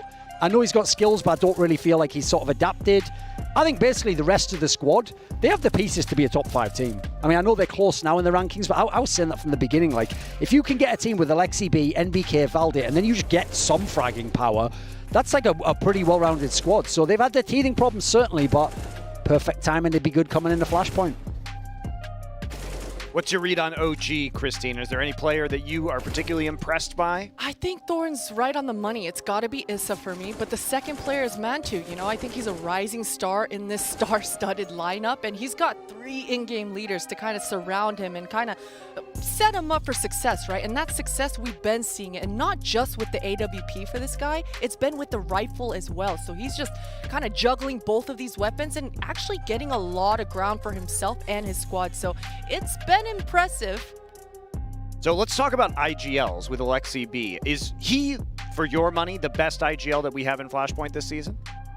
Yeah, I would say so, because the difference is the other big candidates is I think it's between him and Golden for me. And the difference is, first of all, Golden speaks Swedish. When I listen to the comms, I can't necessarily understand it as well. And his team tends to be, no offense to him, but it's also a mixture of some genius players that have always done those things even when he wasn't there. So the difference is, I've seen what Alexi B did to Ents and what Ents was like without him. And I've actually heard him when he was on the comms in this OG team. And I saw that when he would take control, that was when they would win rounds. That was when he would make the reads. He would correctly put people in position. When he let the other people, some of those other people who've been IGLs, pipe up a little bit too much, that's when the rounds would get messy. So I'm sold on him. I think he's a very, very legit in-game leader. It has been impressive, especially the amount of micromanaging that he tends to actually get away with in the middle of these tense rounds. And he's actually placing the pieces exactly where they need to be. And actually, over the past few weeks, I like this new turn in OG. Before, it was a lot of defaults, a lot of slowing down the rounds and being very methodical, which is great, very calculated. But lately, they're throwing in some curveballs. They're throwing in a lot of contact plays, and it's all because of Alexi B. The way he is on the extremities of the map, and he just draws out so much aggro, so much contact towards him that the rest of his players across the other side of the map usually find some success on those contact type of plays. So OG, they've got a big strat book for them, but it's always the case of how is Mantu going to actually perform? How is Issa going to perform? These are the two, I think, rifle and oppers that OG need to have success on, because I don't think you're going to see that sort of performance from MBK. And sure, Alexi B, he usually does put good numbers on the board, but he's not going to be the star fragging power that OG need to be able to actually get more Ws in grand final scenarios. Well, they got a long way to go before they make it to the grand finals here at Flashpoint 2, and their first opponent will be Gen.G. Now, this is a tough group. It's not tough because Gen.G is in it. Let's put it that way. This is going to be most likely our weakest team as a result of limited practice time together. They've made some adjustments. Of course, the Gen.G that you saw at Flashpoint 1 had Daps and Som in it. They have both left to play Valorant, and Gen.G has been without a full-time roster ever since then. They have Kreyaz and Exist coming in as substitutes. As we heard from Elaputty, they are in Serbia in the boot camp with the rest of the team. So they have gotten everybody together. They're trying to make as good of a run as they can. Kusta as the IGL. Let's start there. What are you expecting from Kusta in that role? You know, that's a big question mark. He's very new to that role, and I know that Kusta, he's been kind of bounced around in the top teams of NA for quite some time, not having as much success as I'm sure he would have hoped for, but actually 2020 has been his year. Kusta has absolutely proven what his responsibilities are, and he's shined going through the motions of completing those. So I think it makes sense that he's now the in-game leader of the squad with Dap's departure. He's a level-headed player, he's a mature player, and he actually just has good self-reflection in that server. He's able to just identify what went wrong, what didn't, and hopefully he's able to properly communicate that over to his new ringers that aren't even native speaking English players, and somehow, some way formulate a winning plan. I don't hate the move in isolation. Like, in terms of how he transformed himself as a player from basically, like, when he used to be an AWPer back in 2016, people used to say his coach just microed him. He didn't even make the decisions. So to then swap to being a supportive element, who's actually one of the better players at Flashpoint 1, that's impressive. But that's actually where, while I like that upside, like maybe he could do it, he's certainly a guy who's willing to change roles. What I don't like about it is for Gen.G's specific lineup, though, because the guys they're bringing in, I don't expect them to bring heavy firepower. So my issue is, maybe Kusta can do the IGL role, but will that take away a player who actually in his role was doing a very, very good job? It's a lot more difficult to do that and think about the other players and work with stand-ins, people who aren't even in your team. And as we're saying here, they got the players on site, but they didn't even have the boot camp that Cloud9 has. Some of the teams we've heard came over to Europe early. So I think there's not really any reason right now to think Gen.G will be good, because the only thing on paper that could have done it was just take the original three and tell them just frag out, forget everyone else, play selfishly, and maybe we can do something off that. So I'll also add in one last thing. When you've played with Daps in a couple of teams, he was in Cloud9, he was in Gen.G, you'll also pick up some things from him. And he was a guy where it wasn't super set strats. It was more like, this is the like timing of when you do things in the game and the order you do things. So I think that's a pretty good person to kind of like bone up on the knowledge from and then be able to start on a decent level. Yeah, I do think it's going to be tough, especially in this group. Like, I think that's the hardest group in the tournament. Yeah, it's the hardest group in the tournament. So Gen.G might have been able to take a map or two, here or there from some of the other groups, but it seems unlikely. Although with Cloud9's performance today, you never know. Let's go into our map. Vito right now, so we can take a look. Now, we don't know much about Gen.G's preferred map pool right now, but I know you guys know a lot about what OG likes to play. Basically, OG never want to ever play Vertigo, but that's interesting because if I was against Gen.G, I'd just leave it in there. I don't believe they've practiced it in 2 days and are going to play it. So Gen.G goes with the Overpass ban. Right, if you actually look, that wasn't probably going to be the pick of OG anyway, so they do the Vertigo ban for safety. Right, it's Gen.G's pick first, so we can't really know where they're going. I'll tell you this, if they pick Mirage, they've just done an absolute favour. Mirage and Inferno are two where, if you're on the side of OG, you love it when they pick those maps. So I hope you go into something weird like Dust 2, something along those lines, because otherwise I don't really see where you get chances. So Train's not terrible. I think actually Mirage would be a good one at this point in time. This is a bit of a curveball for me. I didn't necessarily expect Dust 2. Yeah, I wasn't expecting Dust 2 either. However, I do like this Train pick coming out of Gen.G because, as you mentioned, Duncan, OG usually always ban Vertigo, but when they don't, their secondary ban is always Train. So I like the potential punish pick coming out from Gen.G. But this Dust 2, that's odd. They usually do tend to lean towards the Inferno and Mirage, but once again, Alexi B, deep strat book, deep understanding, and deep map pool. Well, the good news is they get their choice for the third map anyway, so I guess there's a logic, like you get it as the insurance policy. If the other team 2-0s you already had bigger problems than the map pool anyway. I think at this point in time, I would actually personally go for Inferno if I heard that interview before, and I know that they barely practiced. This is a completely new lineup, and these aren't even players with any connection in their history. So I would prefer not to go to Mirage and give people kind of the FPL game, but it's got to be Mirage anyway. It's still a map that heavily favours OG. Remember, we barely know anything about Gen.G, so quite frankly, Gen.G's entire series starts just with their map alone in the sense that they might not win this Overpass. It's going to be tough. Oh, sorry, Train. Train was that. Train was the first one, and you're right, Thorn.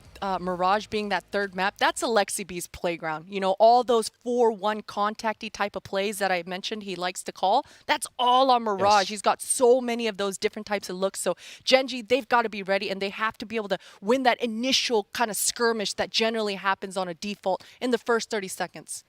Yeah, very interesting stuff here, at least to start off our pick and ban. Now, Yakindar said in his interview that he thinks it's 98% likely that they face OG in that winner's bracket match. Okay. I'd just like to know, like in that one, just say 100%. Why do you retain the 2%, Yakindar? That's what I want to know. What advanced calculation has he run that's given him that 2%? Hey, it's 2020, you know? I mean, these matches, they are close. I'm not saying that Gen.G... online. It's online, right? And in my mind, I'm thinking, what is BenTech going to do? What is Hanzo Ferdinand going to do? Because when I looked at his stats earlier on in this year, when he initially joined this Gen.G squad, when he was free, the honeymoon period was absolutely in there. When he didn't have the win conditions of his entire squad that he had to consider. When he didn't have to really focus on hesitating on his English skills and what kind of information he's giving to his squad. When he was in that state, he was popping off. He looked like he was farming in NA. He didn't look like he was phased at all. There was not an opponent that was making him kind of turtle up and look like a noob in the server, right? So I'm looking at BenTech. Hopefully he's loosened up. Hopefully he's coming into this series understanding that he has to be the star. There's no one else on Gen.G that is going to do what BenTech can do. Yeah, absolutely. We saw that feature beforehand about his time here in Los Angeles during the pandemic and everything that he's gone through this year. Let's get into our predictions right now, starting off with our pinnacle odds at the beginning of this map, and we are going to see the table first. Maui, oh my. Wait, but we're all negative except Maui, so it was 17. See, this is what happens when people put 750 on C9. True. Yeah, it's not looking great for you guys. Anders is hilarious, though, because here's the thing. I have no doubt, logically, right? Really, everyone who's like minus over 500 should have a red thing, but his is so egregiously over. It's like he just gets the red thing on his own. He's just showing who's losing right now. Maui, the only person who's positive, and only then by 17. We have been going hard at the underdogs, I have to say, trying to win big. And everyone predicted Cloud9, which is why we have this resulting situation. And many people picked 750 on them, too. Brutal. It's all in the strategy, Monty. It's all in the strategy. One of these bets, it'll pay off, right? Yes, it'll pay off. One of these bets. One of these days. All right, let's take a look at everybody's predictions right now. And, of course, we'll start with the biggest loser, Anders, who is going to be casting this game, who has put a conservative... Why would you do this? I put 750 on OG this time. Anders, explain yourself. Well, this only because I had. Listen, I'm not going to lie, Monty. If I could have put 1,000 on Cloud9, I would have. Like, Double down. I was all in. I'm not ashamed to admit that. You know, I was all in that Henry train. You know, I'm still on it. I'm going to do it next time. I'm saying it right now. Andrews and I had a conversation. Cloud9 win the major. He's calling it here already. There we go. So I had a conversation with Anders in the green room, and I'm like, "You're the biggest rube of all time." Basically, I was like, if I told you that I had, a brand new shiny Corvette with the biggest engine, and it was definitely going to win this drag race, and I just tweeted it 50 times, you just bet on it, even if you had never seen it. And he agreed that he would. So. Listen, I'm pretty sure this is how Pinnacle make their money. Guys like us, all of us here are just making Pinnacle money right now. Well, I mean, I'm sure they'd be happy if everyone was like Anders. But Did you have that Corvette somewhere? What's all this about this Corvette? Yeah, not into racing, but it sounds interesting. Yeah, I might be ready to invest. All right, how about the other analysts and casters who aren't here? Some of them more conservative on the old Cloud9 up there in the 650, 750 range on OG. Where are you guys feeling this one? I mean, my logic was just, since I think they're the favourite anyway, and the odds were pretty heavily against the Gen.G guys, but it's not impossible, as Christine says. Like, listen, if Automatic and Bentette just pop off in the series, there's a miracle chance it can happen. So I just wanted to be like, let's just conservatively collect a nice little, amount from OG, and then we'll wait for some more nice big odds and ridiculous underdogs to lose with. Yeah, look, this is a long shot for Gen.G, but they've got the individual skill to be able to at least make this one competitive, and that's what I'm looking for. Excellent. Well, we'll see how they do with these stand-ins and their new roster. Not that long to practice for Gen.G, but we'll see if they can muster any kind of firepower on our first map here. And casting the game, we're going back to Anders and Semler. Oh my. Where's my Corvette? What's going on? Your Corvette. I was being promised a car. I had down payment ready. OG. I had PayPal. I could have transferred the money right away. Oh, yeah. Don't even have it. Not Bitcoin. All right, good. That's progressive. Paying everything. It doesn't really matter. Listen, we're going to get into this. Semler, tell me how you think about this match. Just, I'll give you my thoughts afterwards. What are we in for here? I'm currently wishing that my first wave with the points earlier today was to do 500, 500, and then I was like, we'll put 600 on Cloud9. All right. 400 on. Tipping a little. I mean, OG, 98%. I think I agree with you, Kinder. There's like a 98% chance that OG are just going to smash through here this pug and just get it over with and move on to the next one. There's too much firepower on OG. They've got strats. I think that they go toe-to-toe with any of the firepower on Gen.G. So, given the fact that there's that depth of roster for OG, it just should really be them. That being said, there is firepower on Gen.G. That's what was being talked about on the desk there. There is firepower on Gen.G. They can give OG a run for their money, but... Listen, I hope it's going to turn out that way. I think it's going to be a fucking mess, Semler. And you do? Yes. I think it's going to be an absolutely wild ride. Doesn't mean it's going to be not entertaining. I just think it's maybe going to be a little bit of a confusing game for Gen.G. But I'd love to be proved wrong, which has been happening a lot recently. So dude, we have not had... no joke. This is how Pinnacle make their money. It's like guys like us who are just putting points in there. That's exactly right. We're all the way down there. That's a nice little peek there. And I think that was also Isa pushing into T main, which is generally, that's some good information. Not going to confirm everything, but it's going to be worth something, right? Shooting them in the knees, like it was Die Hard all over again. Shooting them in the legs, Anders. Apparently, it can be done. Yeah, I guess so. They haven't heard anyone in T main. They haven't heard anyone at Ivy, and they didn't get a lot out of that. Oh, they got a smoke, though. Look at that. Yeah, he's got a smoke. Could swap out. That was a Glock, though. Okay, on automatic. I thought it was a P250 for a second there. But this is going to be a B execute coming in. You have a lurk coming in from Kusta. He's over at Ivy right now. Reminder that Kusta is currently calling the shots for Gen.G, and that can be a tell. You know that OG are going to be aware of that information, and that may influence how they react when they see him on the map, where his positioning is. If he's all the way out here on the flank like this, could make OG think that it's going to be B. What are they doing? They just threw their last smoke on the Gen.G side, so that's already out, and it's sort of blocking off between the trains over at B, as you can tell. Oh, never mind. Oh, there is a huge rotation. How have they just... I think still this retake could absolutely happen, but they've sold it so far. Kusta with a great flank, and that's going to be huge. Now, he doesn't even have to get any more kills. Just stay alive back here. Don't get found out. This is actually doable. It's going to be interesting to see. Man 2 will take down Bentette right away. The bomb is down at the very least, and Kusta just showing up, tickling them a little bit with that Glock. And again, a couple of shots is all you need. Stay alive. That's the only only thing that matters. Oh, Coaster coming in. Big kill to take down Isa. Man2 falls next. The bomb is no longer being defused, and suddenly it looks like Gen.G are able to pick up this pistol. I can't see how Valda could fight his way out. It's Coaster with the triple kill. That is such a miracle that they make that work. Yeah. I'm going to get mad at OG if this is how they decide to go, if they throw fundamentals completely out the window. So going into this match, that's what I was saying. You have enough firepower to measure up against Gen.G, no problem, OG. So what you need is to have the discipline of an actual team. You need to go back to the fundamentals and work on that, work with that, abuse the fact that you have more experience as a roster. But over-rotating so massively without having seen anybody apart from Kusta, no bomb, no nothing, just rotating everybody off B. Come on now, let's calm down a little bit here, OG. You're still going to have to take these guys seriously. This isn't full pug. Well, not yet, Samla, but, you know, that pug is also, it's always lurking right on the surface, isn't it? You know, we're on thin ice here in this game, I reckon.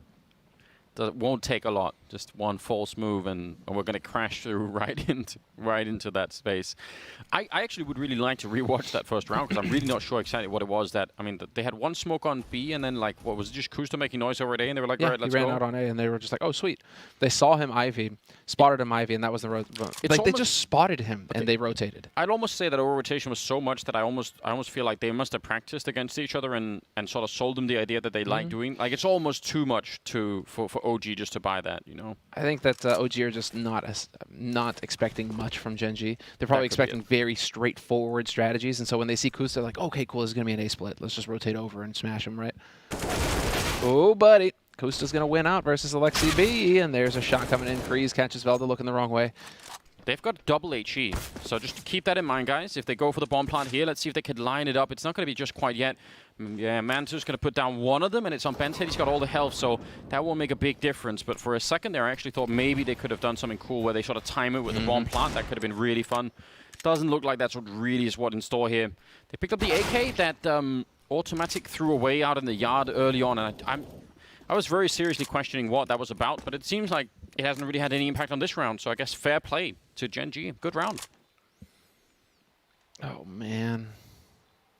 Did you know you can sit on the faucets in these showers? That sounds extremely uncomfortable. Yeah, I mean, I wouldn't necessarily recommend it. These aren't really comfortable looking showers anyway, are they? Like, no, I mean, it's kind of just opened up onto the office as well here, you know? It's like, get a snack, take a shower real quick, get a snack while you're doing it. I don't know. That's an incredibly liberal office policy, isn't it? Like, if you go and get something in that fridge, you're just essentially, like, if you just, like, slightly to the right, you're like, oh. What is this, Finland? Colleagues just showering, my guys. What's up? Oh, this is in Russia, after all. That is true, yeah. So they got a strong sauna culture out there. Maybe sure they're going to have a sauna at the train station. Yeah, well, you're not wrong. Third round here. And that scout is still in play. Didn't do anything really exciting last round. Exist. Just throwing some bullets out there, why not? They're going to be pretty quick about it here, not messing around. MBK with a good kill before he went down, but I like this. I like this pace currently for Gen.G, although they actually slowed down just as I was saying that. But I was going to say, if you wanted to have that upset win, I feel like just exploding into this game and sort of, you know, overwhelming OG a little bit would be the way to do it. This is the winning strategy. Get in there fast. You have nothing to lose if you're Gen.G. Absolutely nothing to lose. Nobody's expecting anything because you're a pug coming into this pretty much. You haven't had any time to play together, to practice together, exist as a stand in these sorts of situations, right? So the winning formula for you is to embrace the pug life and just get in there fast, play chaotic, and let OG overestimate. Or rather, underestimate, right? Overestimate their abilities, underestimate, you know, but essentially not take you seriously, and that'll get you some rounds, like we're seeing here. I really think this is OG kind of coming into this like, haha, okay, cool, guys, we're just going to be playing as a pug. Let's get in here and just smash them real quick. And they're not, they're giving Gen.G opportunities and rounds that they probably wouldn't give to other teams, right? That they're a little bit more prepared for. So right now it's 3-0 for Gen.G on the T side of Train. And yeah, OG and I mean, finally going to get that buy going. It's obviously too early to be alarmed in any way. I mean, I don't know, dude. OG have disappeared completely from series before, though, so now I'm a little bit worried. No, I'm not. Just a little bit worried. Not even one tiny little grain of worry. Just a little bit worried. Nothing at all. Just a bit. No, it's a best of 3, Samla. It's only the first 3 rounds. They just only want the pistol. That's it. Anders, you and I watched FCS, man. 3 rounds tells a story. Listen, when we get to the middle of this half or something, I'll revisit this. I'll tell you what I think at that point in time. For now, just waiting for it. Smart Molotov back there.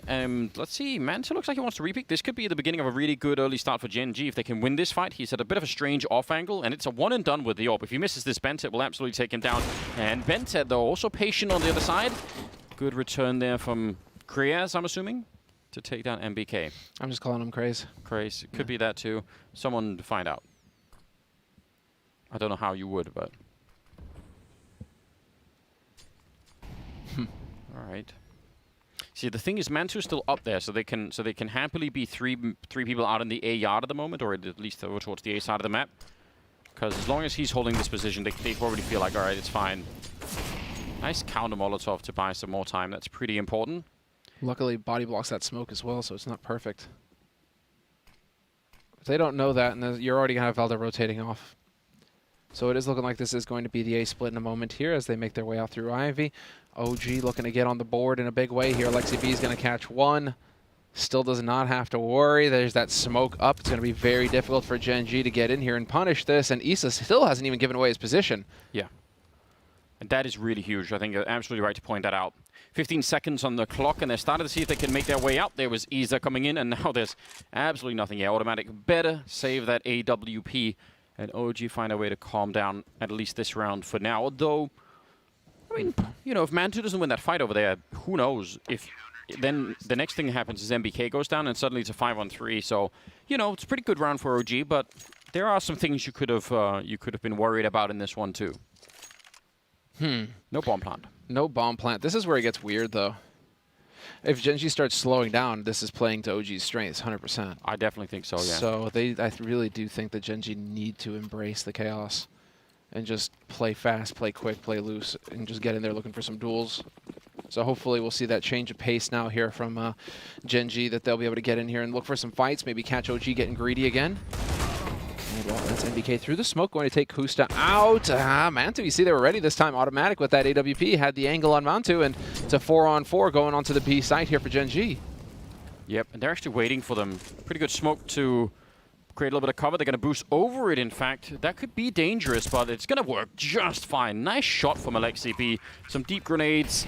Exist is actually going to take that one right to the face, but it is not done yet. Still a 3-on-3. There's no flank coming in anymore. The whole retake is going to be happening here from inside of the B bomb site. They have a couple of smokes, so they could do a lot, but they would love to get one more kill, and that's not going to happen. Exist lurking at the outside of the smoke, and he's able to just get a bit of a one-way looking over it to take down Alexi B. That's really cool, and now they can relax a bit more here on the Gen.G side. In fact, as you can tell, the OG team is so far away now that it almost looks like they've already decided make it expensive and then give up the round, and that's what they've done here. Some shots, so it's not that far away.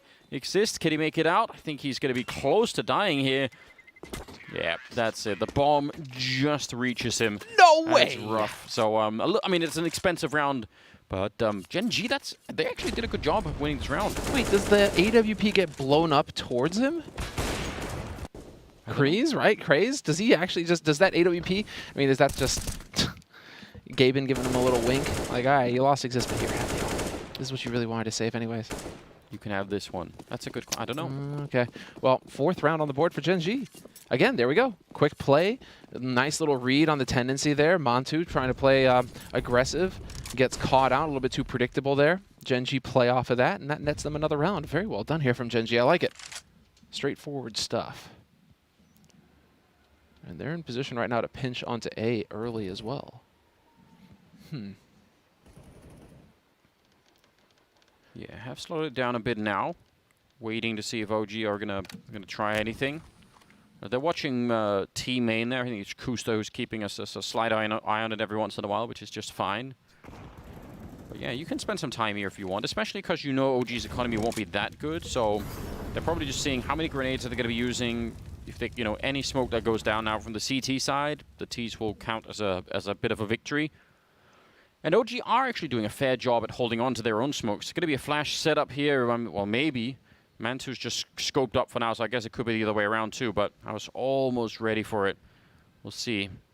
What does he want to do? Even if he misses the shot here, I mean, I'm assuming Valda's going to swing right into that fight, so could be real dangerous. Instead, looks like Kriaz is going to be setting up a smoke, and Valda, what does he want to do? Just walking backwards. All right. If that gets spammed, it could get really awkward. Playing with games here. And right on the edge where that smoke clears could give him a little bit of an advantage as he waits on the other side. Yep. Oh, Craze is going to react in time. Mantu's there to trade it, though. Brings it back to a 4-on-4. Issa takes one with him as well. That was crucial. You needed to make this a 3-on-3 for OG to have a chance at holding. They're going to go for it, but, I mean, one death here, and yeah, they're done already, I think. How do you pick that up and go for the plant? NBK goes down. Yeah, but they're out of time no matter what. That is the problem. Mantu just has to live. Oh, wow.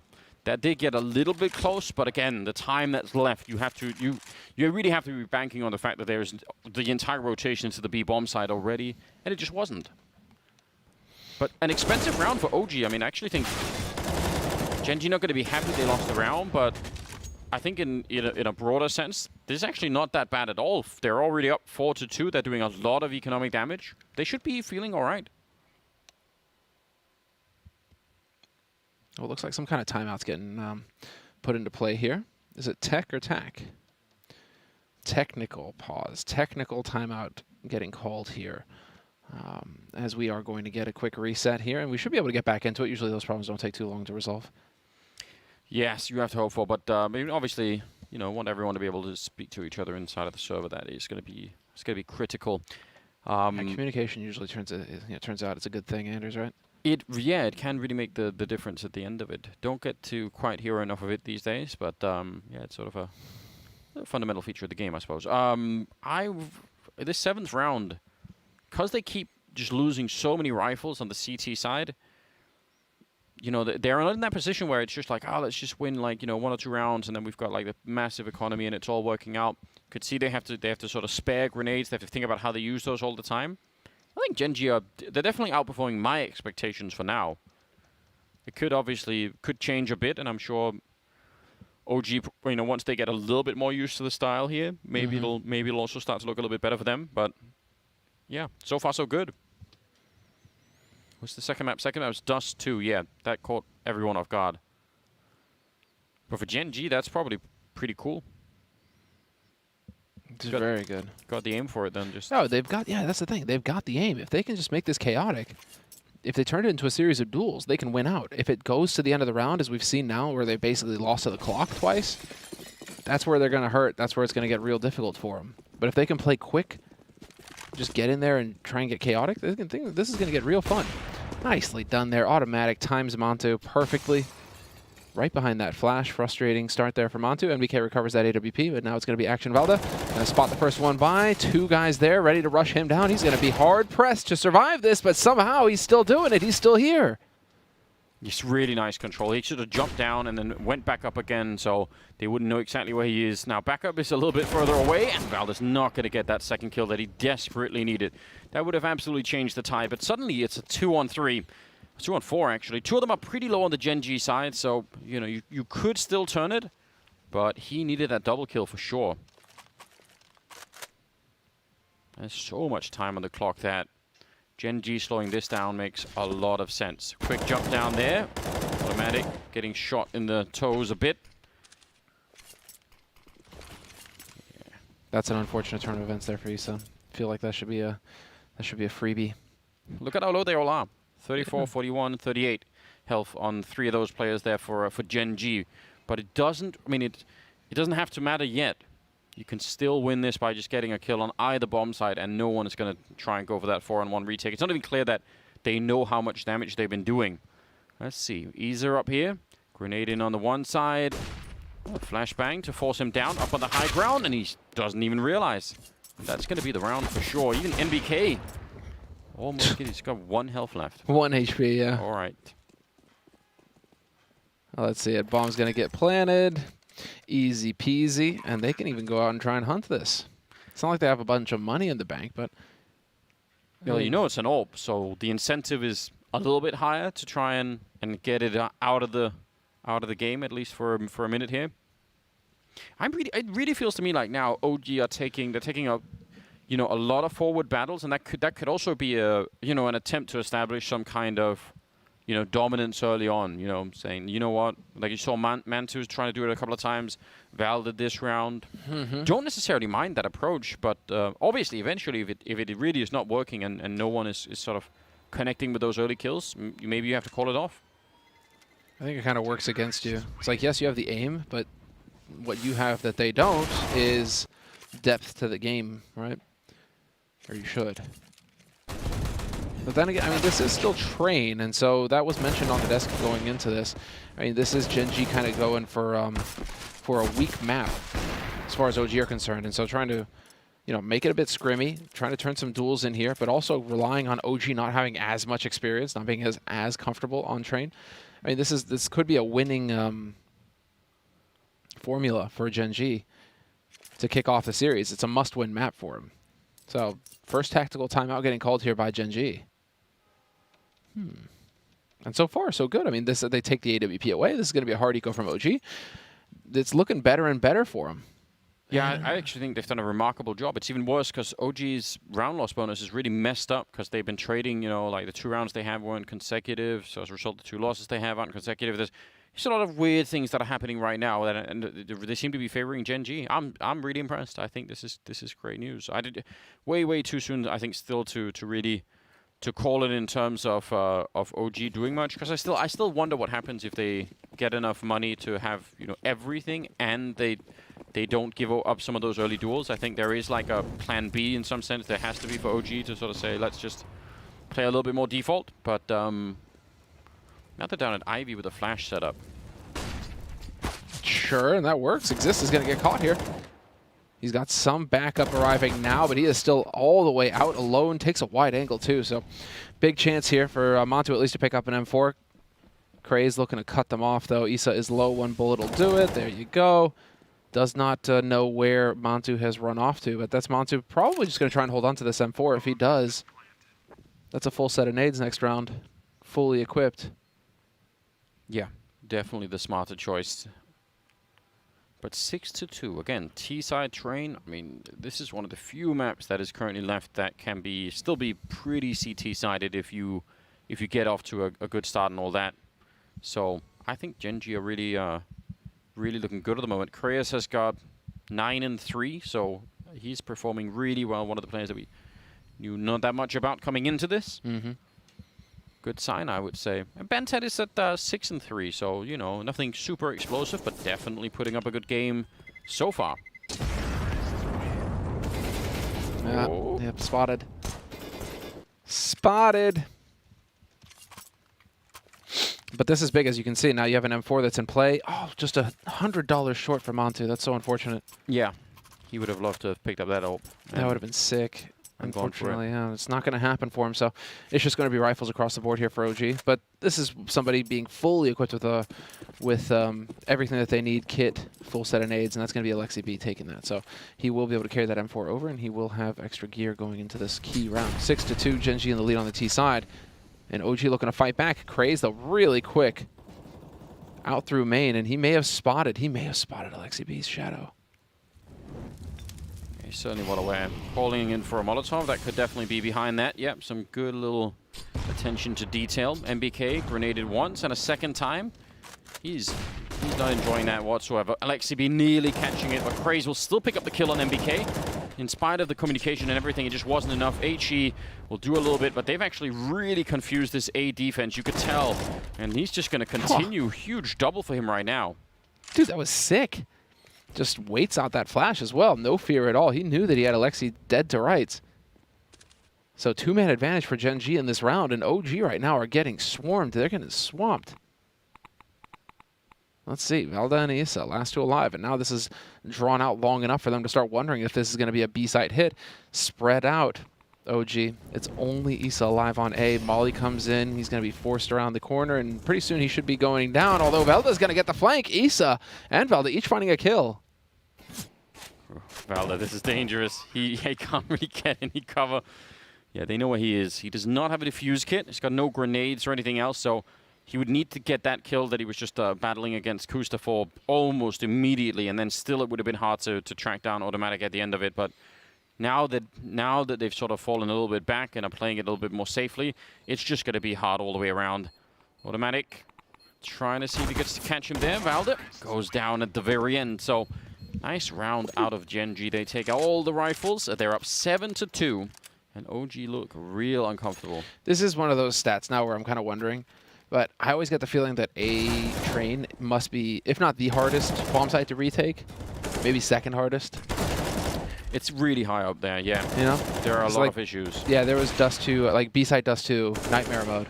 Yeah. But I always feel like A-site train is just insane. All the angles that somebody has to hide, it's just so difficult to win. Right, and whereas, you know, B on Dust 2 is tricky because of the choke points. You're right, A on this map, and maybe to some extent even B on this map, is hard because it's there's the amount of angles, right? You can get in there, but how do you check everything? It's just not that easy.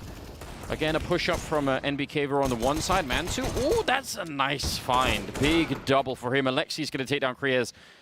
Gen.G, I mean, the focus here needs to just, you know, stay all the way at the top because there's no point in throwing away rounds like these, even if those were some good pistol kills, but still, they need to make sure they absolutely win these rounds. NBK, exploding exists face, and that is going to leave Automatic alone in a 1 versus 4, so not a lot that he could do here unless, again, they start fighting him one at a time.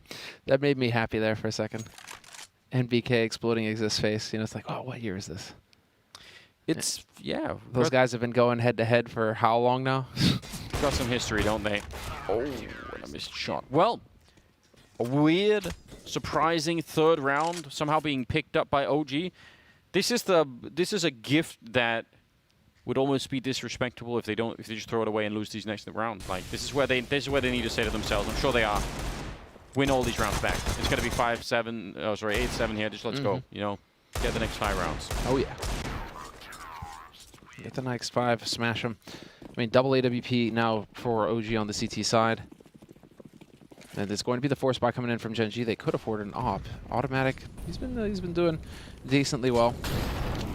Nothing spectacular. But he's just been whittling away at them. Bentet, there's the flash into a main. There's the push. Pusta still going to manage to get one. And he could even set himself up for a second here. NBK will trade him. That took so long, though. And now NBK kind of caught in the corner. Full flash. Doesn't matter. Still gets the kill. These are big plays coming in here from OG. They are the Molotov. He's going to run into it. That's so dangerous. He's out of bullets. Oh, no. NBK. That surely would have been a kill right away. He's on 1 health. Automatic. Hard to even really comprehend. Yeah, smoking up for his teammate. He might as well do what he can with these grenades while he's still got a chance to stay alive. And weirdly, Kriez has got, instead of Mac 10, so awkward round all across the board here. Just what Gen.G want. Or go for the bomb plant. Yes, exactly. To get this bomb plant down, and then you can cut them off. Of course, B-side, as you can see, so many places that they could potentially hide, but he's just going to go ahead, get this bomb planted. And, well, they definitely know now, OG, they are on the wrong bomb site. Yeah. Here's the thing. Having Automatic up there with the AWP is so amazing, but they have so many grenades, and he's on 1 health, so let's just see. Kriez in this corner. Valde going to go check for him. Mac 10 will actually stand up to that, and now he's going to run. No, actually, they're not quick enough here. They're a little bit slow, so he's going to get a double kill instead. I thought he was locked in already. Oh, no. This is odd. The grenade leaves him on 2 health. There's no winning. I can't believe it. No way. This is fairly unacceptable from OG's point of view, I would say. What even is going on, Anders? They both die as well. In celebration. Oh, because of where they planted the bomb, it was just close enough. Still, this start here. Kusta, 1 for 1. That's monster. Yeah. And NBK, he did everything he could this round. It was looking so good for OG, and yet they just completely fluffed it. Automatic surviving with 1 health. That's too much. Crazy times. 5 rounds down, our OG at the moment. They were gifted that 3rd round and all the money that came with it, and they've just given it right back. And can't be having that, can we? No, it could be. I mean, this is definitely looking very good for Gen.G all of a sudden. 8 rounds on the T side versus OG's 3. OG, they do have money to go for a buy here.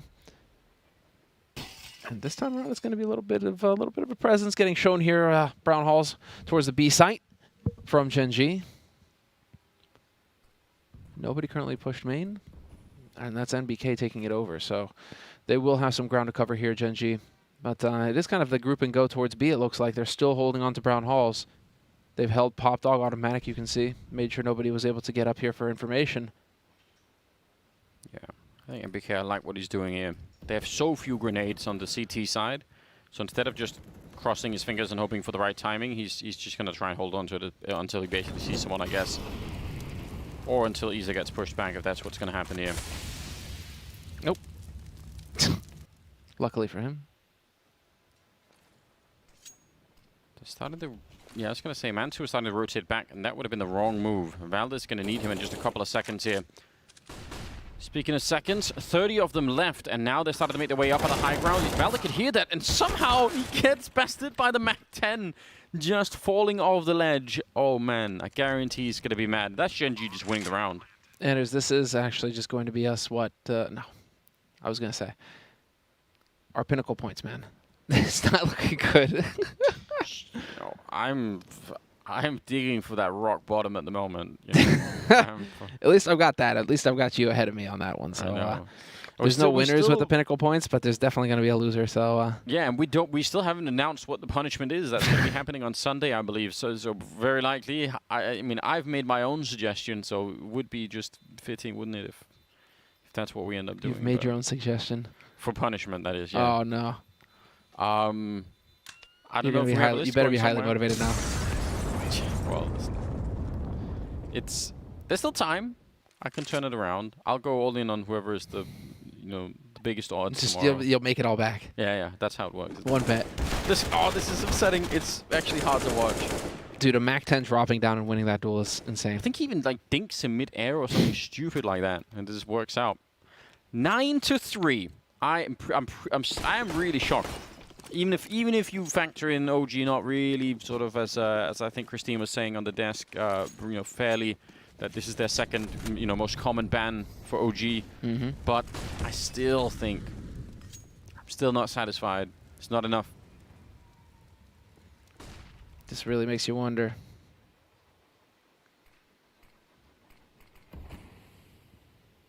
Four players on A right now for OG, just trying to lock it down. And again, they got some rifles in this round, but it is going to be Gen.G once again showing a little bit of a presence. Oh, exists through the smoke. And they've seen this before, OG, so what do they read out of this situation? Could be expecting two players out towards Ivy right now. And so the answer for OG, it looks like, yep, to start clearing out main, or at least getting a little bit more of a presence over here. Giving up B entirely. And, I mean, it's not such a crazy idea when you have very few grenades, and you have really a lot of rifles. You've got armor on 3 out of 4 players. It's a huge risk, but at the same time, I don't know if being, 1B, 3 on A is going to be that much better. Roll the dice, and looks like they might actually get what they want, although I still don't think this will be an easy defense at all. Oh, man, that first shot is insane. That opens it all up. Just like that. Everybody getting wiped out. Anders, we've got double digits on the T side for Gen.G on train. 10-3. Yeah, they are certainly way overperforming my expectations. They're just annihilating OG right now. Yeah. Is this just due to, expectations, right? Yeah, I mean, it could be that we're just plain wrong about the level of Gen.G, at least in this particular matchup. But again, it is the third map, but who knows? Or this is just a hard caster curse. Yeah, like, everyone's been saying. Next level, because we full predict Cloud9. Cloud9 lose. And then we all pretty much predict OG. It would only be fitting for there to be... We have that kind of power. Exactly. Maybe. Guys... He walks right into essentially a Kooster and Kriya sandwich. Bentet swinging out wide after having warded off for just a second Alexi B on that AWP. He just turns and takes down MBK. And again, they're just winning every single fight across the board. I mean, that does help when you're trying to take any site, really, on any map.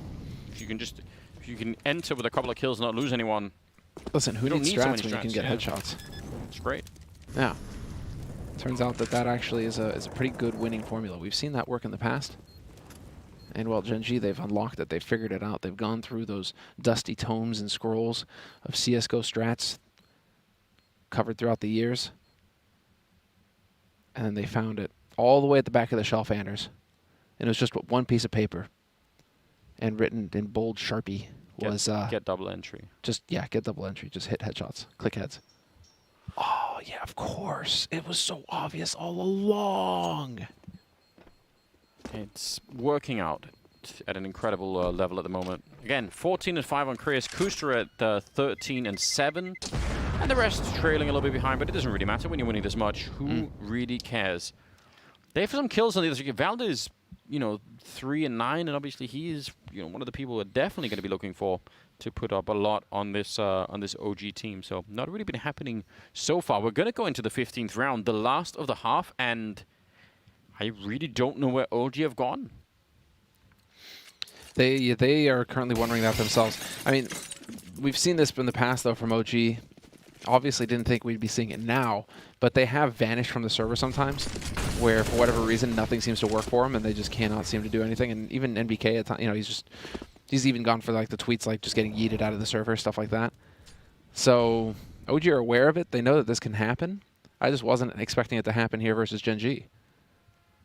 But I guess that's the usual way these things work. 11-3 for Gen.G going into this final round of the first half. It's a full buy for OG, double AWP. This didn't work last time, so let's see if they can change that around here, OG. This smoke, though. Okay, they're just gonna smoke it. That buys them some time to go and check out T-main if they want to. Of course, that Molotov is sort of slowing them down, but it looks like they kind of do want to go for a bit of a fight here. Walking in around the corner, no flashbangs or anything, but I'm sure it's going to be tested. Kuster's just ready for this instant headshot. Yeah, the perfect angle for exactly that fight. They've spotted them out, but again, this is just keeping a lot of people on the A side, and they're not really committed to anything yet here, Gen.G. Nice shot on automatic. He's getting one through the smoke at the very least, but 4-on-4, and looks like the bomb is making its way down pop lock now. That's unreal. Dude, Craze is nuts. Like, this guy, he's 15-5 right now. He's just beasting. And while it is still going to be a 3-on-3, Alexi B doing the best he can to buy some time here. He needs to survive to allow for his team to rotate through. Finally gets caught by Bentet, but now his team have made it to the back line. Mantu and Valdo trying to work together. Valdo going to miss his shot, though, and Mantu now in a 1v3. AWP in hand. A dream. And he's going to pick up the first one. Bentet is out, but that's the element of surprise lost. Kusta and Exist now working together with a crossfire established already. Yeah, How do you get out here? I don't think that's even possible. Again, if they just play it safely here, you have to go and tap the bomb and all of that. They're going to be a little bit early, but they could have even played it even safer than that. It doesn't really matter. It's 3-12 at the end of the half, favoring Gen.G. Definitely no longer looking like an underdog, at least for now, but I don't know what it'll take for OG to wake up in this match. It's going to be a lot, I reckon. It's a long road back. I mean, even on the second map, right? No one's really been warmed up here, so a little bit tough. We'll find out if they can do anything in the second half. It's coming up after the break.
All right. Welcome back, ladies and gentlemen. 12-3 at the end of the half in favor of Gen.G. We're on train. It's the first map of the best of 3, and nothing's working for OG. No. And there was a fun fact that was brought up by one of our statisticians. Shout out to the production crew. 8 years ago, NBK and Exist played each other for the first time at DreamHack Valencia 2012 in the finals. And NBK outdueled Exist 7-2. Doesn't matter, though, because NIP still won. Because at that point in time, NIP were unbeatable. They were gods. That is what happened, yeah. That was the history. But, dude, these guys have been going at it for 8 years now. That's so sick. That's some longevity in the CSGO scene. Yeah, it's one of the things that makes this such a cool space, isn't it? We have these people lingering around for a really long time. I'm watching 3 HE grenades on Gen.G, which to me is a sign that they've got some sort of tricky plan. Although Koreas did just throw one of them out there and another one here. So no plans at all. That's really disappointing. But a good shot from Kusta to take down Issa. So I guess they don't need the HEs technically. That's a nice return. There we go. P250. Putting Exist on notice. There is a little bit of damage getting taken by Alexievia as well, but Bentet's going to catch out Mantu. 3 remaining players for OG pushing out onto this A site, and they are just taking fights straight up against USPs at range. Valda, though, shows up with 2 big kills, but they are now very tagged up on OG's side. Yeah. They're battered. They're bleeding. And yeah, Alexi is just waiting. Yeah, I mean, seeing if there's a rotation and obviously waiting for Valor to get into position. Although Kusta is right there. He's just going to shoulder peek it once, see if the timing is going to work out. He may think that he's already checked it. We'll see. Is he going to go for it again? Valor walking in at the right time, and that's just an execution kill. It's so easy for him. If Kusta had checked, a little bit later, maybe it would have worked out. Bomb is being picked up, and Korea is now walking out again. A bullet will almost do it, but he's already been tagged, and now he is low. And somehow they could actually turn this OG, which again, I mean, the road back is still very, very long, but it's impressive that they've managed to get this far into the round. Korea's with 1 kill. He does have a kit, so he's got a little bit of time here. Oh, and he just shoots him right in the face. That is amazing. What a 1 versus 2. What was that shot? That was so sick. That was so deadly. 17 and 6 on Koreas. That's very cool. Dude, he didn't even have the angle advantage there. He had to swing and insta-give him. No margin for Eric. Dude, Koreas is just nuts. Looks like he was back around. Yeah, everyone's looking like, what? Yeah. You know that they wrote that off. Like, pistol didn't go our way. That's kind of rough. Okay, fine, fair enough. And then that happens. Dude, he's 17 and 6 right now. What a badass. But dude, Kusta as well, 17 and 8. Right. They're just popping off against OG. OG just making sure that they can still walk straight after that one. OG sitting at 3 rounds. What? Listen, if I had more points, Semnar, I'd be so ready. Dude, this would have made us all back. Are you kidding me? It's great. Oh, these are map 1 odds, though, I guess. Yeah, that's true. We don't. Fair really enough. do We don't want to be putting our no points on this one. If ever at any point in this tournament there's where the opening odds are 17 and 1, I'm in. Yeah. It's just worth. We still don't know what it is that OG need, or what it is that isn't really working. They haven't shown us much of anything. Gen.G are, just playing way better Counter-Strike at the moment. OG seems slightly confused. Exist with a good kill, but he's going to go down right afterwards. Good grenade, but unfortunately, NBK was swinging even as it was coming out. So, pretty quick round. OG not really slowing this one down, and so far that's working. This is essentially what you need in these situations. Just very quick play, get in there. This is exactly what Gen.G were doing when it was working for Gen.G, at least at the beginning. It was just very quick, aggressive plays, relying on the duels to carry them through. And well, now, you still have the monster alive, the raid boss, and he's wondering if it's going to be B. This is a tough one. Although Automatic has worked his way all the way through Ivy, he still has yet to spot anybody. Would be hard for him to spot from that position, though, all the way back in T-spawn. But as he clears out main, this might get interesting. It's looking like Mantu's aware of this, though. Yeah, they've called a complete, just a freeze across the board. Actually, that Gen.G was doing something similar. When you're that early in the round, I mean, you have time to say, just slow down, see if they're pushing. Got to say, it's impressive as well. Automatic hasn't turned the corner yet. Might just be waiting for the bomb plant. But yeah, this is a coin flip from really either side. There's the bomb. So yeah, that's when Automatic is going to start to make a little bit of a move. Still being watched here, though. And Mantu, he nearly could have had that one Automatic. But yeah, a step forward and he's going to go down. He's no idea. He still gets the kill and picks up Mantu. Oh man, Mantu knew for a long time what was happening. That's really odd. And now it's NBK 1 versus 2 up here in the sniper nest. I mean, this is not so easy with the FAMAS necessarily. They do have a kit as well on Krias, and it's going to be automatic. Just all 3 kills going his way. What a strange round. He just got slapped. This is just automatic. What a round from Tim. 14-3. Gen.G are just mauling OG right now. They can seem to do no wrong. I've been face-bombing so hard that our makeup artist is coming over here to just help me out here for a second to save me. Because there have been many rounds that have just been crazy. I know. Ether is at 5 kills, Valdez at 7, all the rest are at 10. This is a real mess. I said in the beginning I thought it would be a mess, but I thought it would be Gen.G. I was throwing them under the bus before we even got started. I was that confident. Dude, I mean, this is like the true power of the Caster Curse. Full display right here. Cloud9 got beat 2-0. And OG are currently struggling mightily on this first map. Granted, it is worth keeping in mind that this is not a good map for OG. Gen.G definitely got a counter pick involved here. They managed to pull a fast one on OG. And, well, I mean, you can tell that OG just not a big fan of this map at all. And so keep in mind, we've got Dust 2 coming up next, and then Mirage is the decider. This is not done by any means.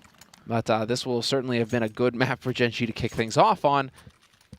No bomb plant means it's going to be pistols, Kevlar. Maybe they can squeak a rifle. Yeah, Galil out. But this is just a phenomenal start for Gen.G in the series. And it feels to me like we're going to get 3 maps on this one, Anders. Well, yeah. I mean, I'm holding out a little bit. I want to see what the start of that Dust 2 pick looks like. A lot of grenades going over. It's just nearly getting exploded. That's a cool little trick, but is it going to be quite enough here? Yeah, 15-3. Really interesting beginning. I think the problem again is like, they're getting beat up so badly that you have to imagine no matter what for OG, even if you say, it's not really our best map, or like, no matter we like or whatever, still got to think, well, yeah, but how are we just losing every single duel across the map for like, 19 rounds in a row? Yeah. I mean, that can change if you, start off well on Dust 2, right? Like maybe you forget it a little bit quicker, but it would be way more beneficial if they could play their way a little bit into this map at least, get a couple of rounds here, start to really warm it up. Nice shot. Bentet going down, scout there on Mantu. Still 45 seconds, and the bomb is being brought down. Ivy. Bit scary though if Isa leading there with the Galil, if he goes down, then suddenly the bomb is being brought in on a scout with 30 seconds left. Yeah, they're running this clock down. Oh, the timing! That is ridiculous.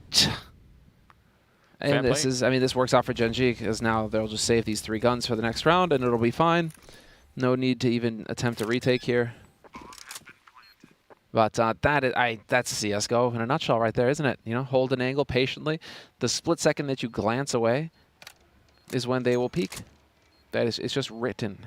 So it's like a code. It's in the Matrix. We've all been there. Many, many times. So yeah, they are going to be saving the guns somewhere across the map. And that will give a 4th round to OG. They have set themselves up for an amazing comeback if it ever gets there, There's always that. Always have to think about that. Automatic holding the one side. Yeah, not even really hunting for it all that much. Just letting it go and continuing into the 20th round where Gen.G actually, yeah, they can still buy an orb there. I think Bentet picking that one up and throwing it over to automatic. So they're going to have some money to work with still.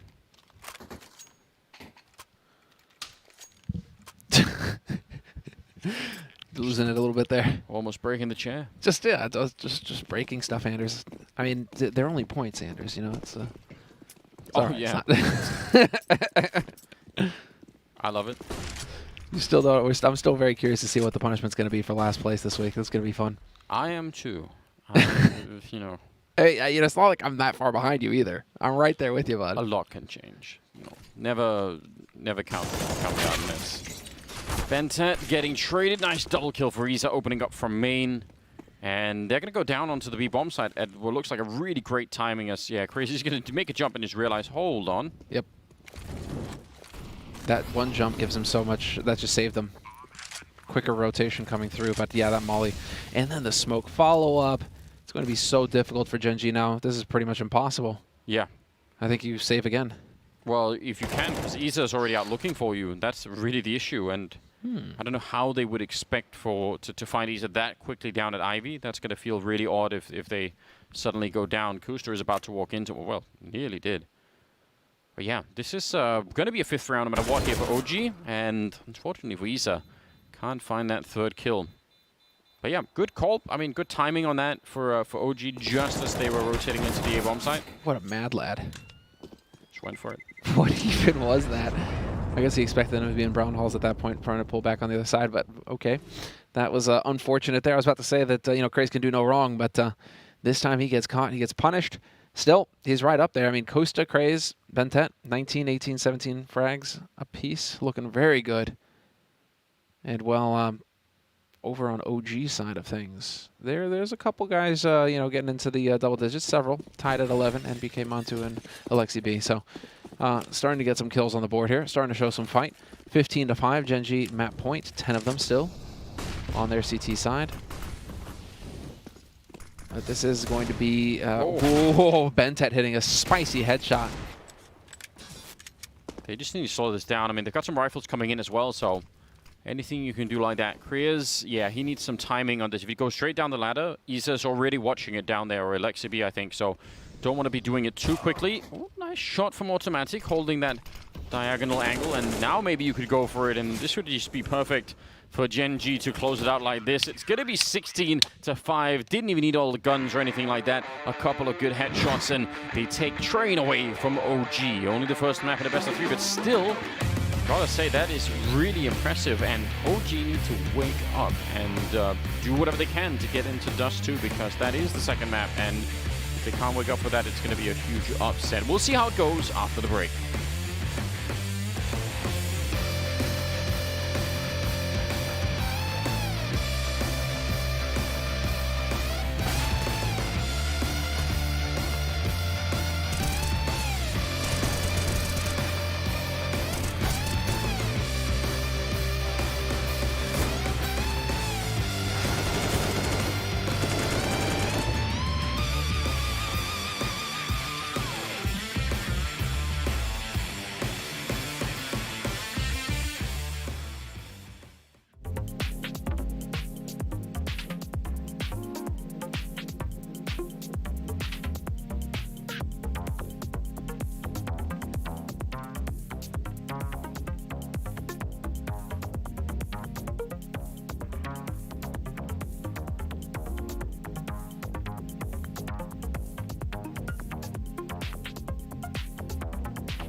Yes, Gen.G absolutely blowing the fuck out of OG on Train, just as we all expected, right, guys?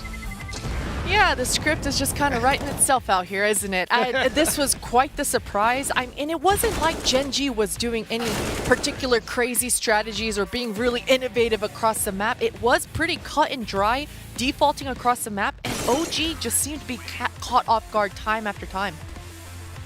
Yeah, but still, even with a map that OG has not been good on Train, it's still a bit of a shock here to see this level 16-5 of dominance from Gen.G. And also, it has to be said, nobody even mentioned Kriaz's name coming into this match. In fact, there was so little hype around this guy, even compared to some of the players that on Dignitas Vi that got picked up heading into this season.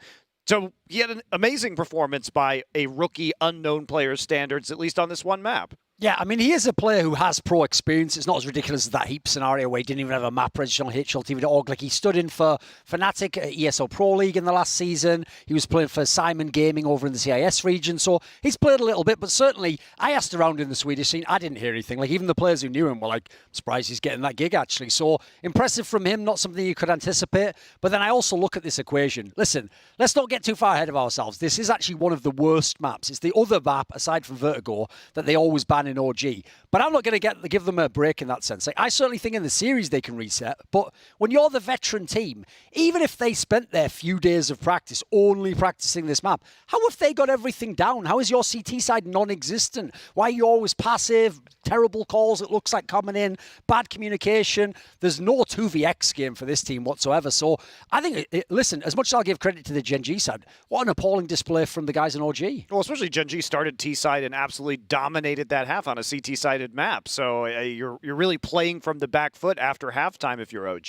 Yeah, and again, as I mentioned, there wasn't really anything crazy coming out of Gen.G. There wasn't even a lot of rushes. So it wasn't like the aggression caught off OG, or it wasn't like the strategy caught off OG. They just lost map control all across the board, where there was Inner, Kriaz lurking through the smoke upper, picking off Valde time after time, or Issa losing that popped up control. And once you just start losing little portions of the map like that, you saw it. Gen.G just slowly poking and prodding and just winning out the duels. So this was a pretty cut and dry Train for me, and pretty surprising that OG looked so out of sorts. Yeah, and let's start by taking a deeper look at one of the rounds. Starting with the pistol here in the second half, Thorin. What did you see from Gen.G? I can't lie, I actually thought we were talking about the pistol of the beginning of the game, so I can't tell you anything about this one. Okay. This pistol, it started off once again with OG finding some picks, but Bentet showing up huge, and really Kusta showing up huge. I think Kusta's stats were absolutely wild this game, winning out majority of his opening kills. But OG, you know, Valde, he found the pick here. It's a post-plant scenario. This was a situation that OG looked like they should have won, but Kriaz coming out of nowhere and finding those one taps with the USP, and Kriaz, he was able to pull out rounds like this on the first half as well, and in the second half. Yeah, and it chained into round 17 as well, where Gen.G continued that dominance, right, Potter? Yeah, exactly. And once again, Exist finding the pick again, and I know that the OG guys were kind of caught off guard with Exist finding these opening picks, especially towards that sandwich, but again, OG find themselves in a post-plant scenario, 3 versus 2, but peeking into automatic. He's nowhere near the bomb, mind you. He's in T-Con. And again, it just falls apart. Look at the timer at the top of the screen. He had all the entire bomb timer, so there's no real reason to peek now. When they peaked, actually, we won't say what they were saying, but basically, like, there's a clear miscommunication there. Those two people could peek together. They could neither peek. They could say, if I die, he has to be at this spot. Instead, they essentially just one by one gave him just a gunfight. And I will say, I think it was Valde who was on the left there. Just based on the fact that he was crouched for a long time. I'm guessing he just whiffed his spray, unfortunately. It's one of those ones where, like, everything was going wrong for OG pretty much in this game. That's right. Well, we are going to head into a second map here. So tell me about your expectations for OG and the rest of this series coming off the hard loss. I think once again, we have to remind everyone that Train is OG's worst map. Coming into Dust 2, I think this is going to look very much differently. Again, I like Alexi B's micromanagement. Dust 2, way more of an open map. Mantu is going to feel a lot more free. Issa, even if he gets poked and prodded away from whatever map control he's going to want, he's going to have a secondary plan. He's not going to be just isolated towards a single room like on Train. So I think these players are going to feel a little bit more loose going on to Dust 2, but the same can be said for Gen.G as well. Yeah, I actually also now want to see LXB get a chance to call a T-side because it was such a dreadful CT half. Yeah. He never really got in a position. This is a map where he can mid-round. We can maybe see some of the strengths. I'm expecting this to be the hard reset. Great job by the ones on there. They held serve on their map. We come into the next one. Hopefully it's a great one. Duskanu can be a close game. And then we get the 3-map series. Yeah, and Gen.G, is there an opportunity here for them to realistically close this out, or are we really expecting just a dominant Gen.G Dust2 performance? The problem Or is, OG, excuse me. there wasn't really any reason why they would win train aside from OG's just not good at train. So I don't really know. Like, you can't just take what you saw on one map and just say it'll replicate and copy and paste over. So at the moment, I still have to see it proven. If they win the series, then I'll start to, give them some credit. All right. Are there any bright spots for you, Christine? Do you think any of the Gen.G players can rise to the occasion here for what would be an enormous upset here in Flashpoint?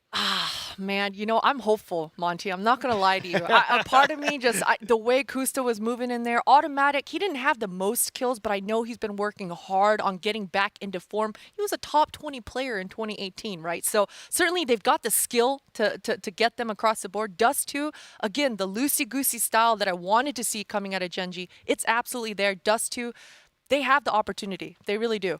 All right, well, let's take a look at our updated Pinnacle odds at this very moment so we can see the line has come down. It is down, but it's still extremely, you have to say, in favor of OG, as you would expect. Anders still salivating at that 3.17 for Gen.G. He didn't actually predict them this time, though. He didn't do his Have a chance then.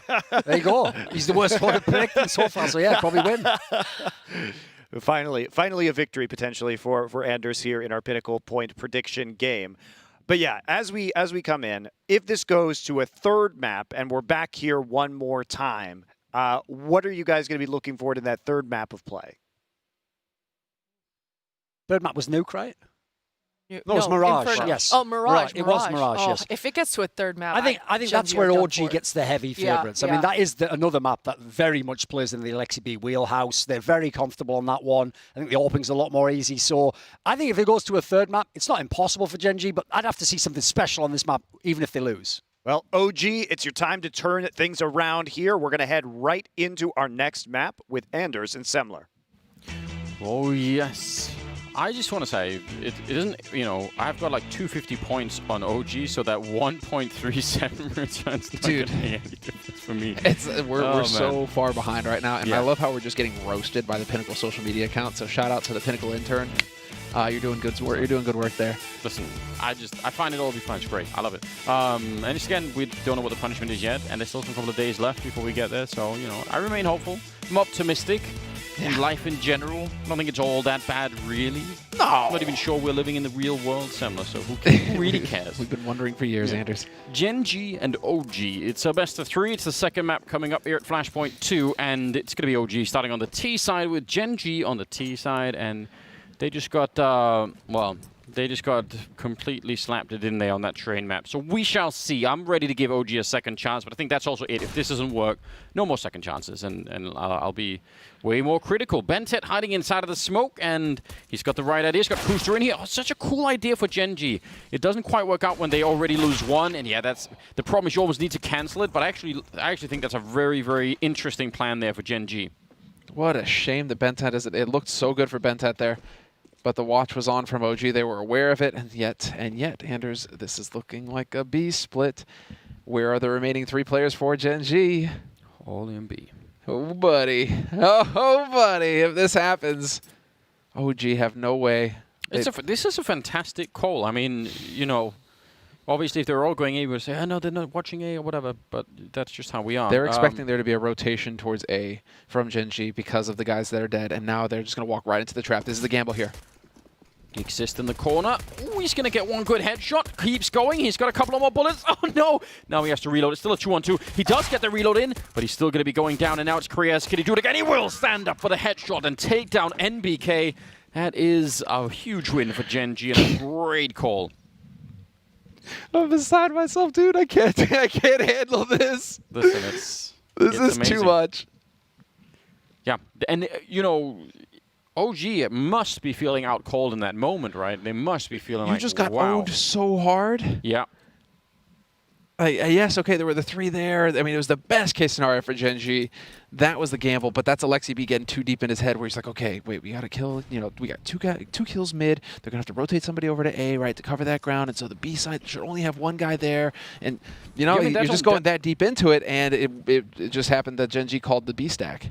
Yeah, but I mean, the math makes perfect sense, sure. Right? From Alexi B's point of view. It's like, yeah, of course, like, chances that they have all 3 at B are really low. And I mean... and then, it's the 1v1 clutch, and it works perfectly for Kreese. So, I mean... Oh, they screwed the run boost. Here we go, but it's Glocks. They're just going to come running out. Automatic. Not that many bullets for this entire fight here. Kuster also a little bit uncomfortable with the UMP, although a good lineup there. That actually slows it down, and that means no bomb plant. Well played on Kuster. That's a quad kill. I thought they were going to get him and a bomb plant and maybe even a rifle. That would have been weird. Indeed. That flash was impeccably timed to keep him alive, or rather to to keep him from saving automatic there on the site. So could not have gone better. It is going to be, Kuster with the triple sprays. You can see he manages to get that last USP kill in. So that means that there's an AWP in play already for automatic. He'll be happy about that on Dust 2. In general, that's a good thing for Oppers. Still is kind of an opping. Ooh, what is this? 4 mid right now for Gen.G. They were desperate to play off of automatic, looking to really capitalize on this. Instead, it's going to be a 1-for-1 trade. And now the crossfire established and held here. Are they stuck? They're stuck. How do you get out of here if you're automatic? You have to fight your way out. Yeah, but they do have a smoke. They could pop that down and try and escape if they really want to. They're also checking upper dock and finding no one, and they have to be pretty quick about what they do next, because it's cool to have that information, but you still then need to start to get some people over to this A side before Kuster's going to find himself in a lot of trouble over here. And I mean, all he can really do, Kuster, is just call it out and say, all right, they're coming. He's actually going to move closer, which I think is a really dangerous move. He's on half health. He's got that M4A1. So far, so good. But again, any kind of spam, if it connects here, it's going to put him down immediately, and then they probably lose the round. So 4 on 4, still 50-some seconds. Yeah, there's the spam I was worried about. He's going to throw out a flashbang and just try and play a little bit safer. They do have only 1 Molotov left here on the OG side, so let's just see automatic. Missing a bit of an opportunity now. The rest of the backup is coming in here for Gen.G. If they could win this round, it would be absolutely massive. Kuster's going to be going down finally. Deep grenade, but it's not going to be enough to kill anyone with, and that bomb should be going down real soon. Oh, the systematic approach from OG is just beautiful. They line up, but it is going to be Bentet finding that kill on Velda. 3-on-3 retake now for Gen.G. But all 3 players for OG alive and well on this site. They need to hit their shots, though. Kray's going to come through again, taking down NBK. Automatic alive with the AWP on short. There's another headshot coming in for Bentet. It's all on Alexi B. 1v2. Both players for Gen.G very low, though. He could pre-fire this. He's got the angle, but automatic hits the shot. Unreal.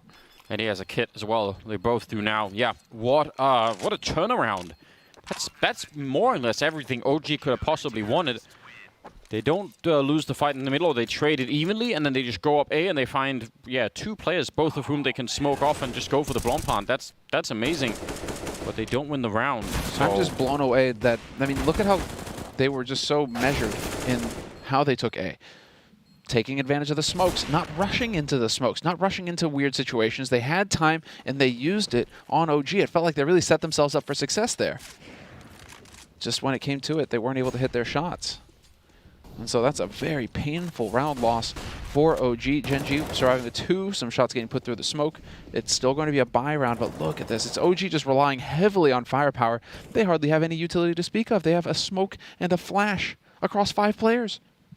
Right, and that puts a big dent in the fact that they've taken long, which is otherwise a good tactical position, but you probably need 2 smokes to be really happy about having long, because 1 will leave a gap when they try and make that cross. So let's see. They've called a bit of a freeze here. They're rightfully, or like, I think they're not wrong to be paranoid about what's coming from Gen.G side, because they were so aggressive in the last round, so they're sort of checking everywhere. Mm-hmm. But there is a big problem with being out long, and, okay, they've got 1 guy in middle here, but again, you don't know if Gen.G are taking upper dark right now. We can tell that they're not, but OG are running out of time to make a play that they can feel really confident about. When you don't have upper dark at all, you've got to be worried. Nice swing to take down automatic. That's a 3-man push. Alexi B comes in. He actually hits Bentet, who was just ducked in there. That's a bit weird, but still, good start. Fantastic. This is another winning, this should be a winning round now for OG, right? Getting in with 4 players alive on the A site. No chance for Gen.G to get in here. There's an attempt, though, for Costa. He misses the headshot. NBK manages to get the job done this time. And that could not have gone better. They had to dry peek because they had no nades. So it's just like you had to dry peek and you had to hit the shots, and OG redeemed themselves. 4th round, they managed to actually pick one up. Finally, they're going to be on the board. 3-1. Gen.G on the CT side still in the lead, and no money in the bank for Gen.G. Yeah, they are definitely a little bit in the hole. So, yeah, no that's up either. That's good. It's starting to look a lot better here. To be fair, I mean, we do really expect... This is OG's map pick, and we really do expect OG to fight back here after that train. So, now it is going to be OG with the full buy and Gen.G with their backs to the wall. 2 guys have rifles. Do you just kind of bolster this with Deagles and try and play around the rifles right now? Yeah, I mean, you could definitely try and do that. Automatic actually does have enough for an AWP. I wonder how tempting it is to just go straight for that. And yeah, he's going to do it with no armor. I actually...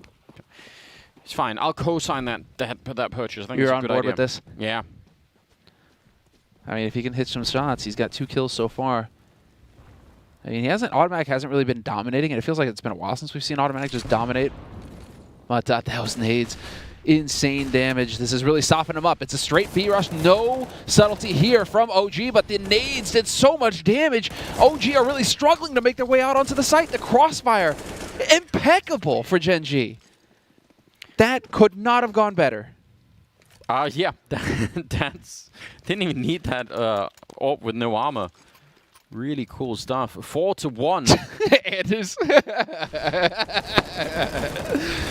Oh, it's so silly. Outrageous, isn't it? The double HEs in just did so much damage. And then one after another for OG as well. That, I mean, not making use of utility, really. There was no flash. I don't even... Almost looked like he failed that jump. That can get you killed. Okay, well, here we go. 6th round. A little bit of a boost to try and look up. No one's going to be there, though. And a pretty common setup here for Gen.G so far. No real crazy tricks. OG also just playing a default spread. So they're going to have control of most of the map here, at least on their side of it. And then we'll see what they want to do. But that was a huge gift to Gen.G. They're going to be so excited about that. Oh, that was phenomenal. Yeah, that's really going to swing things back in Gen.G's favor. 4-1, CT side. And if Gen.G win this round here, OG are going to be hard pressed. So, nade over the top, just a little bit of a hello. But this is going to be them clearing, OG clearing out Catwalk now. A little bit more room to maneuver with, and also to try and slow down any potential rotations if it's going to be a B split from OG. They still have exactly Issa lurking in Upper Dark right now. And now having cleared out Catwalk, they could set up for that B split. And there's only 2 players alive right now on Gen.G's side on that B side. So things could get spicy real quick here for Gen.G. Yeah, they're going to have a real hard time defending. I think Exist probably would have to smoke off the door that he's holding right now and then just hope that that's enough that they can, funnel them in through Upper Dark and the window. I doubt it will be, but I don't think he's going to have many choices once he realizes, and he will right about now. So, yeah, tries to smoke it off. I still don't think it's quite enough. Nice kill. That is huge. Suddenly they're coming through the smoke. He turns around. Brilliant play from Exist so far. Can he get a 30? We'll get one more. That is massive. 9 seconds left, and they're going to go straight for the bomb plant, but Exist just gave them a path to victory here that they would definitely... I mean, that was very, very slim, but that just worked out flawlessly for him. Valda now looking to see if he can at least make it a 2-on-2, but they were expecting it. And they have some flashbangs and an HG to get in here. Mansu's low on health. He's going to be worried about that too. Upper Dark as he's just about to walk into Bentet, and he's got all of the angle advantage here. That's just perfect timing. And now Valda alone, 1 versus 3. Going to turn him with their back, and he's now outside instead. They do have a kit on either player. He's walking right in through window. That actually could have worked, but he's going to get no scope, and it will be the round for Gen.G. He's going to get impaled. Exist, though. That... I'll tell you, I mean, that smoke that's what he had to do, but that doesn't make it easy by any means. Well, this is where I'm wondering, right? Dust 2, this is what the Eternal Pug map, right? And Exist, he's not calling. He just gets to frag. So put him on B site and let him go to work. If he has opportunities like this should be theoretically where he gets to shine. He's at 7 kills right now. These guys right now are popping off on the side of Gen.G. They've clearly got the more comfortable firepower. Mantu, who is a linchpin for OG as far as star power, as far as firepower is concerned. He's working on a secret agent. Yeah. Things are getting a bit rough at the moment. 5-1. I think Chad was tweeting about how he was finally, ready to believe in OG again, and that he might be slowly getting off that while watching that train game. I am having a parallel experience, and it's not getting better on Dust 2 for me right now, I've got to say. Have they disappointed you, Danders? Yeah, right now I am feeling. Luckily for me, I'm not angry. I'm just disappointed. The 250 points I might lose is really nothing. That's the upside. That's not really the problem. It's just man. And I was trying to hedge, going 6-4, and now turns out none of if that matters. OG get blasted, we're just both gonna lose all of our points again. All the points. Listen, I was watching OG play in Blast just a couple of weeks ago or a week ago or something like that, and they were looking great. They were really fun to watch. It's a completely different team from what I'm seeing here, so it is a little bit shocking. This time they really only have pistols, some Tech 9 there on MBK to get a kill. So, all right, fair play. It's going to be hard to make it through. Quad kill on Kusta, and I mean, sorry, I don't know how this is going to work out. I'm just thinking, Pug life, right? So it's Dust 2. And you've got Kusta and Automatic, who come from North American CS, right? I mean, they thrive on the Pug. They live in the Pug every day, right? There is a crisis in North American Counter-Strike for sure. Right? So it's like for them, this is their environment. I can't even really think of what it is that's going on for OG, but it's not good. They've just created their own space right now. They're going like full Rorschach, right? Where OG was like, oh yeah, you guys are coming over to EU, haha, we're going to wreck you. And it's like, no, we're not locked in here with you. You're locked in here with us. Yeah, I don't know if anyone could have predicted this kind of an outcome. Again, we just didn't really know anything about Gen.G. This is out of control. Nice push from Bentet going down the middle. They're now trapped on long, essentially. So what are they going to do about that? Right now, I think Kuster is checking lower dark. When he goes to upper dark and finds no one, surely they're going to just call it and say, okay, fine, get everyone over to A. There's no point. Just have them locked in and get 4 people on the A bomb site. And yeah, there he just checked upper dark, and now they're coming. So it's a bit of a timing window here for OG, maybe like 5 seconds before everyone is showing up. Flash through his careers, and a big double, including the bomb getting dropped for a second there. Bentet also helping out, and a nice flick. And yeah, they were red the whole way. I mean, once they knew that there was no one up, that was just an easy, well, not an easy round, but it was a very, very readable round for Gen.G. They are just putty in Gen.G's hands right now. I can't believe it. This is, I mean, dude, full flash, and that's all just timing as well for these flashes to work out. You're expecting Kreese to be the one to be full flashed as those nades come in, but again, OG, I mean, they're doing everything they can, right? They only throw a single Molotov, right? They're just acting as if it's one guy here at long. There's nobody else. It's not all of us. It's not a big group, right? And yet still, it's just not working out for them whatsoever, even with the element of surprise. Gen.G are ready for him, and Gen.G just smash. So 7-1, tactical timeout called by OG. This is a hard eco from OG now. They're not getting bomb plants, so it's not a hard eco, actually. What am I saw Glocks across the board. It's looking like it's going to be at least a half buy coming through. Yeah, they're putting a little bit into it. I mean, it's really, I mean, the way that they're playing now as well. This is what that was the second time they sort of more or less went everyone out on long and just hung out there for a long time. And I even mentioned it the last time when they had a guy in middle. I said the problem is if you don't know what Gen.G are doing, they can just find out that you're not there and take control. And then it happened in that previous round. So, you know, it really feels like OG themselves have kind of, you know, they've kind of lost the plot a bit here. No, you start doubting yourself and you're into a map where you can just frag out. This is good, though. Nicely done. A big group on Catwalk are able to just trade those kills effectively. Bentet takes one at least, but this is still going to be a very difficult round now for Gen.G to retake. Yeah. I mean, they've got some money on everyone alive and also the 2 people dead, so they could try it a bit here. See it, but you're right, it definitely won't be easy. Have some Nade grenades. superiority, right? Yeah. Yeah, that's the big deal. That bomb, I can't really tell. Is it planted? It must be planted inside of the bomb site and not, yeah, so that's probably fairly good for OG, all things considered. Some grenades coming in, some Molotovs on top. Valde going down. Still a 3-on-3. I think they realize by now so much time off that clock.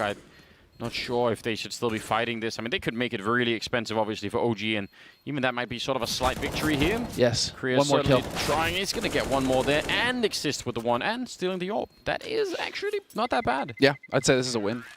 You're going to let them get it, but now they're going to take one of those rounds off of their loss bonus. They only had one guy survive. Money is not going to be fantastic on OG's side, whereas yourself, you had bank, and you saved the AWP from automatic. That's actually not too shabby in a losing situation like that for Gen.G. So 7-2, Gen.G on that CT side still very comfortably in the lead, but there's a round for OG. Finally. It's been 4 rounds in a row for Gen.G. OG managed to just pick one up. Nice leg shot on Kreese through the doors. Barely survives, and now NBK just charging into pit. Can he make it in time? He will not. BenTeT was ready for him. Oh, that's a heartbreaker. Yeah, I mean, it's a very cool idea. I mean, we saw that at the beginning when Vitality started to do that a lot, where they would have that like whole path where you just run with your back turned and your teammates would throw flashes for you. It's really, really awesome when it actually does work out, but this time just wasn't it. BenTeT step ahead and certainly unflashed makes a big difference at the end. Yeah, he was just ready for it, wasn't he? Like, okay then, you can make it to pit, but then you'll die in the pit.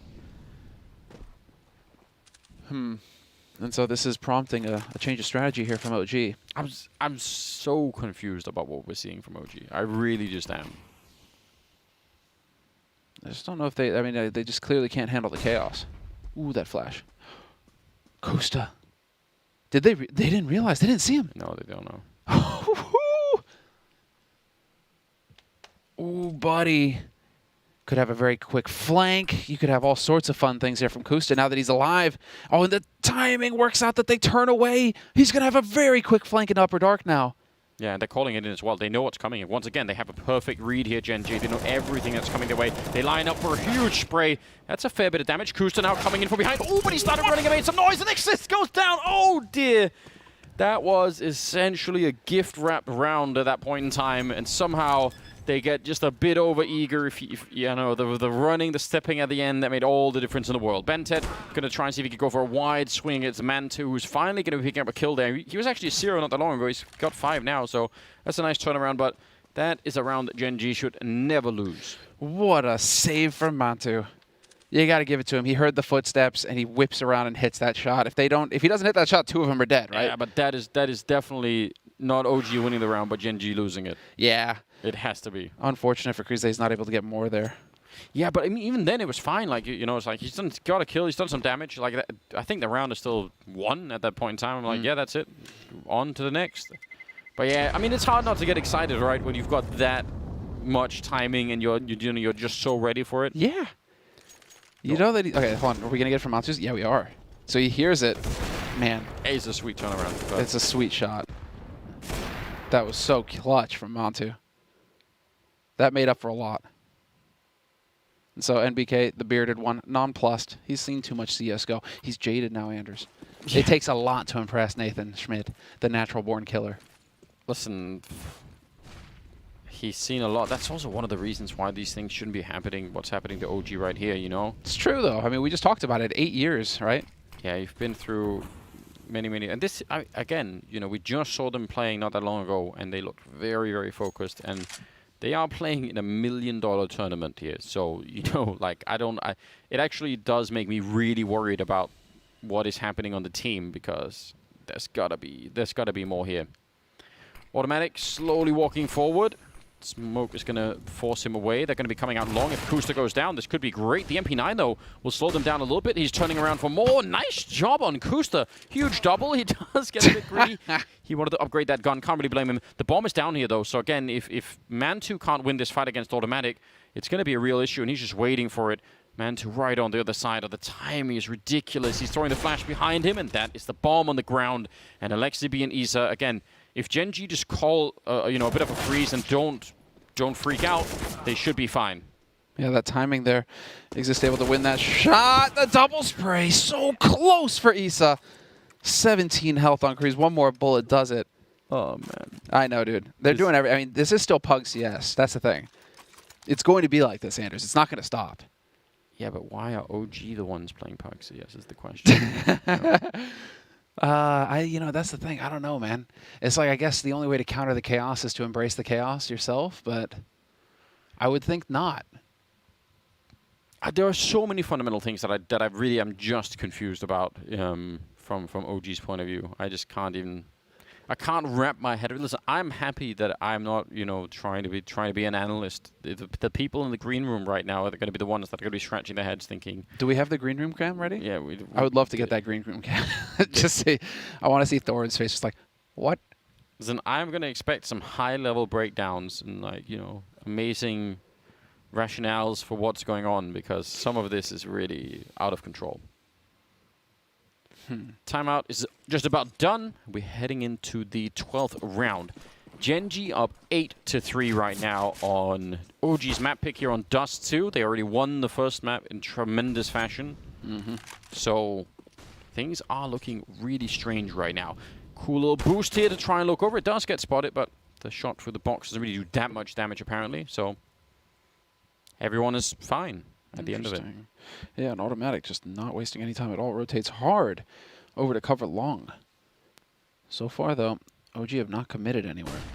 And now automatic's got that angle. Let's see. Should be the catwalk clear. They have a flash to help open that angle up. And so that sets up. This is setting up again for that B split, it could be. Because that bomb, Velda, he has not committed to A long just yet. Yeah, they're going to be slightly more prepared for the B split now that they've got Kuster there in CT spawn. So doesn't really guarantee anything, but it's at least doable. See, Flash, Molotov, just standard tools for clearing out catwalk. It'll pull Kuster a little bit back. I can't blame him because he doesn't want to leave automatic alone over at long. And looks like the bomb is still committed out long, so I don't know. It's hard to say right now. Those smokes are again classic sort of B-split type, you're sort of faking that you might be going catwalk a little bit. And now the bomb is making its way back. 30 seconds, not a lot of time. There's no one in CT spawn. They've actually done a good job, OG, in this round. Again, now they just need to get into the B-bomb site itself and try and take it over. 2 people left in here, 20 seconds. Flashbang to try and find the timing for Bentet here. 20 seconds now on the clock. They're really slowing this down. That's so dangerous. Exist going to be dropped. Bentet gets 1 headshot. 13 seconds on the clock, and the bomb is in the tunnel, just stuck there. They need to get in here right now. I don't know why they're slowing it down. Krios goes down. 6 seconds, 5 seconds. They're just barely going to get the bomb planted. 1 more second or a second and a half off that clock, and it would have been too late. That is so close. I can't handle this, man. Especially once he gets spotted on the plateau crease there. That's insane. And just unbelievable that they managed to survive as long as they did. But what a setup from OG. Slow, really running the clock down, but not giving anything away. It's a 2-on-3 right now, and actually they're right outside of B. They could really be going for this retake, but Issa's going to be there to flank him in the back in just a moment's time. Have to get into the site immediately, and it's just not going to happen. Velda holds the line. That was the key shot, taking Kusta out of it. And so, 4th round on the board for OG.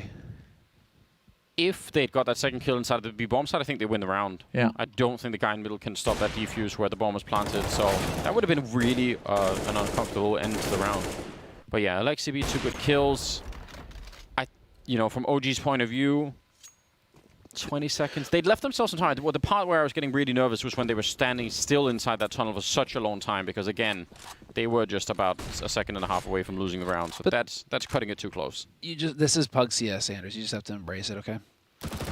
I won't. I just refuse. Just believe that chaos reigns.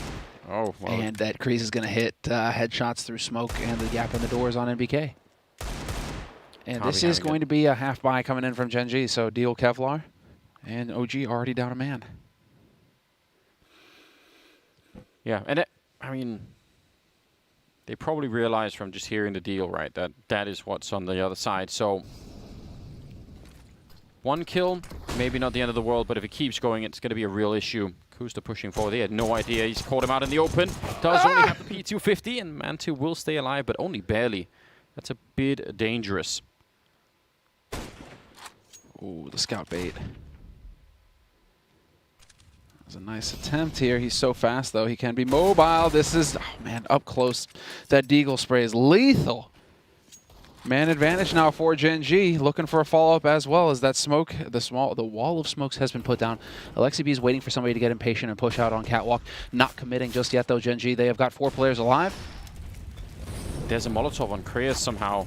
He's actually just put it down. All right, so it's going to, buy a little bit of time, but there's only 25 seconds. I actually thought maybe if he'd held that Molotov, it could have got really interesting. The bomb is up at the site now, being planted. Just a solo push in there to try and see if he get that Alexi B. It's pretty cool. 3 versus 4, but they do still have good weapons there on the OG side. Some shots, right through to take down Alexi B. Didn't even see him. Valde out in the open, and he will go down. And Mantu, there's a big task on his hands right here. 1 versus 4, misses the chance, and he will never get another one.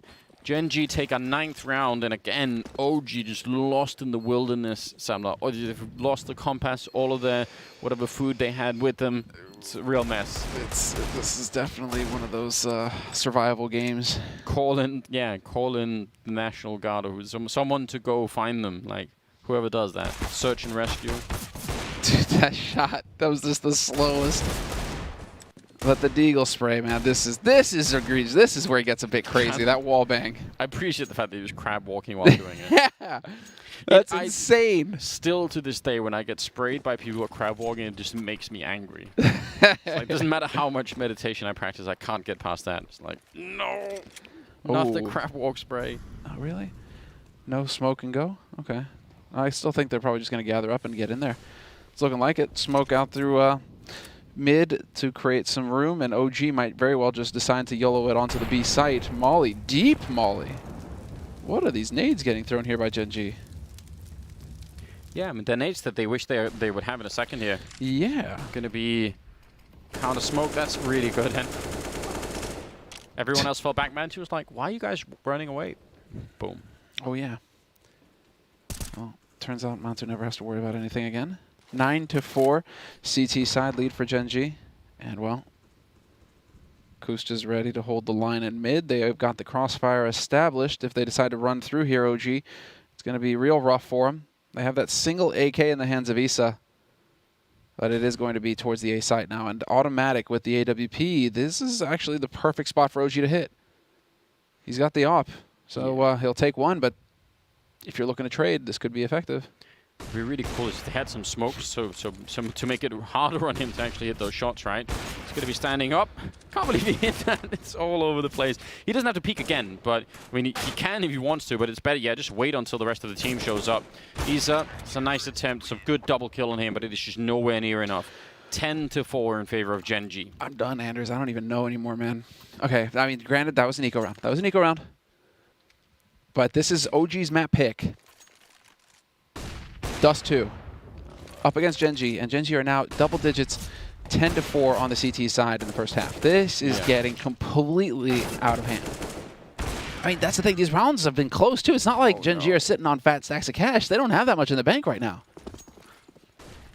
They really don't. Automatic did fail the smoke in the middle, but it didn't cost anyone anything. It's a slight little, worry there. Again, they're all out long. And again, I just want to point this out again. If you stay here for, 15 seconds, it's going to be an issue. Bentet gets overwhelmed, turning back around Kusta. Looked like he could have done a lot of damage, but he's going to start to backtrack, and now the backup is being called for here. Automatic, what are you doing this far out? Mad lad. Oh, did he manage to spot what got in there, though? Now he definitely knows. He knows, but he doesn't. Does he know it's an op or an AK, right? Oh, now he knows. Mantu knows. Now they know. Sets it up. I mean, OG now, you can get a 5th round on the board here. This is it. Now or never. Smoke wall going down. There's the flash. Spray is in. And again, Kreas is going to get just the one. 1v4 retake, and it's not meant to be. NBK collects both kills in the end, and that is going to be 10-5 at the end of the first half in favor of Gen.G. On that CT side, going to be real exciting to see what Gen.G can do on the T side now, Anders. Yeah, it's going to have to be one hell of a comeback. I mean, we were talking about third maps and all of that, but that is not looking very likely at the moment. Gen.G definitely look like a way more confident team. We'll see what happens in the second half. Stay tuned.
Welcome back, ladies and gentlemen. It is the second half, second map, OG and Gen.G here at Flashpoint 2.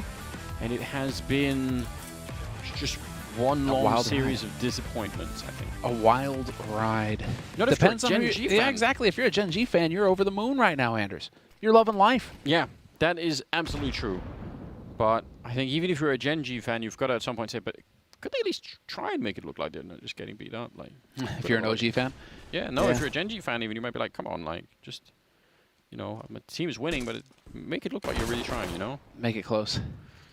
They're not doing that at all. 16th round, pistol coming right up, and this time Gen.G on the T side. Isa, very important kill there. Mantu turning for the flashbang, but not in time apparently. Looked like he had the right idea. Alexi also getting down, and suddenly it is a 2-on-3 with NBK already getting tagged. The bomb is definitely going to be going down. Just a nice throw across there.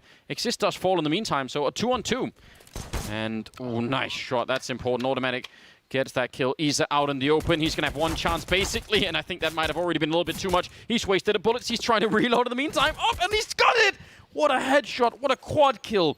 Isa somehow makes it out. He should have been dead 10 different times, but he wasn't. Yeah, that's really where you start to wonder. It looked like they timed it as well, where they wanted to peek together, which is appropriate. So 2v1, you peek together, you got to be getting that kill, and yet somehow both of them fluff their shots on Isa. Yeah. And he survives. He missed the first 4 or 5 shots. I mean, like that. As soon as that happens, he should be already dead. Yeah, maybe some moments hesitation there between those two on the communication, but that is a tough loss for Gen.G. Definitely felt like they had that pistol in the bag. Yeah. But still, OG, I mean, they needed that. Of course, you know, thanks to the new economy, or new, whatever, air quotes economy, you still can't tell who actually lost that pistol round. But it is going to be Gen.G with 3 rifles and a scout versus the 3 SMGs, 1 rifle and a scout. Yeah, I mean, I don't know if I just had a completely memory wiped what's happened so far in this best of 3. I'd say, all right, well, that's the time where OG need to, like, now they get fired up, they get to win that pistol in. But they've shown absolutely no signs that is what's happening on this team. Whenever anything positive happens, it's like so far it's just as likely that they just still crumble in the following round. So I want to see them win not just this round, but, you know, just go on like a 4 or 5 winning streak here. Like, really try and cement this, because you need that 3rd map badly right now. Needs to be some kind of a wake-up call happening here. Close is NBK with an MP9. It's a pretty good position. Exist looking like he wants to actually spot for that. He's just going to pre-fire it and, yeah, get confirmation. Not quite a kill, but it's still worth something. 45 seconds on the clock, and they are going to B-split this one, which will be very tricky to hold with what they've got inside of that B-bomb site. Yeah, especially because NBK is already at half HP. Alexi B is ready for him as well, and are they just going to... NBK is heading out onto the slope. I mean, this is where his MP9 will be lethal. Real chance, yep. I mean, Kusta just swings. Swing and a miss, and now it's going to be NBK moving on up, and he manages to get a shot on Exist as well. Caught him turning the wrong way. Eventually wins that duel. Opportunity here, no. Kreese, okay, this is the big lurk from Kreese. Yeah, they have no idea someone's in the middle. Instant headshot. That's so. He just needs to stay alive. He's going to get 1 more kill, and that probably will seal it here. 2-on-3. NBK shot in the back by Bentet, and Valde now 1 versus 3. Don't say I did not warn you guys. They've been doing that. They did this on train. They had a couple of rounds on train where Gen.G just sort of, you know, gave them a round for no reason. You know, you're like, that's so nice. We'll give it right back. Dude, Chris is nuts, though. This guy just keeps hitting shots, and this is a big tournament. Listen, I need help. Yeah, the intern is there. You know, he's helping us out, man. He was looking out. Might get him on the phone later. Is it in golf where you count the points opposite? Where I thought that's where. Yeah, that is actually that, and somebody tweeted that as well. I thought we were going for low points. Solid. Yeah, our handicap is actually mega. Yeah. I mean, no one's told me, so I don't know. I think I'm leading. In fact, I'm just gonna say it. I am leading, and we'll see if Why that not? works. That's the thing. It's the others that need to figure out what the game is actually all about. I've turned it around. I figured it out, guys. You figured it all out. Did any one of us predict Gen.G on this? Possibly, yeah. But I know it wasn't me, so. No way. Actually, production, if anybody, you know, put that up on the screen. Actually, I'm kind of curious to see if anybody did. But in this round, at least, Gen.G, they are set to Nobody bet on Gen.G, I'm being told. So this could just be the most ridiculous day. All right. Actually, it's great because for you and my, everything just stays the same. It doesn't get worse. But Gen.G still have to get the job done. It can't get worse, Samler. That's the only reason it's not getting worse. It can, though. You can't celebrate that, can you? Listen, I always, I find the positives where I can. It's like, well, I appreciate that. It is like saying the earthquake has leveled all the houses, and you say, well, I don't have a house, so haha. Get wrecked. Sick. Oh, just like, Alexi V trying to get clever in the smoke. Yeah, I like that. I think that's a smart idea for Alexi V. He got, checked on it, so not really his fault, but it's worth doing. Man 2. Completely unnecessary fight for Kusta's point of view. Yeah. I guess there's nothing much to lose, even if he had gone down. But yeah, I think that just reveals maybe a little bit about Gen.G's sort of state of mind. There's like, yeah, whatever. They're in that situation that they just don't care, I think at that point where you're taking a fight like that, you're just throwing it out there. Like, I'm going to take this fight, and there's really no reason for me to take this fight. But you know what? We're just going to do it because we can. For whatever reason that popped up on my feed yesterday. Whatever. Some soldiers decided to do that, to go out into no man's land in like trench warfare in World War I just to get this tank. And there was no reason to get this tank.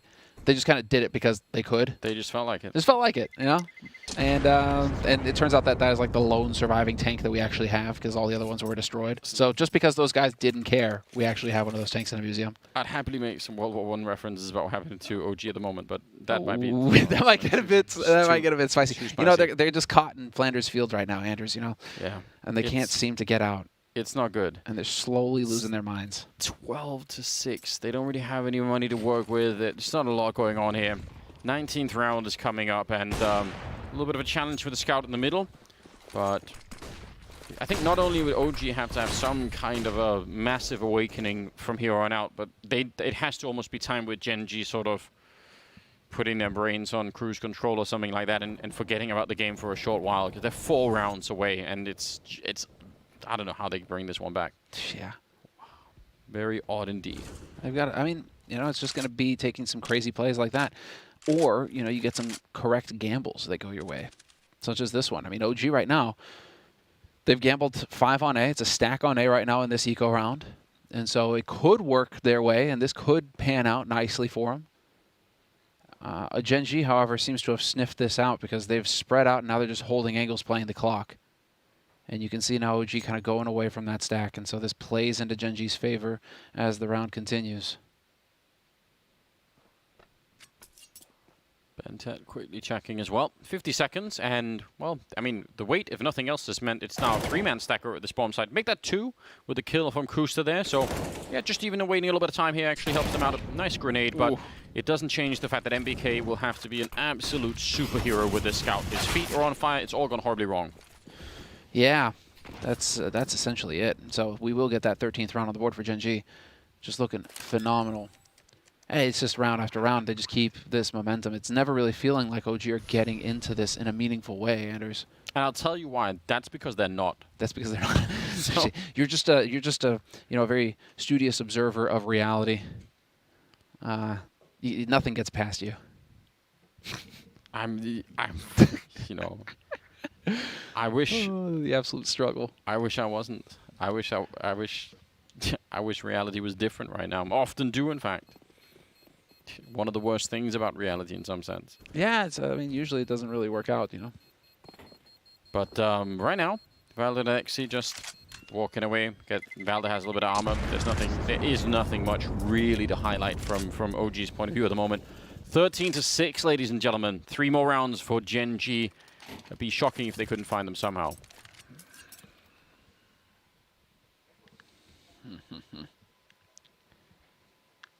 I'm surprised to not see any tactical timeouts getting called by OG either. And so this is, it's funny, as I mentioned, this is a technical called, so we'll figure out what that is in a moment here. But OG, just not calling for any tactical pauses, not really trying to fall back on any kind of strategy right now, or at least trying to slow things down, kind of slow the bleeding. You'd expect a more veteran team like OG to be knowing when to, Does it count as a technical timeout if you're just pausing to have brain surgery on some of the players, something like that? Could that be it? Does that help? I'm really wondering at this point in time. It is a what very will take. technical procedure. You're right. I know, like. So I guess you could go that way, yeah. Well, there's a chance out there if anyone wants to go that route in the future. Kriya's flashing his way out. Mantu, though, nice turnaround, and he's going to have a huge advantage. That is a cool move. Nice double from Mantu, and OG absolutely winning this long fight for the minute here. Exist will get one in return, but yeah, still very, very smooth movement there from Mantu. Cool that we saw that from his point of view. Pushing into upper dark, though, Isa, after they win the fight, they keep going and they check. So even in a 2-on-4 like this, yeah, they're looking so good at the moment. Automatic could actually see MBK. It's not clear how, but he could. Oh, no way for him to know this. Yeah, that's a tough one. I'm actually surprised that oh, it's Isa. Okay. But they managed to hold on to this now. It's going to be a 1v3 and Exist with a minute on the clock. Just going to throw away the ult. That. So clever. See? This is called managing your opponent's economy. Hell, I'd even just throw the AK away. Just throw everything away. Just throw it. Come knife at them. Yeah. Well, I mean, it makes sense for him, I think, to try and get another kill here and just to be really annoying, right? Yeah. But yeah, he wants to see if they're going to come look for him, and he has 40 seconds. I mean, I wouldn't even blame him if he waited till like the last 10 seconds and then sort of slowly went for it. If he gets a kill, he could get a bomb plant. That would help out. They do have a lot of money still on the Gen.G side, but yeah, it will be a 7th round, I'm sure, here for OG. There's just not enough time really to do a lot at this point in time, and it's also the health and everything else. So Exist though, smoke is up. He's going to try and jump up on top of the box, and he'll be found by Isa. Still, cool little attempt. I mean, again, you could have made it more expensive. It's all worth it. 7-13. That was that round where Lady Luck actually winks at Isa, because he was looking away on the other side of the smoke as Exist kind of fluffed the jump, was getting into position. Yeah. And he looks back just in time to catch Exist peeking. So, you know, that time, it works out for you. But it is, yeah.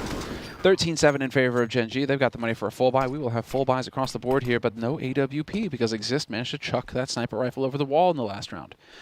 Gen.G, though, very quickly out long with this op, combat op, thrown in here by Automatic. This is sick. Doesn't even get out of here. He gets out. Yeah, his clean escape. He's such a fun player to watch, Automatic, in so many different ways. Kriya's goes down, but Isa's traded, leaving alone on the bomb side. NBK, and he already knows it. Gonna try and see if he can buy a little bit of time with the flashbang, but they just turn for it. Molotovs are raining, and there's no one pushing upper, though. So that's a really, really important kill. And Kusta taking down Mantu, and I mean, it just keeps getting worse and worse for OG all of the time. I actually thought because no one was coming in, wrapping from behind into upper dark, maybe that could have been a way more successful defense at B through those doors, but good trading all across the board here. Just snap call as well from Gen.G. You know, you get that kill on Isa, you're like, cool. Well, all things being, you know, equal right now, normal, right? There should only be one guy on B, you know, with Isa dead, and they just snap, you know, snap decision. Get that call going and put that pressure on, and do not let OG stabilize. You will have Velda finding a pot shot on Kusta there, so going to make this a little bit more expensive for Gen.G. But right now, of course, Gen.G would just love to get this M4 off of this guy. Exist has a chance, and he wins the duel. 14-7. Gen.G 2 rounds away, Anders. 2 rounds away from a colossal victory against OG. Yeah, I'm so shocked. I'm very interested to see what will happen on social media afterwards from some of these OG players, because NBK is always a show.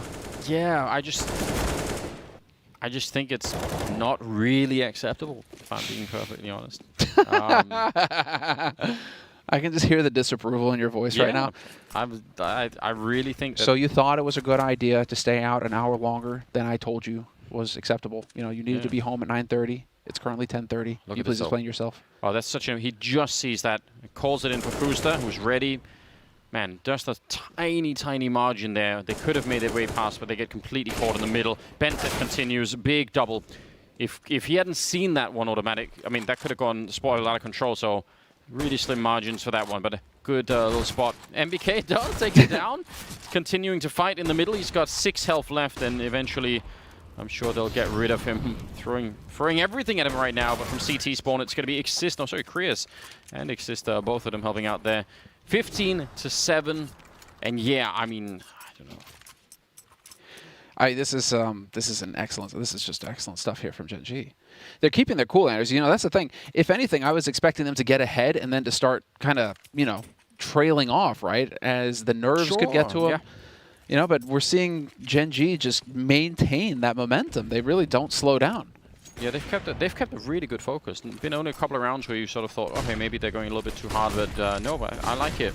Valde turned again, similar move as to the one that Mantu was making. This time it's an MP9, and he will get 3 kills behind it. Huge success out there. He's going to continue. I can't even really blame him. I mean, yeah. It's like, you know what? Let me at least get around in here. Still a 2v4. I mean, it should be impossible for his teammates to lose this. Bomb's going to get Famous dropped. last words. I mean, come on. Come on, Anders. Well, the only way you win 2v4s like this generally is if the other team starts to make some mistakes. You need that. This is a great Molotov and some wall bangs. Oh, it's so close. How is he not dead?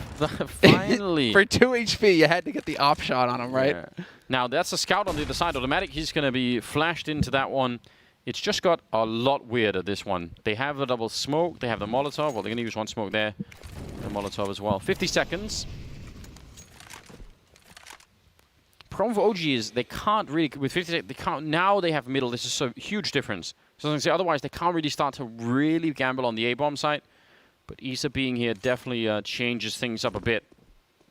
Throwing away the AWP and going back to the AK. We'll see. It's definitely winnable. How many ops have been thrown over walls by these guys? Just cleaning up, aren't they? Yeah. They're just, I mean, they're very thorough. I mean, it's 2 scouts and a CZ-75, what they're going up against. In terms of firepower right now, Gen.G can absolutely get this done. It's all down to timing. Mantu's able to back off, hits the body shot. Nice little tag. Exist is going to find one. The flank from Isa, though, long range with the AK. He picks up an AK. They leave an AK in the middle after all that. I thought they got rid of all the guns. I mean, they ran out of time, I suppose. I can't believe that Mantu made that move back to Catwalk, just jumping across. He could have been shot at the back immediately. That is... Do we need to just... but yeah, do we just need to go away from trying to take over A long early right now? Because that's the second time now where we've just seen them get clobbered. I don't know. It seems like OG have figured out a cool path to run without getting flashed all that much, but I still think that A long fight is tempting for the T side because, yeah, you have some good advantages at least some of the time. So, especially when you get the spawn for it like they have now, Gen.G, you just think, all right, like, you know, all we need is that one fight and we're good. It is a bit of a lottery sometimes. You have that money though. Look at this here. So tactical timeout getting called by Gen.G, and you will have a buy, pretty close to full buy for Gen.G as well. So this is interesting because no op for OG, just a few rifles. You'll even get automatic going for a scout. Okay, then let's get into this. Much better buy than I thought would be coming up here for Gen.G. So they do actually have some firepower. No peek in mid though, unfortunately, for automatic. And yeah, 3 out A long very early on there for OG. Clearly wanting to be prepared in case Gen.G wanted to keep pressing the matter. 2 HEs landing there on Kriya, so confirmation of at least 2 out of the 3 long, realizing they were there.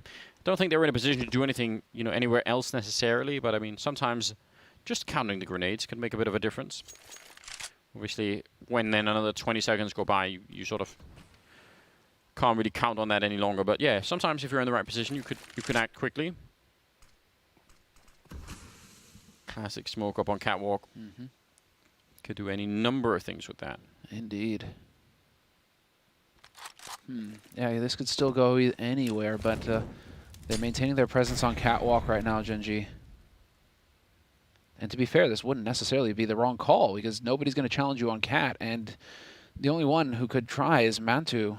And that's a scout and not an AWP. Indeed. So you could get a plan for Catwalk, and then the ball would then be in OG's court with the retake. Life is going to get real interesting here in a moment. We got 40 seconds on the clock. Match point for Gen.G. And the push begins. Straight up Cat onto this A site. Yeah, they're going to go for it. Flashes to follow as well. Does he have a clear shot? Costa will take him down. That's so fast. Lurking top mid is Kriya's as well.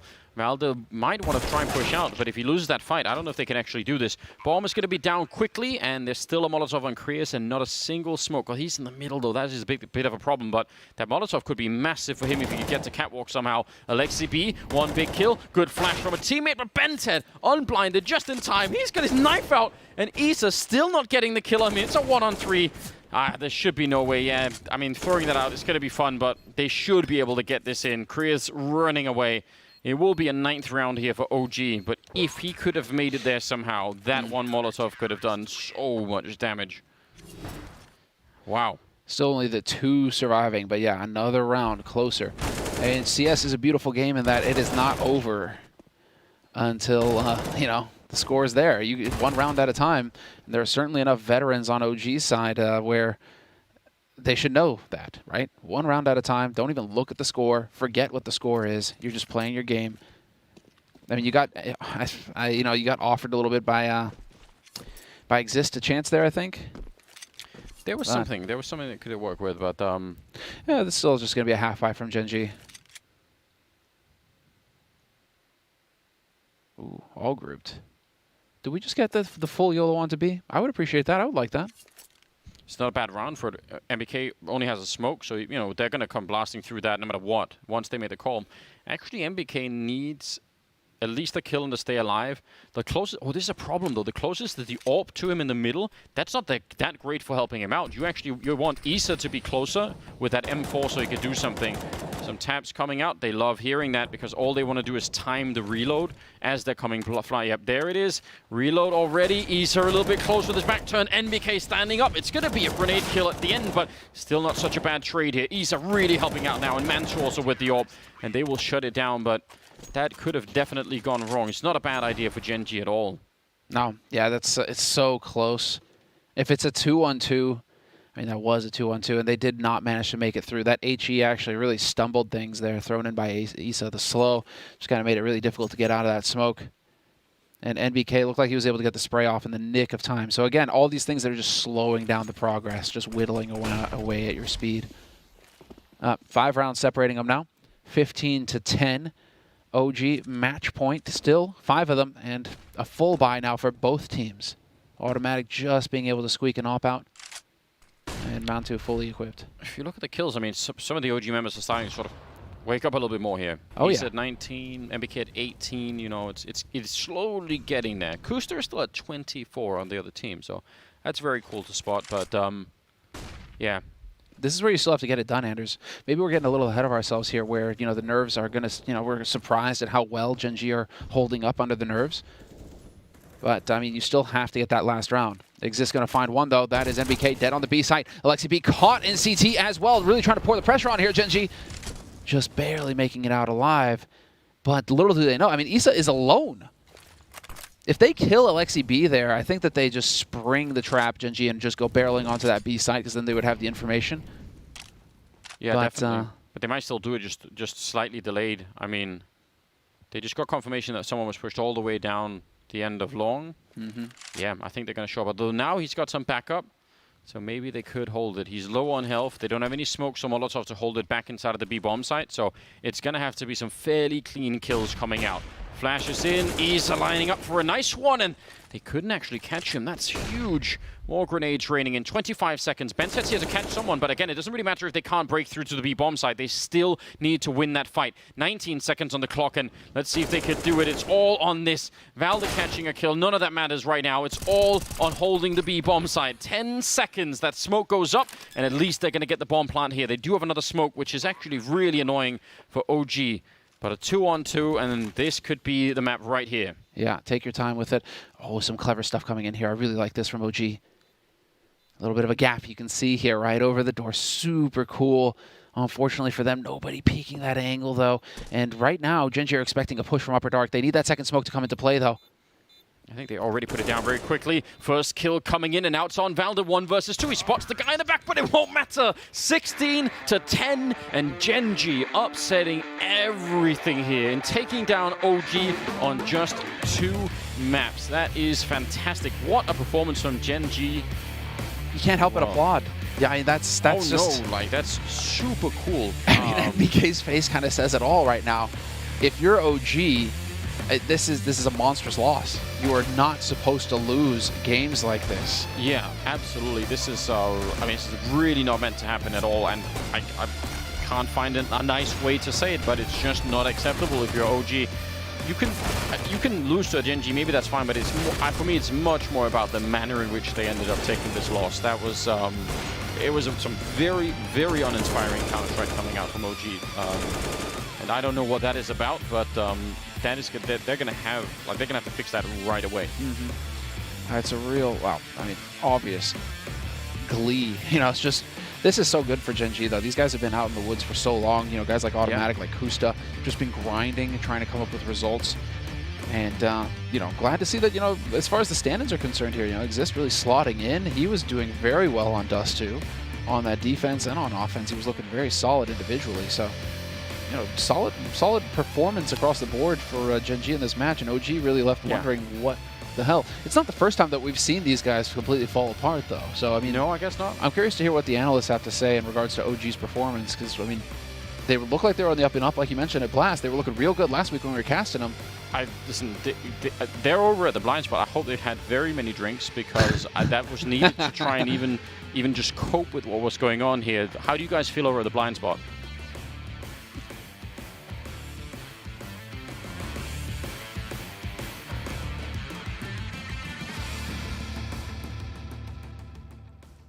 Well, Anders, we are having a drink here at the blind spot. I think we all need to forget how every single person on this broadcast lost all 1,000 Pinnacle points today.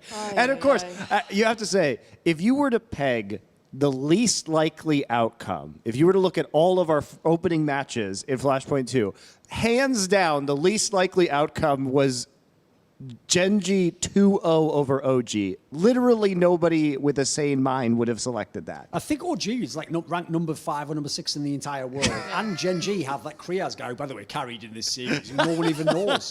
No, here's the thing. We did forget Monty, but what we forgot is this. We all thought that OG was going to win.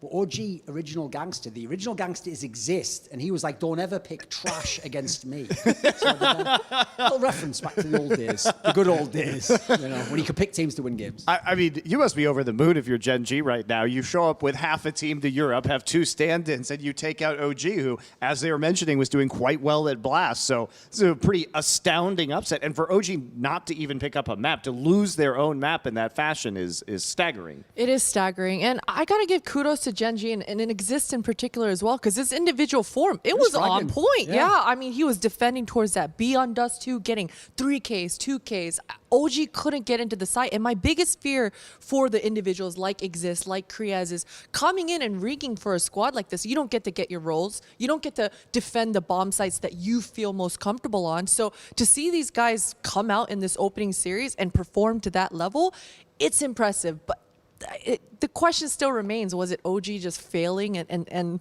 struggling badly, or did Gen.G look as good as they did? Gen.G was hitting their shots, at least. You can say that. They were hitting their shots. Now, whether that is you know, a result of poor planning on the part of OG or poor execution of their tactics, that's another story. We'll be back to talk about this game, though. First up, we do have an interview of the winner with Freya. Thank you very much, Monty. I do indeed. Automatic is joining me down here to break that one down. First of all, massive congratulations to you, Automatic. How are the team feeling after managing to pull that off as your first result here at Flashpoint 2? I think we're feeling pretty good. We're pretty hyped right now. I wanted to ask specifically about Train. Was this a map that you picked because we know that OG don't generally play it, or is this a map that you've been kind of practicing and preparing as a team in general throughout your 5 days of preparations? I think it's a bit of both. We knew that it was their worst map, and then also when we've talked theory about Train, I think Kusta has a really interesting way of wanting to play the game, or playing that map. So I think both factors played into the pick. Yeah, let's speak about Kusta a little bit as well. Obviously, we see him taking on this in-game leader role now. So can you kind of tell me from your perspective as a player, what kind of style he's taking on? What are his key focuses as a leader in the server? I think right now, since we don't have our 5, he's just trying to get sort of in the swing of things and just try to figure out how he wants to call, how he wants to play. So we're kind of experimenting right now. And other than that, I think he's a great player. He's insane at fragging, so that's obviously a plus. It is indeed. And of course, you spoke about it there, your 2 stand-ins coming into this. How have they been integrating into the team? Because from what we could see on the server, they looked incredibly comfortable, both as players on both maps. Yeah, I think they're playing really well. They keep the environment, really good, and the atmosphere is awesome right now. They're also playing a lot of sites together, so sometimes they will communicate in Swedish, and when we see them play like 2vx's together, I think they look really calm, and they look like they're on the same page. So overall, I think they're doing really well. Yeah, you noted there about them, playing a lot of sites together that we've seen so far. Was this a choice from Kusta? Was that something they kind of requested together? How has Kusta kind of been using them as players within the server?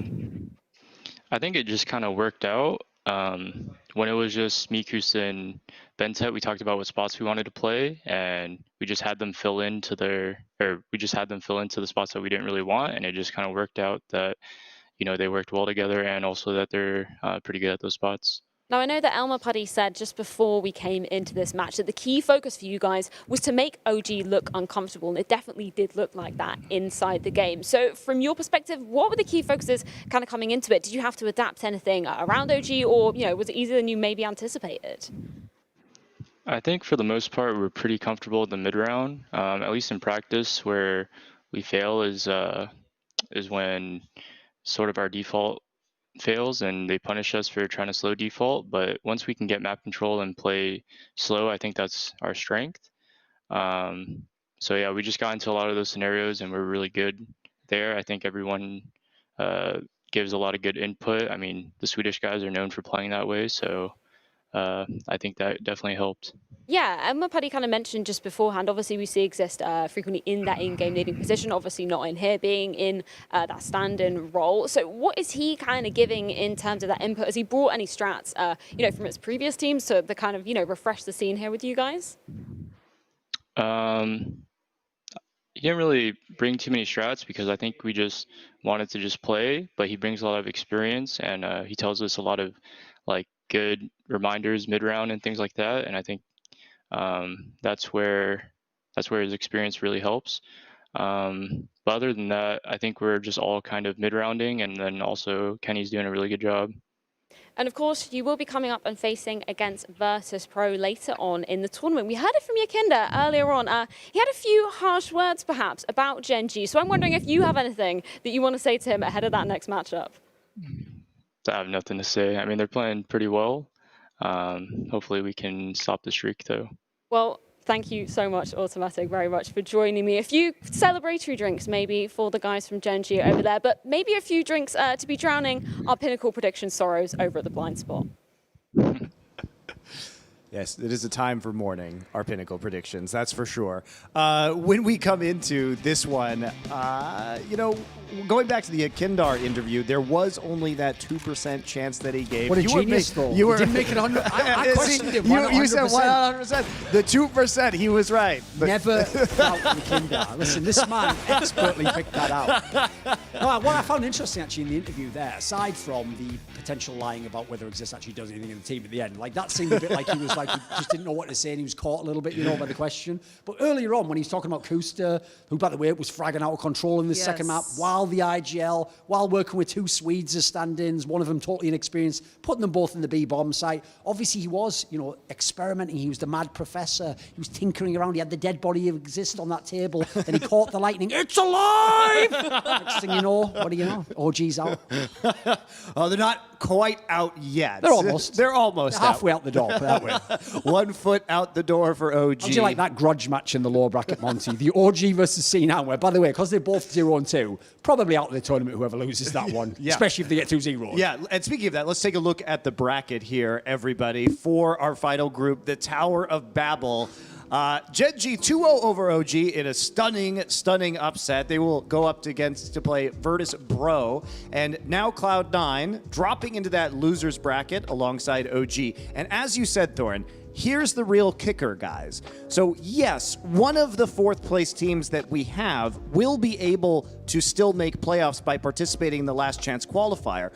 But the first tiebreaker is going to be map differential between all of the 4th place teams. So the fact that both OG and Cloud9 got 2-0'd may be the difference here between a team that can compete in the 4th place match there or not, right? So it's likely to be a 4th place team from another group, barring any kind of craziness. We'll have to wait till all of that shakes out. But for OG or Cloud9, they both are pretty much in a must-win scenario if they want to have a shot at playoffs. And obviously, again, just to reiterate, this is one of the few tournaments of the year that has the monster prize pool. It's got the money that you would have had at a major, so it's all well and good doing very well in those other tournaments, building into it, but if you blowed it this one, this is going to be the regret. And of course, the Gen.G VP upper bracket match that we all expected and were incredibly hyped for. You know, I've been planning for that for days. It's not happening, dude. It's just not happening. Dude, sitting next to Anders, it was great. It was like an inflatable balloon or something, just all the air leaking out of it as the match progressed. He just kept getting lower and lower. What I love about Anders is he literally dug himself into the prediction hole by picking every underdog except Gen.G. The one time he could have gotten back into it. Listen, this is how it works, though. You know, just the he bet. psyched himself it's out. Like you do a few of those risky bets, doesn't work your way. You're like, okay, I'll start playing a bit safer again. You know, make some of this money back, and then no, just keeps going, just keeps going. That's usually how this goes. So it's time for the moment of pain, everybody, where we actually look at our leaderboards for our pinnacle predictions and our pinnacle points. Let's see. Yeah. Listen again. Stemler and Anders are making the rest of us look What's important is that we're all losers. That's essentially what I take away. That's what I take away from this. So in the dressing room. Everyone lost 1,000 points today, and for what it's worth, I would be between Thorin and Allen right now if I was on this graphic. So I would not be in last place. But you look at this, and no one got any points today, so it's extremely rough so I'm fine. on everybody. Oh, no, it's not. No, Monty, this was all part of the plan. It was all part of the strategy here. You know, if I was going to lose, I was just going to make sure that all of you lost with me so that at least we maintained a day. I did not lose a day here. Look, Seba, I'd be really careful. You're only 44 points away from being in last place. But hey, those 44 points, Monty. They mean everything. Stemler's playing the long game. Everything. And there you guys are with your empty wallets. Yeah, it's been rough. You know, I can't remember the last time I saw a broadcast where literally 10 people got every prediction wrong across 2 matches. That is... Man. Yeah, To be usually. fair, last time I saw 3 members of Talent with empty wallets, it was an ESL event. There Sorry, it is. it's one of the old jokes. There it is. Well, you can go back to it anytime. They promise you that there'll be some money in there in 3 months, Yeah, though. yeah, eventually. 3 months. Who'd you have to get that one on? All right, so moving on. Yeah, all right. Move along. What do we got going here? Yeah, what do we have going here in next production? I actually didn't catch that in my Something ear. funny, maybe? Oh, okay. Yes. Here's what I asked for today, which is our map tournament for Map Point. Very creative production. I like that. So here's what we're doing. We are going to discuss which of these maps you would like to see added to the active map pool in a tournament for... No, you can't just say that. No? Okay, that's not how this works? Seven. The answer probably is Cobble. The answer can be Cobble at the end, but we have to go through the bracket. Right, let's do it. You can't just yell out the winner of a tournament at the first. Well, you didn't do that at the start of Flashpoint. You didn't just Spoilers. yell. Who did you yell out at the start of Flashpoint was going to win? It had to be anonymous. It was written down. We couldn't say who we predicted, just to be fair. Already on that one, but you know. Whatever. We're going to start upper left bracket, guys. I'm a big fan of the Colossus. Aztec versus Canals. Right, the joke is they've purposely matched these well because those are both actually god-awful maps. So, like, I'm going to probably say Canals, even though Aztec is not exactly much better or worse. Like, they're both just, neither should be in the map pool. So, spoiler, they're not going to win. So, Canals for that one, maybe. Hey, that's fair. I like Aztec. For what Brings reasons? back memories. There we go, for some boomer reasons. Yeah, some boomer memories. Listen, we're all older here, right? Yeah, no. I'm a big fan of Aztec too, specifically the Aztec map that James Bardolph plays with his drones. Like some guy has actually ported that into the drone thing, and he flies his drone around Aztec. Yeah. The funny thing is that we didn't even see the map in its totality. We just saw a little second of it and was like, Aztec? What are you doing, James? How does that work? Oh, yeah, some guy ported it over. Freaking awesome. Okay, then you've outvoted me in Aztec. All I right, guess, so I 2-1 guess. Okay, Aztec will advance. There you go. Thank you. All right. Coming up next, let's do lower left. Season versus Cash. This has got to be Cash. Come on. Season was trash. For a start off, that's literally the map that I buy power through the game on. So I would just go ahead and say maybe throw it out for that Iconic reason. for the Rock Ban that Raiders. indefinitely. Why don't we? See, Cash is a good map. There's been classic games on that. Cash. And don't ever pick Cash against Exist, motherfucker. That was the line. Quote, end quote. Yes, and yeah, exactly. All right, so is it 3-0 for Cash somewhere? Easy, You come coming on. in? Yeah. Old Cash, yes. Not this new abomination. So you pick season, it doesn't matter. You're outvoted anyway. All right. Upper right hand. Cobble versus Tuscan. Here's the problem, is everyone always goes, oh, I've got to be Tuscan. The reason why Tuscan wasn't released is because the map was just broken. It was all like the textures were busted. The guys just abandoned it. So being as Cobble is a real map, and we've had some really good games. I'm going to say Cobble. Wasn't he trying to hold Valve hostage on it? Like he was trying to demand like some obscene amount of By the way, money good from luck Valve. trying to hold Valve hostage. Yeah, it's not happening. How did that work out for Too Good? Not quite. Not quite. Didn't really work out for him. Actually, Dragon Lore coming back is quite enticing. That was hype. By the way, there's one reason those majors had all the record-breaking numbers, because idiots were just watching them going, is there a skin? Did I get a skin yet? Stocks going up. Lore stocks. Exactly. That was the original stock. That was the whole point. Yes. No, we got to bring that back. Cobble, please. All the way. All right. 3-0 to Cobble. Tuscan in the dumpster. Our final, what is this? Quarterfinal bracket here. Santorini versus Sub-Zero. I'm not going to lie, I've never even seen either of these maps before. I've seen Santorini because it was also in 1.6, I think, at the end or something. Really? But it's just a map based on wherever Santorini is, like, what is it, somewhere in the middle Mediterranean or something. Yeah, Greece. I'm completely lost. Nope. That's quite a cool looking map, basically. Right. Santorini wins by default. Santorini because it sounds nicer. I would like to go to Santorini as opposed to Sub-Zero. Santorini, yeah, okay, put that It in wins. Okay, so our first semifinal is going to be Aztec versus Cash. I feel like I know where you guys are going on this one. Surely Cash. Come on. Yeah, come on. You guys are just going back to the classics here. We got We're Counter-Strike players. Yeah. We don't want new champions. And we're all boomers. Yeah. I'd go back to D-Dust if possible. Can we have that in the middle? What else, Siege? All right, so Cash is going to be our first finalist, and I know exactly where Cobble versus Santorini is going. Listen, this is, I The got to say winner this. is the Campgrounds from Quake 3 Arena. That's weird. What was that doing in there? Surprise entry? Listen, Exist has just reminded me of this. This like the old Nip magic coming back into it. Cobble, this is where Nip made it happen. That was where it was all about. Got to bring Cobble back. Like, I know why people didn't like Cobble. It had some flaws, but it still was a good... Like, the teams that were good on it was an entertaining match to watch. But that's what was so fun, is that you actually had teams that started developing, like the Danish teams that started developing that as their like pocket a whole pick to bunch of them. assassinate the bigger teams with. That was so exciting to watch back in the Plus, Brazilians used to be able to win maps back then. day. yeah. The old days, you know. Back in the days. So Cobble is the Gotta be Cobble. Cobble's the answer. Okay, so Cobble means our finals is a very old school Cash versus Cobble matchup here. Get rid of Cash. Give me Cobble. I would just take Cobble, yeah. Why? Dragon Lore. Yeah. That's one good reason. The We best needed reason. eval. The There's only actually reason a real that matters. reason. A real actual analytical reason is this. You don't want too many Poggy maps in the pool. We've already got Dust 2 and Mirage to some degree. Dust 2's not quite like But that. you could take out maybe Dust 2. What, I'd have both. Sure. I mean, which maps would you take out for this one? I would take... Listen, I don't Vertigo. care. I would still take out Vertigo instantly. In a heartbeat. Get rid of that real quick. Because we didn't do the reverse. So what I of like you about would- Cobble, for example, is it's also a really hard map to play, actually. That is Yeah. not an easy map. Like, you have to know how to do your CT holds. You have to have all your flashes and smokes. Yeah. So the thing with Cash is it's a fun map. Like, listen, if Nico or someone's playing that map, I'm going to be loving it. It's going to be popping heads. But if I want to watch team play in Cash, I want to watch Cobble. Yeah, that's fair. CT Cobble was tough. That drop Good. area. Should be. But then you always had the counter boosts that were That's fun. an actual man's job. You work there, you put the hard hat on, you go in there. You know you're going to die like 8 out of 10 times anyway, but you go in there, you're a hero, NDK, JW.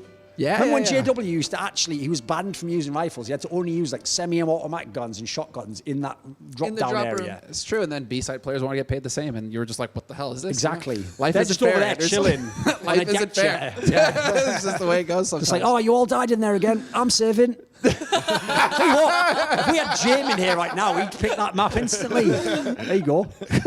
All right, so Cobble is the eventual winner, and it seems like you guys would like to, if you could trade it out, you'd trade it for Vertigo. Yes. Here's the thing. Some of the pros wouldn't, because I will say, in terms of liking the map, a lot of pros for like a whole year didn't like the nuke remake. But if you noticed, a lot of the underdog teams have embraced Vertigo, actually. They do try to play it. The problem I have is I think just the spectator experience is absolute trash on that map, especially like if you go back to like end of last year where everyone just walked up the ramp slowly like 15 times in a row. Like, that's not a great viewing experience, unfortunately. This is the too much on top, one on top of the Yeah, the other. verticality. It's just the verticality of it doesn't really work in CSGO. It's hard enough with Nuke, and that's just, you like Nuke because you still have the audio cues. They've put so much work into making it so that it's distinguishable and all that. I'm just not a huge fan of Vertigo. Then heights, you know, just it's distracting. All right, let's move on to another fun segment we got here, which is talent fails in Counter-Strike. So they've been digging through your favorite clips of yourselves playing Counter-Strike. No. Wait, playing Counter-Strike? Yes. Oh, well, this is Doug where? This is going to be Who Doug where? I wonder who There's this gonna be is some going good ones to be. here. Let's go. I've been told that Bardolph has an abundance of these. Yeah, but there's a reason why none of us played with Bardolph for years. Trying to pick a Bardolph fail is like trying to pick one of Michael Jackson's greatest In fact, they have hits. so It's many like, that you know, James Bardolph has his own separate reel. Oh, okay, good. there we Yeah. go. Okay. Okay. He's like the equivalent of Scrooge, where it's like he had his own special place in hell because he was so evil, right? That's how James Bardolph has his own special blooper reel because he has so many of those. Okay, come and hit us with it. All right, let's go. Let's go. Build up is too much. I gotta see this. I hope there's an Anders one in here. Okay, Freya. Freya, Okay. yeah. Vertigo too. Utility usage. Okay. Kobe. That's almost. At least here's the thing, though. You get points for the reaction. Yes, I agree. It's all about the reaction. If you just this sit one. there tilted, you get like double points against. Oh no. No, Hey. no. Listen, that gun can be hard to spray if you're moving. You know, can be tough. I like how they found you a Vertigo cobbled. I mean, there's more to the clip. That wasn't even it. Here's me at Valorant. Oh God, I'm terrible. Holy shit! I played Valorant with Monty actually. I'm terrible. Okay. I'm fucking terrible at FPS. Flashpoint 1. Get him. Get him. There's a lot of Valorant getting played then. That was really sick. No way. Yeah, I'm awful. Oh God. See, I'm just laughing because I know I'm fucking shit. How did you miss that big bazooka? You just I know. pulled I out know, the you rocket launcher. Here's- AoE and here's- still misses. Here's the funny thing. I don't even remember ever playing Raze. So yeah. I've noticed And Oh, League of Legends as well. Just erase this is that. great. To be fair, I was trolling in this clip, but Yeah, but this was that costume that you had the Wild West. yeah. I was troll. I was intentionally. Wait, do you have Trolling it. contacts in? Yeah, I did. There's a lot of clips of Freya in this. Well, I mean, we can, who's streaming, right? Oh, it's Streaming. yes. Freya's streaming a lot. One connector. I'm a fucking idiot. Little nerd raging. I think we're Yeah. safe I like somewhere. it. I actually was worried they found that old video that we did where we were all streaming with Anders and they were going to take all the clips from Wait a second. there a couple of years ago. No, this could just be the purge. I literally killed all my VODs and clips off of my channel. Look, Anders, wait, by the way, it's me. That's actually, he's watching me there. That's not Anders, that's me. I'm How Knife old is Wonderbanger. this? Fifth Wonder Banger. But I was ordering. I got that guy. Look at that. Dude. It was a reload. Yeah, that's How many not bullets in bad. the gun? Yeah, That's not exactly. bad. And also, I should have just said, Anders under his Knife Wonderbanger alias there. Scab. Oh, yeah, this is the such stream. a throwback. This is Anders himself. By the way, just watch Anders play. It's an incredible it's an experience in itself. That's Is what he I'm saying. tagged NIP Anders? Yeah, of course. This is old. By the way, his This is movement is so straight. old. He This always is his old already- apartment. He always buys a Deagle and Orb, and I don't think I've ever seen him get a kill with either. It's mental. Like, look at this. Dude. And also, the problem is he just laughs when he dies. Like, you can't tilt Anders, unfortunately. He just thinks it's funny that he died. Oh, here we go. Here's Wait. Freya watching these. Oh. No! See, we have a camera in our green room now, so Freya could be embarrassed there too. Wait, are they in there right now? Yeah, this was is them is watching before. those clips. So That's so The worst good. thing is she had, like, all the clips as well. That's so good. That's so brutal. That's amazing. Sexy Maui. Just He throwing got- that all out right, there. no, we've got a whole one for Bardolph now. We have a Oh, whole come one on for then. Bardolph. Okay. These are going to be incredible. Is this just all the show matches he played back to back?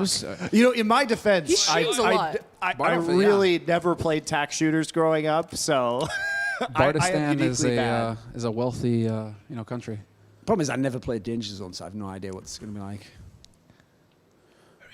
But James has gotten better. Oh, no. Let's just wait before we say that, Samuel. Oh no! I remember this clip. I remember this clip. He was Yes. using the Glock on the burst fire mode. yes, I remember And he this actually clip. dinked him at the beginning, to be fair. He did dink him, but he just messed it up after that. Like, that was That's amazing. beautiful. Here we go. This is going to be so good. Bullet outline, everyone. Bullet outline. Bullet outline. No. Yeah. It's like, we should have the sound clips like, I can dance all day. I can dance all day. Oh, not Scout, please. Oh, The tracking. Look at the tracking.